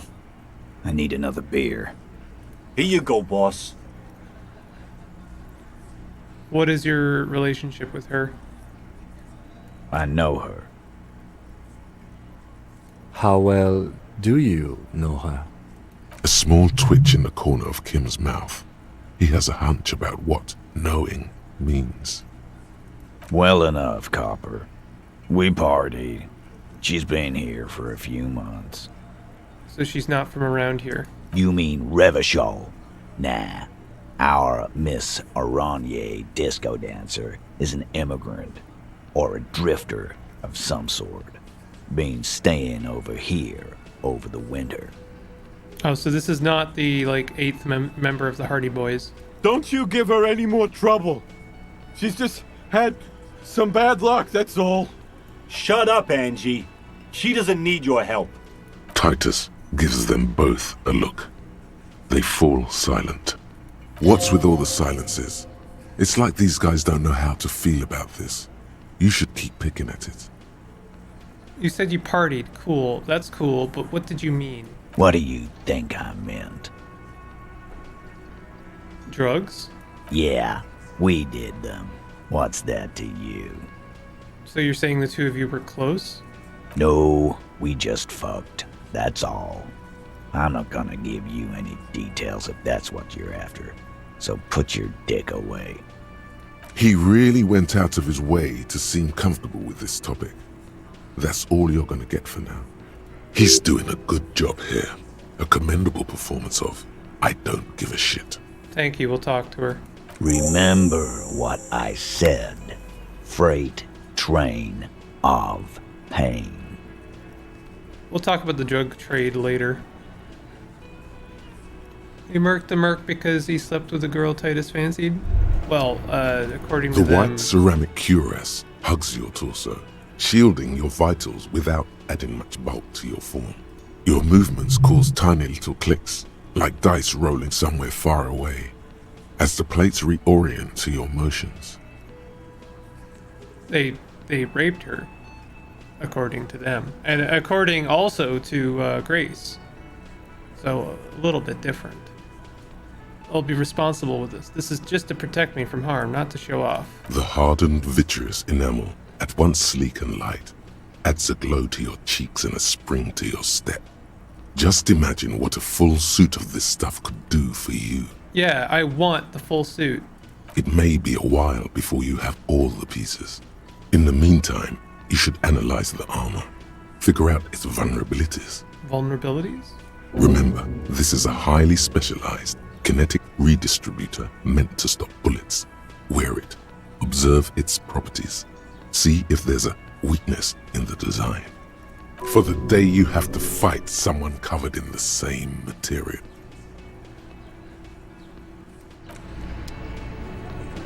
It's a good thing I'm wearing it then. Let's start learning about that.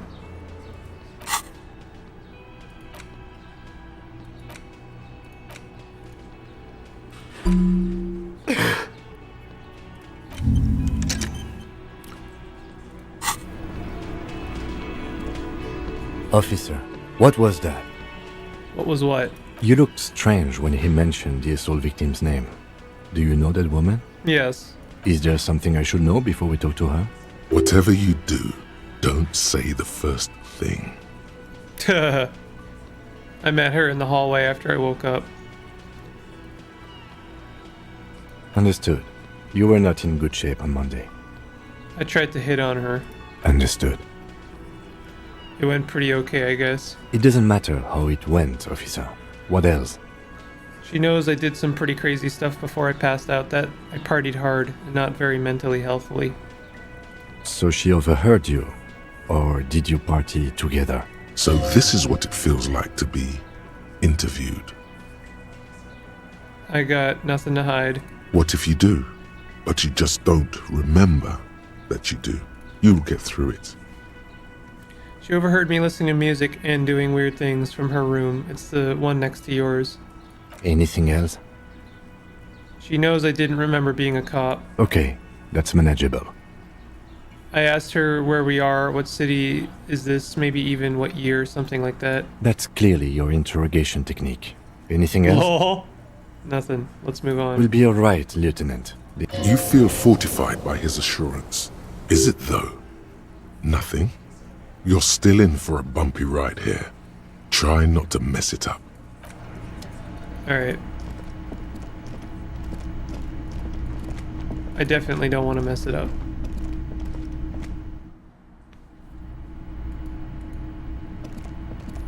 The door is closed. Who is it? Tired. Controlled. This is the police. Can we come in? Come on up. The door is open. I'm drying my hair. Sounds like it's coming from upstairs somewhere. You could snoop around before going up.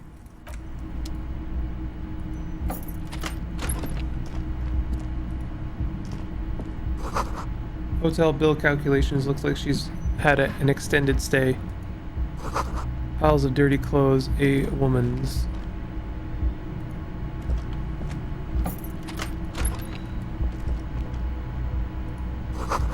See a yard below. The corpse is no longer there. This medicine cabinet is full of wares. Sheets of pills, haphazardly stacked, one on top of the other. There's also a toothbrush somewhere in there. Look at the toothbrush. It's been used quite a lot, but not for scrubbing blood off towels, or anything else interesting, it seems. It's clean of chemical odors too. Just some dried toothpaste on the handle. This toothbrush belongs to someone who doesn't give a damn about her teeth. Look at the medications. Pharmaceuticals line the shelves, sheet upon sheet of pill bottle next to pill bottle. Acetylic acid, APAP, eye drops, blood thinners. There's quite the collection in here. Anything of note? Search the bottles. Pill bottles rattle like bones as you search the cabinet. Paracetamol, histoperidol, something in a foreign language you can't read. Behind them, an unusually shaped nasal spray. Its label reads, Nacra. What's Nacra? An opioid receptor antagonist. It's used for diamorphine overdoses. Search the pill sheets. Among some foreign, probably Messinian or Gotwaldian, marked red blister packs you find. What do you find? This is going to take a little know-how. Yep, you got it. I'm gonna put my electrochemistry stuff on.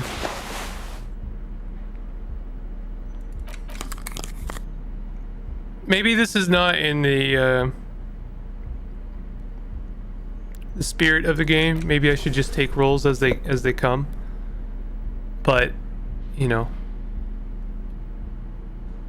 I want to find out more, and I feel like when it comes to these things, I'm gonna find out more by optimizing my attire. This medicine cabinet is stocked with drug. A bright orange bottle with peptide stamped on it. In sunny, happy letters. Jackpot, baby. That's the stuff you're looking for. Your palms begin to sweat just holding that little plastic container. What's so exciting about this orange bottle? It's speed, man. Just what you were looking for. They call it dextroamphetamine and talk about psychological disorders. But what we're seeing here is some scientifically advanced trucker speed. I also see a brand called Peptide. Preptide, a euphemism for pharmaceutical amphetamine. Prescription speed. The fuck are you waiting for? Let's get super fucking preppy. Close the cabinet.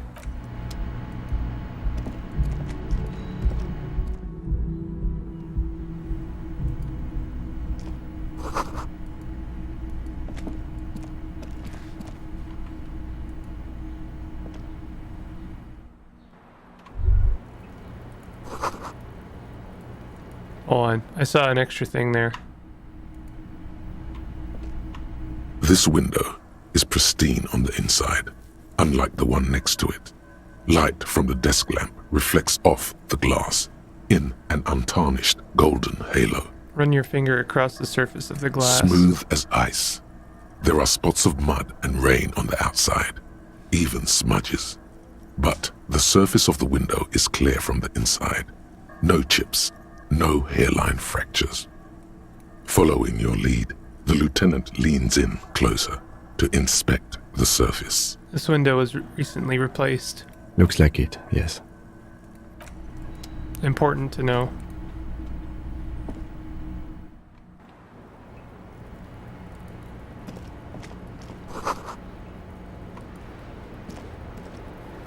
Welcome to the roof. I've been waiting to come up here forever. Her hair is still slick from the shower. Below her silvery jumpsuit, an athletic young body, built long and lean. I'm sorry for the mess down there. The cleaning lady hasn't come by in days. I'm beginning to wonder if she ever will. Nice view you've got up here. It's much nicer now. Where the dead body used to hang, clearly visible from the roof. But Thank you for that, officers. Truly. there is something in her light brown eyes, a sadness, when she thinks about the death of that man. You mentioned a cleaning lady. I think I need one. Oh, yes. Legends of room number 1 have made their way around the building. They say a portal to hell has opened in there. Disco Infernum. They also say that's why the cleaning lady quit. Because of the Infernum. I'm Kim Kitsuragi. I'm a detective from Precinct 57. I believe you have already met my colleague from Precinct 41. Have I ever?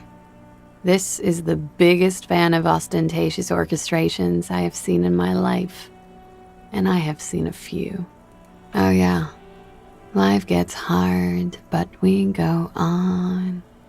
It's gotten pretty hard in the meantime, but I go on. Things are only getting easier for me.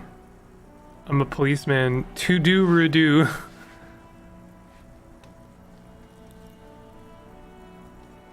I can see that.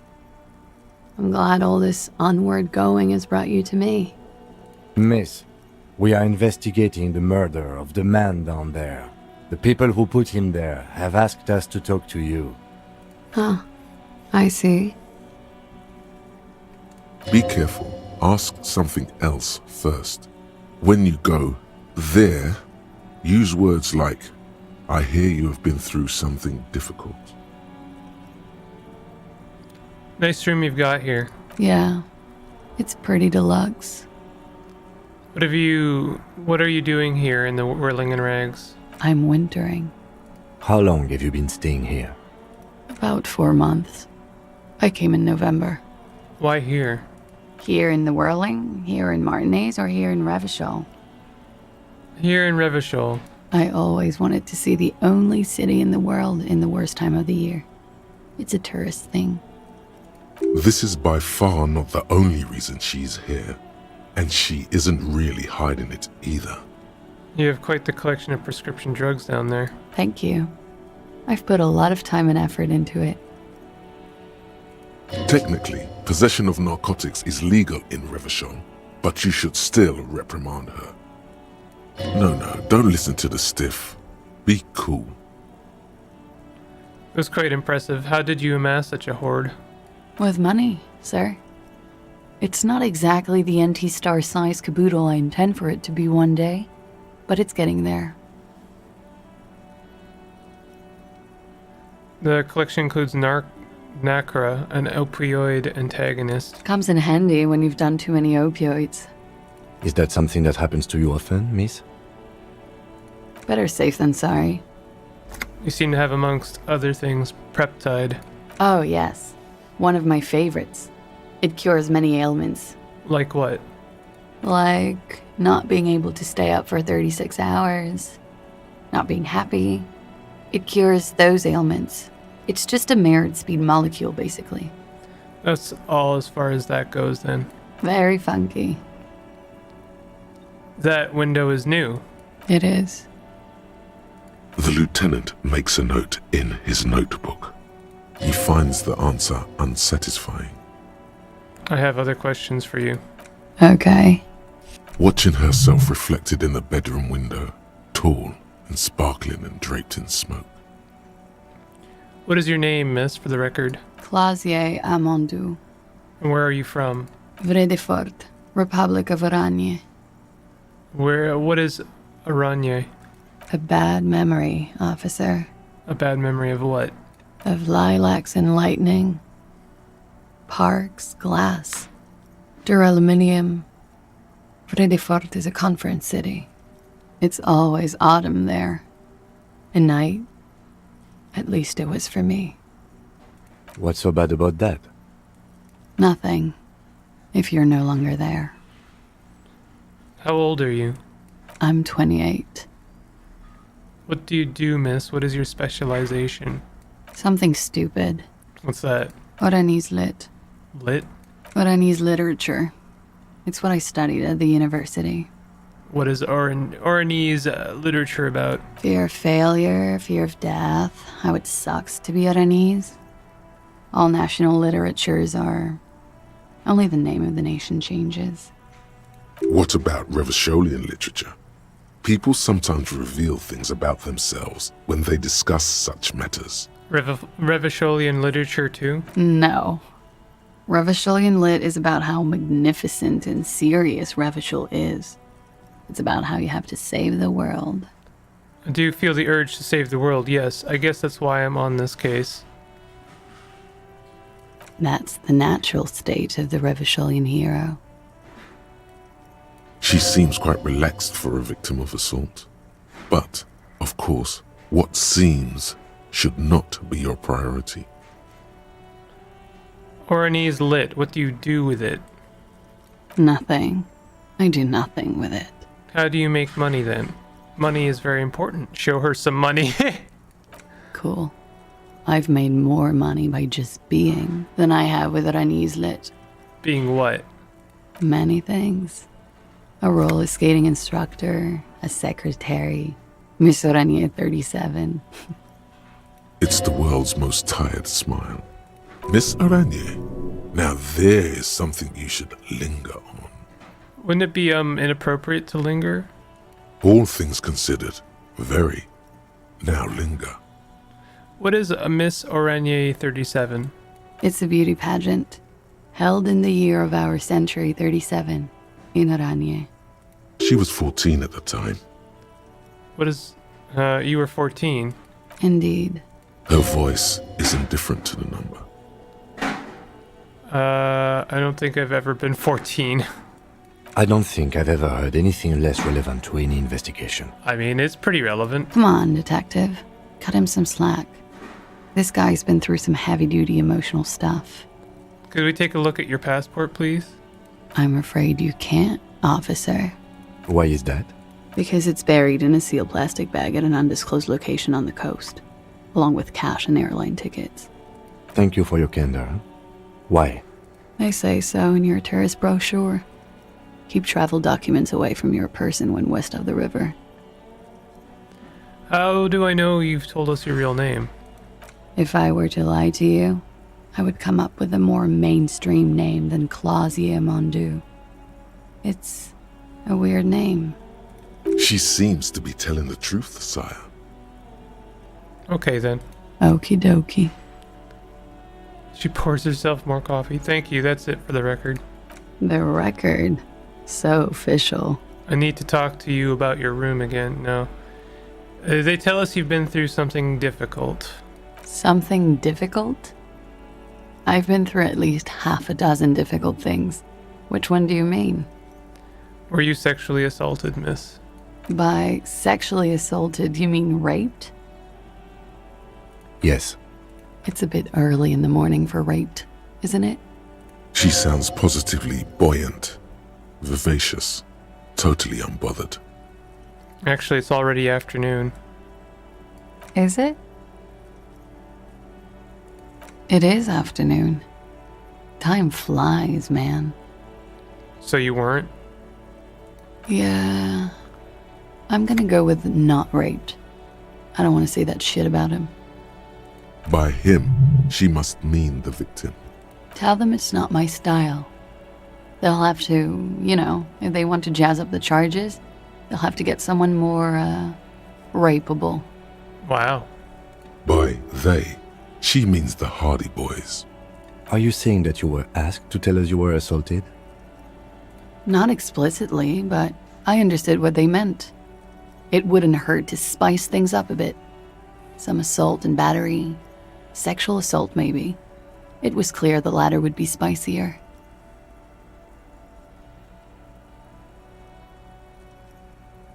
Titus asked you to spice things up for us?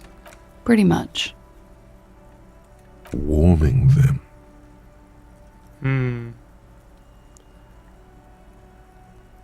What did happen between you and the victim? We partied. Oh, you mean like a birthday party? What kind of partying? That point to your bloated face? The kind I do? With all due respect, sir, I think we partied a little harder than that. No one parties harder than me. Please, you're alive in 50. I've known people who party so hard they're dead at 14. Oh, I mean, that's fair. What no one does on your level is hitting the repeat button. I'll give you that. And maybe room trashing. What did you do when you partied? We drank, sir. A lot. For weeks, basically. We had that effect on each other. We made each other drink harder. That's why I liked him. What else? Stimulants. Speed also has that effect, making you drink harder. And then drinking harder makes you do more speed. It's quite the combination. We also had sex. Were feelings involved? A little. The drugs were good enough, and we did enough of them. How did you two meet? Downstairs, at the bar. He was on some sort of assignment, a military man, as you probably know.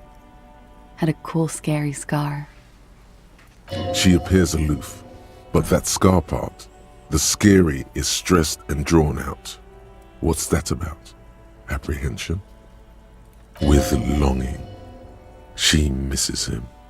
When was this? A month ago? Something like that.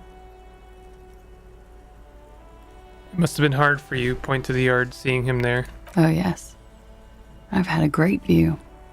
From the roof, out of the bathroom window, in my dreams. A bitter cringe. It hurts. You look to the lieutenant. You called us, the RCM. Yes. Jackpot. A call reporting the hanging. That was you. I made it. And I would appreciate it if you didn't tell everyone. In Martinez, they call it snitching. Reporting crimes is confidential in Revachol, miss. Before we go on, if it's snitching, then why do it? Because I couldn't handle it anymore. None of these people called. He just kept hanging there. Then they started stripping him. The caller's voice was disguised. I didn't exactly disguise it. I just muffled the mic and nicked the landline a little. Nicked it how? With nail clippers. And I diverted some radio fuzz into it. Into the cold wire. So, she's God's mystery foam cutter. Ah. And in the process, you broke the landline downstairs. Did I? Fuck. I didn't mean to. I had no idea what I was doing. I love how this is coming together. Still, that's pretty clever tampering. Simple and clever. Crossing the lines like that. Seems like you had some idea. That was nifty. Thanks. She looks a bit like a little girl who's just been complimented on her bike repair skills. Why go through all the trouble? I don't know, sir. It was stupid. I was drunk, too. I was probably afraid the union was listening in. Locals say they have ears in the wires. Thank you for making the call, miss. It was the right thing to do. I didn't want to, sir. But if I hadn't, he'd still be hanging there. What can you tell me about him? Name, eyes, age? I'm sorry, I can't do it. Not right now. Later, maybe. I keep seeing him. Like he is now. I can't talk about his... I don't know... hair. I know it's difficult, miss. We can return to it later. She meant she sees him in her dreams. Say nothing. You pissed it all away. All of it. Elysium. Why did they hang him for, if not... what did they hang him for, if not rape? He had something to do with the strike. One has been roiling since I got here. Rotten timing. But you probably know all about it. And his role in this strike was... what? I think he was in a security detail. He was ex-military. worked for Wild Pines, and against the Union. We didn't discuss work much, if you know what I mean, but I understood it was dangerous. And they lynched him for it? She nods. What was there a bullet in his head? That seems like really crass, but we're doing it. Bullet? They shot him too? I'm not picking up on any theatrecraft here, sir. The pause is sincere.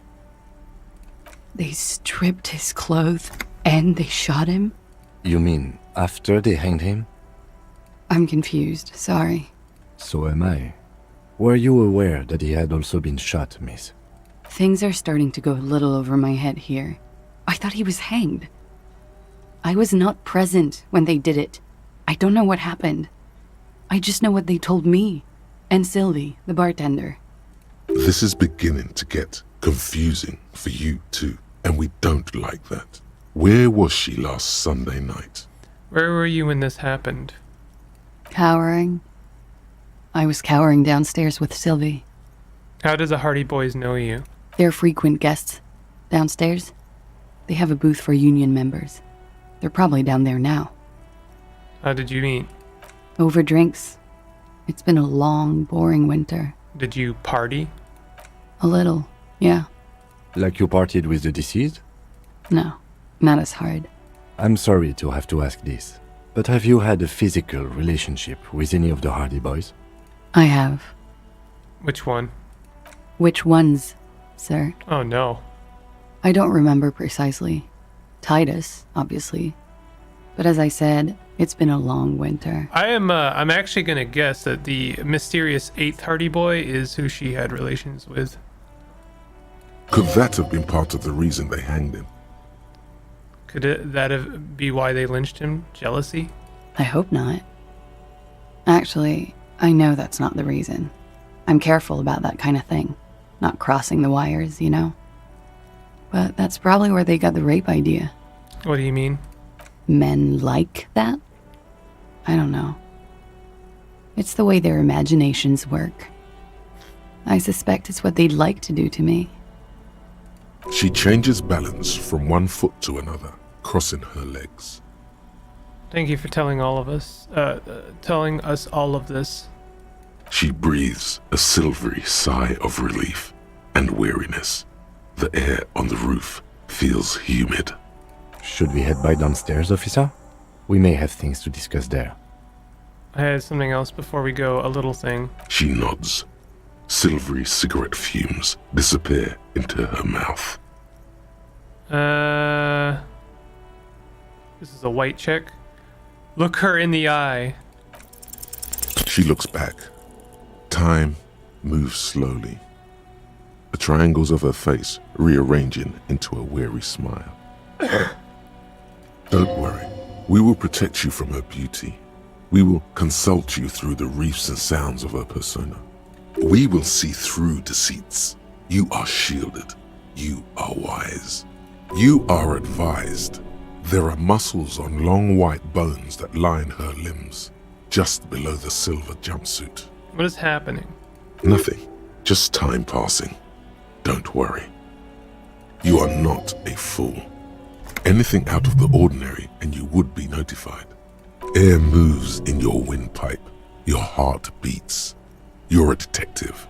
Get back to detecting. Avert your eyes. The strange moment ends. It was brief, no longer than 2.2 seconds. Let's return to this later, miss. Why not? I'll be here until 11 p.m., drinking coffee, most likely.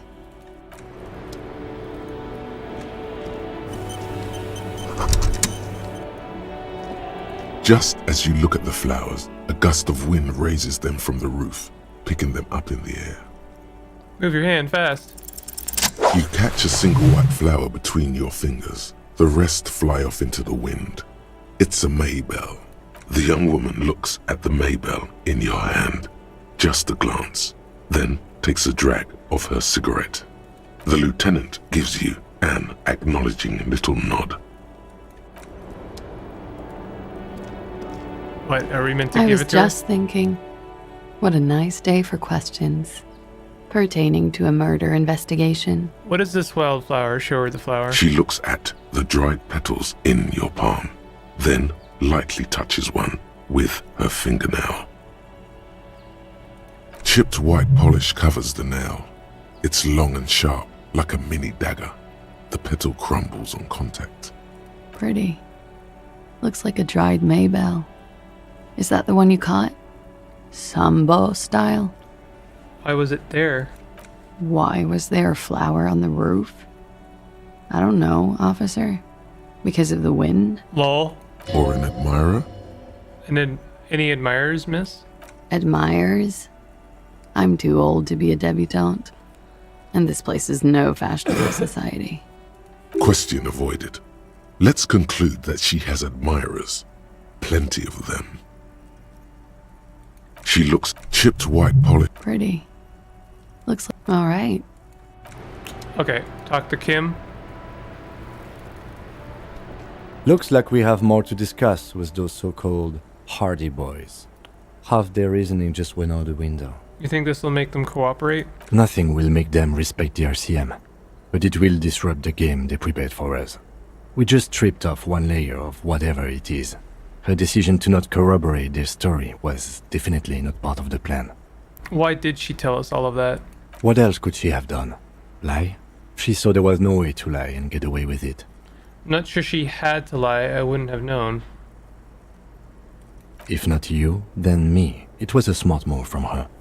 She seems candid. You think so? Being candid is the best way to lie. The appearance of candor with some facts thrown in draws attention away from whatever one chooses to omit. She may be trying to control the pace of the investigation. Anyway, we should move. I suspect our inquiries will bring us back here soon enough. Where's this other door? The same small, heavy door. No lock in sight. Where does this lead to? I don't know, Lieutenant Yefreiter. It is not the first closed door we found in this building. There is also your mysterious blue kitchen door. Do you think it's important? I don't know. The further we get, the more this building seems to be tied to the case. The vigilantes, the cadaver, and a number of people connected to the case are in or around this building. This door is part of it. It's not unimportant. Push. It's barred from the inside. You hear the bar rattle in the brackets. Sounds like it's heavy, too. Very sturdy. I'm sure if I fail this, I will hurt myself, so I will not do that.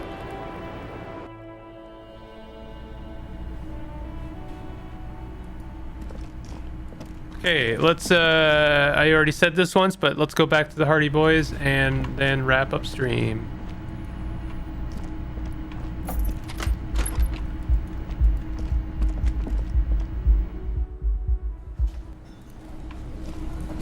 What do these guys keep? Yes?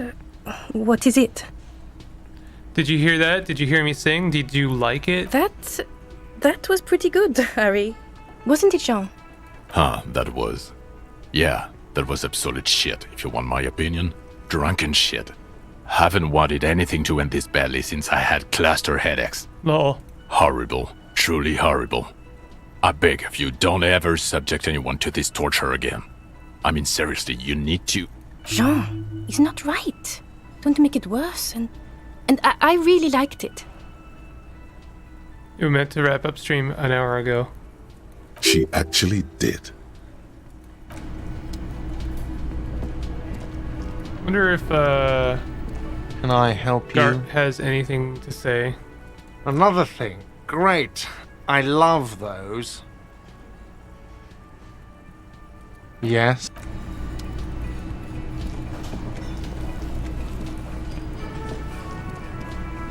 Yes, I'm very attractive. Great, thank you.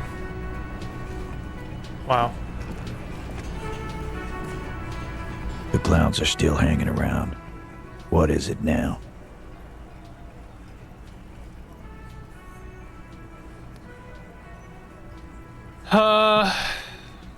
Claze says she wasn't raped. Fuck! I knew that fucking whore couldn't be trusted. You've hit a nerve. Titus is furious. No, more than that. The loyal Titus feels betrayed. For the record, Titus Hardy did not explicitly specify the victim as a whore, nor did he say anything about trusting her. Oh, shut up and stay out of this, Liz. He raped her. He was out of his fucking mind. You have no idea. She's just in denial, asshole. You don't understand the traumatic experience. She's shutting down, and she doesn't fucking trust you. Yeah, she's crazy, you know. A crazy bitch. You know the type. She's fucked up. This is a diversion. Stay on track. I did think that, yes, that she's a little crazy. Cut the bullshit. She told me the truth. Lawman, I'm at the end of my goddamn rope with you. I fucking told you not to push her. And you went and pushed her. I am gonna fucking hit you. Duck. Titus Hardy! Success. Titus backs off. Fists down, everybody. Everett personally sent me to take care of this. If this goes south, we'll all be in the shit. But you, Titus Hardy, are going to be buried. Am I understood? When she's angry, she emphasizes the S. It gives her voice a strangely hypnotic quality. Her lips barely move as she speaks. Frankly, it's a bit terrifying. Someone has to rush in to break the tension. The second in command. Look, Copper. We know that that fuck was a rapist and a killer. We got him confessing to it on tape. Show it to him, T. What's the harm, right? Here, jerkwad. Listen to this shit. And then come back and tell me the soldier of the apocalypse was an innocent man. This is their last play, this tape. Their story is in tatters, a mess. It might be nice to listen to, but at this point, you don't need to. Why should I care about the tape? You lied to me. You don't care about evidence. The fuck are you a cop for, then? Pigs, T. They don't care about getting the truth. They care about getting convictions. They are fucking keeping a score on their bulletin boards. I won't be on your bulletin board.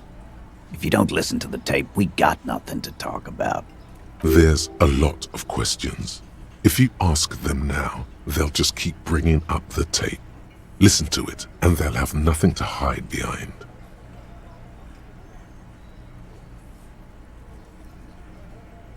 Where can I listen to this? I'm sure we can find a tape player. Where can I listen to this? Why don't you try shoving it up your ass, G? Yeah, play it with your ass, cocksucker. Wow. I'm sure we can find a tape player. It's not a problem. Your room had one. Or maybe it's too broke. Don't forget your tape, lawman. Compliments of Titus Hardy. You do that. Oh, and keep it. Maybe you'll need a reminder of human ugliness someday. I don't think this is a door in the woods situation. I think you might like it. As if it's horror, maybe it's best saved for Halloween month. For scary month, you know?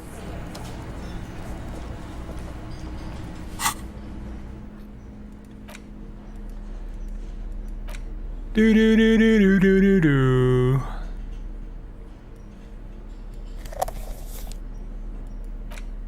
Wow, look at my dude. He's looking cool.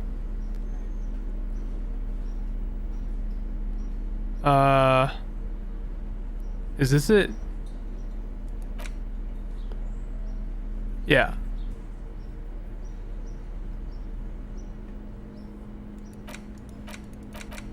The porter reel is just what you needed.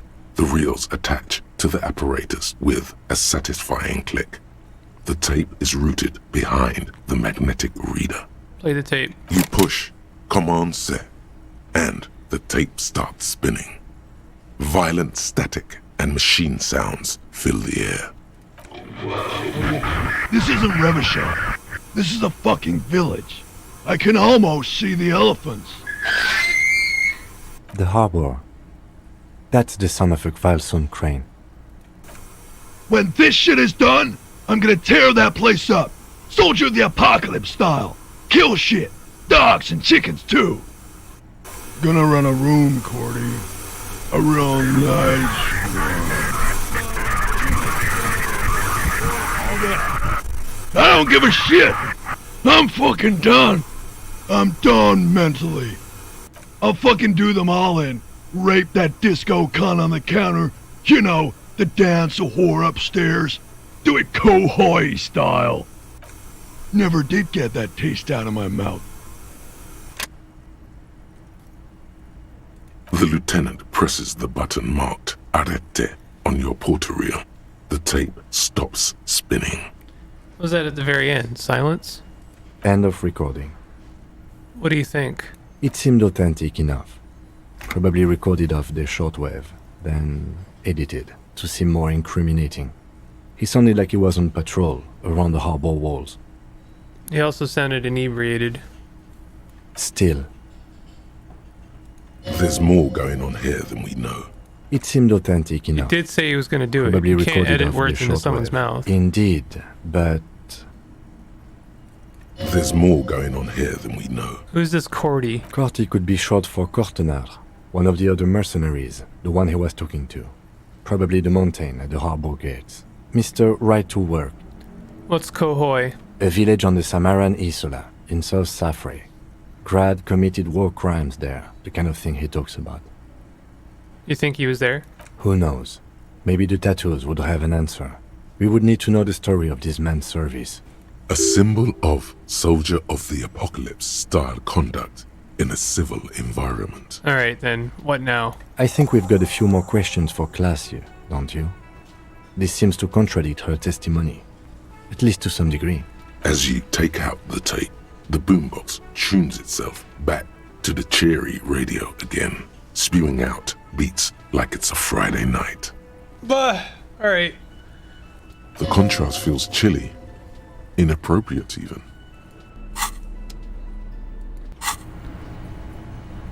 Alright. We have much more things to do, but you know, we're getting places.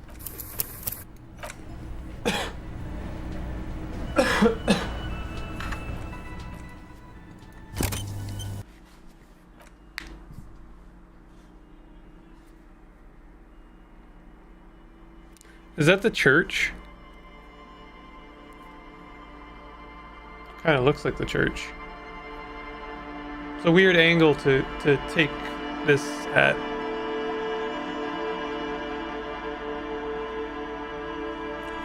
Alright, thanks for joining and hanging out.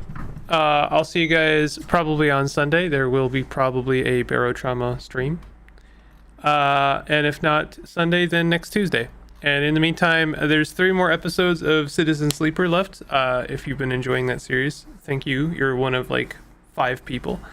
The conclusion will probably be up Monday. So I also have some Vintage Story episodes pending. They are very close to done. I just need to narrate the last one and then it'll be good to go. So if you're enjoying Vintage Story, more of that to come. I'll see y'all later. Take it easy. Have a good night. Have a good Friday. Ta. It's over.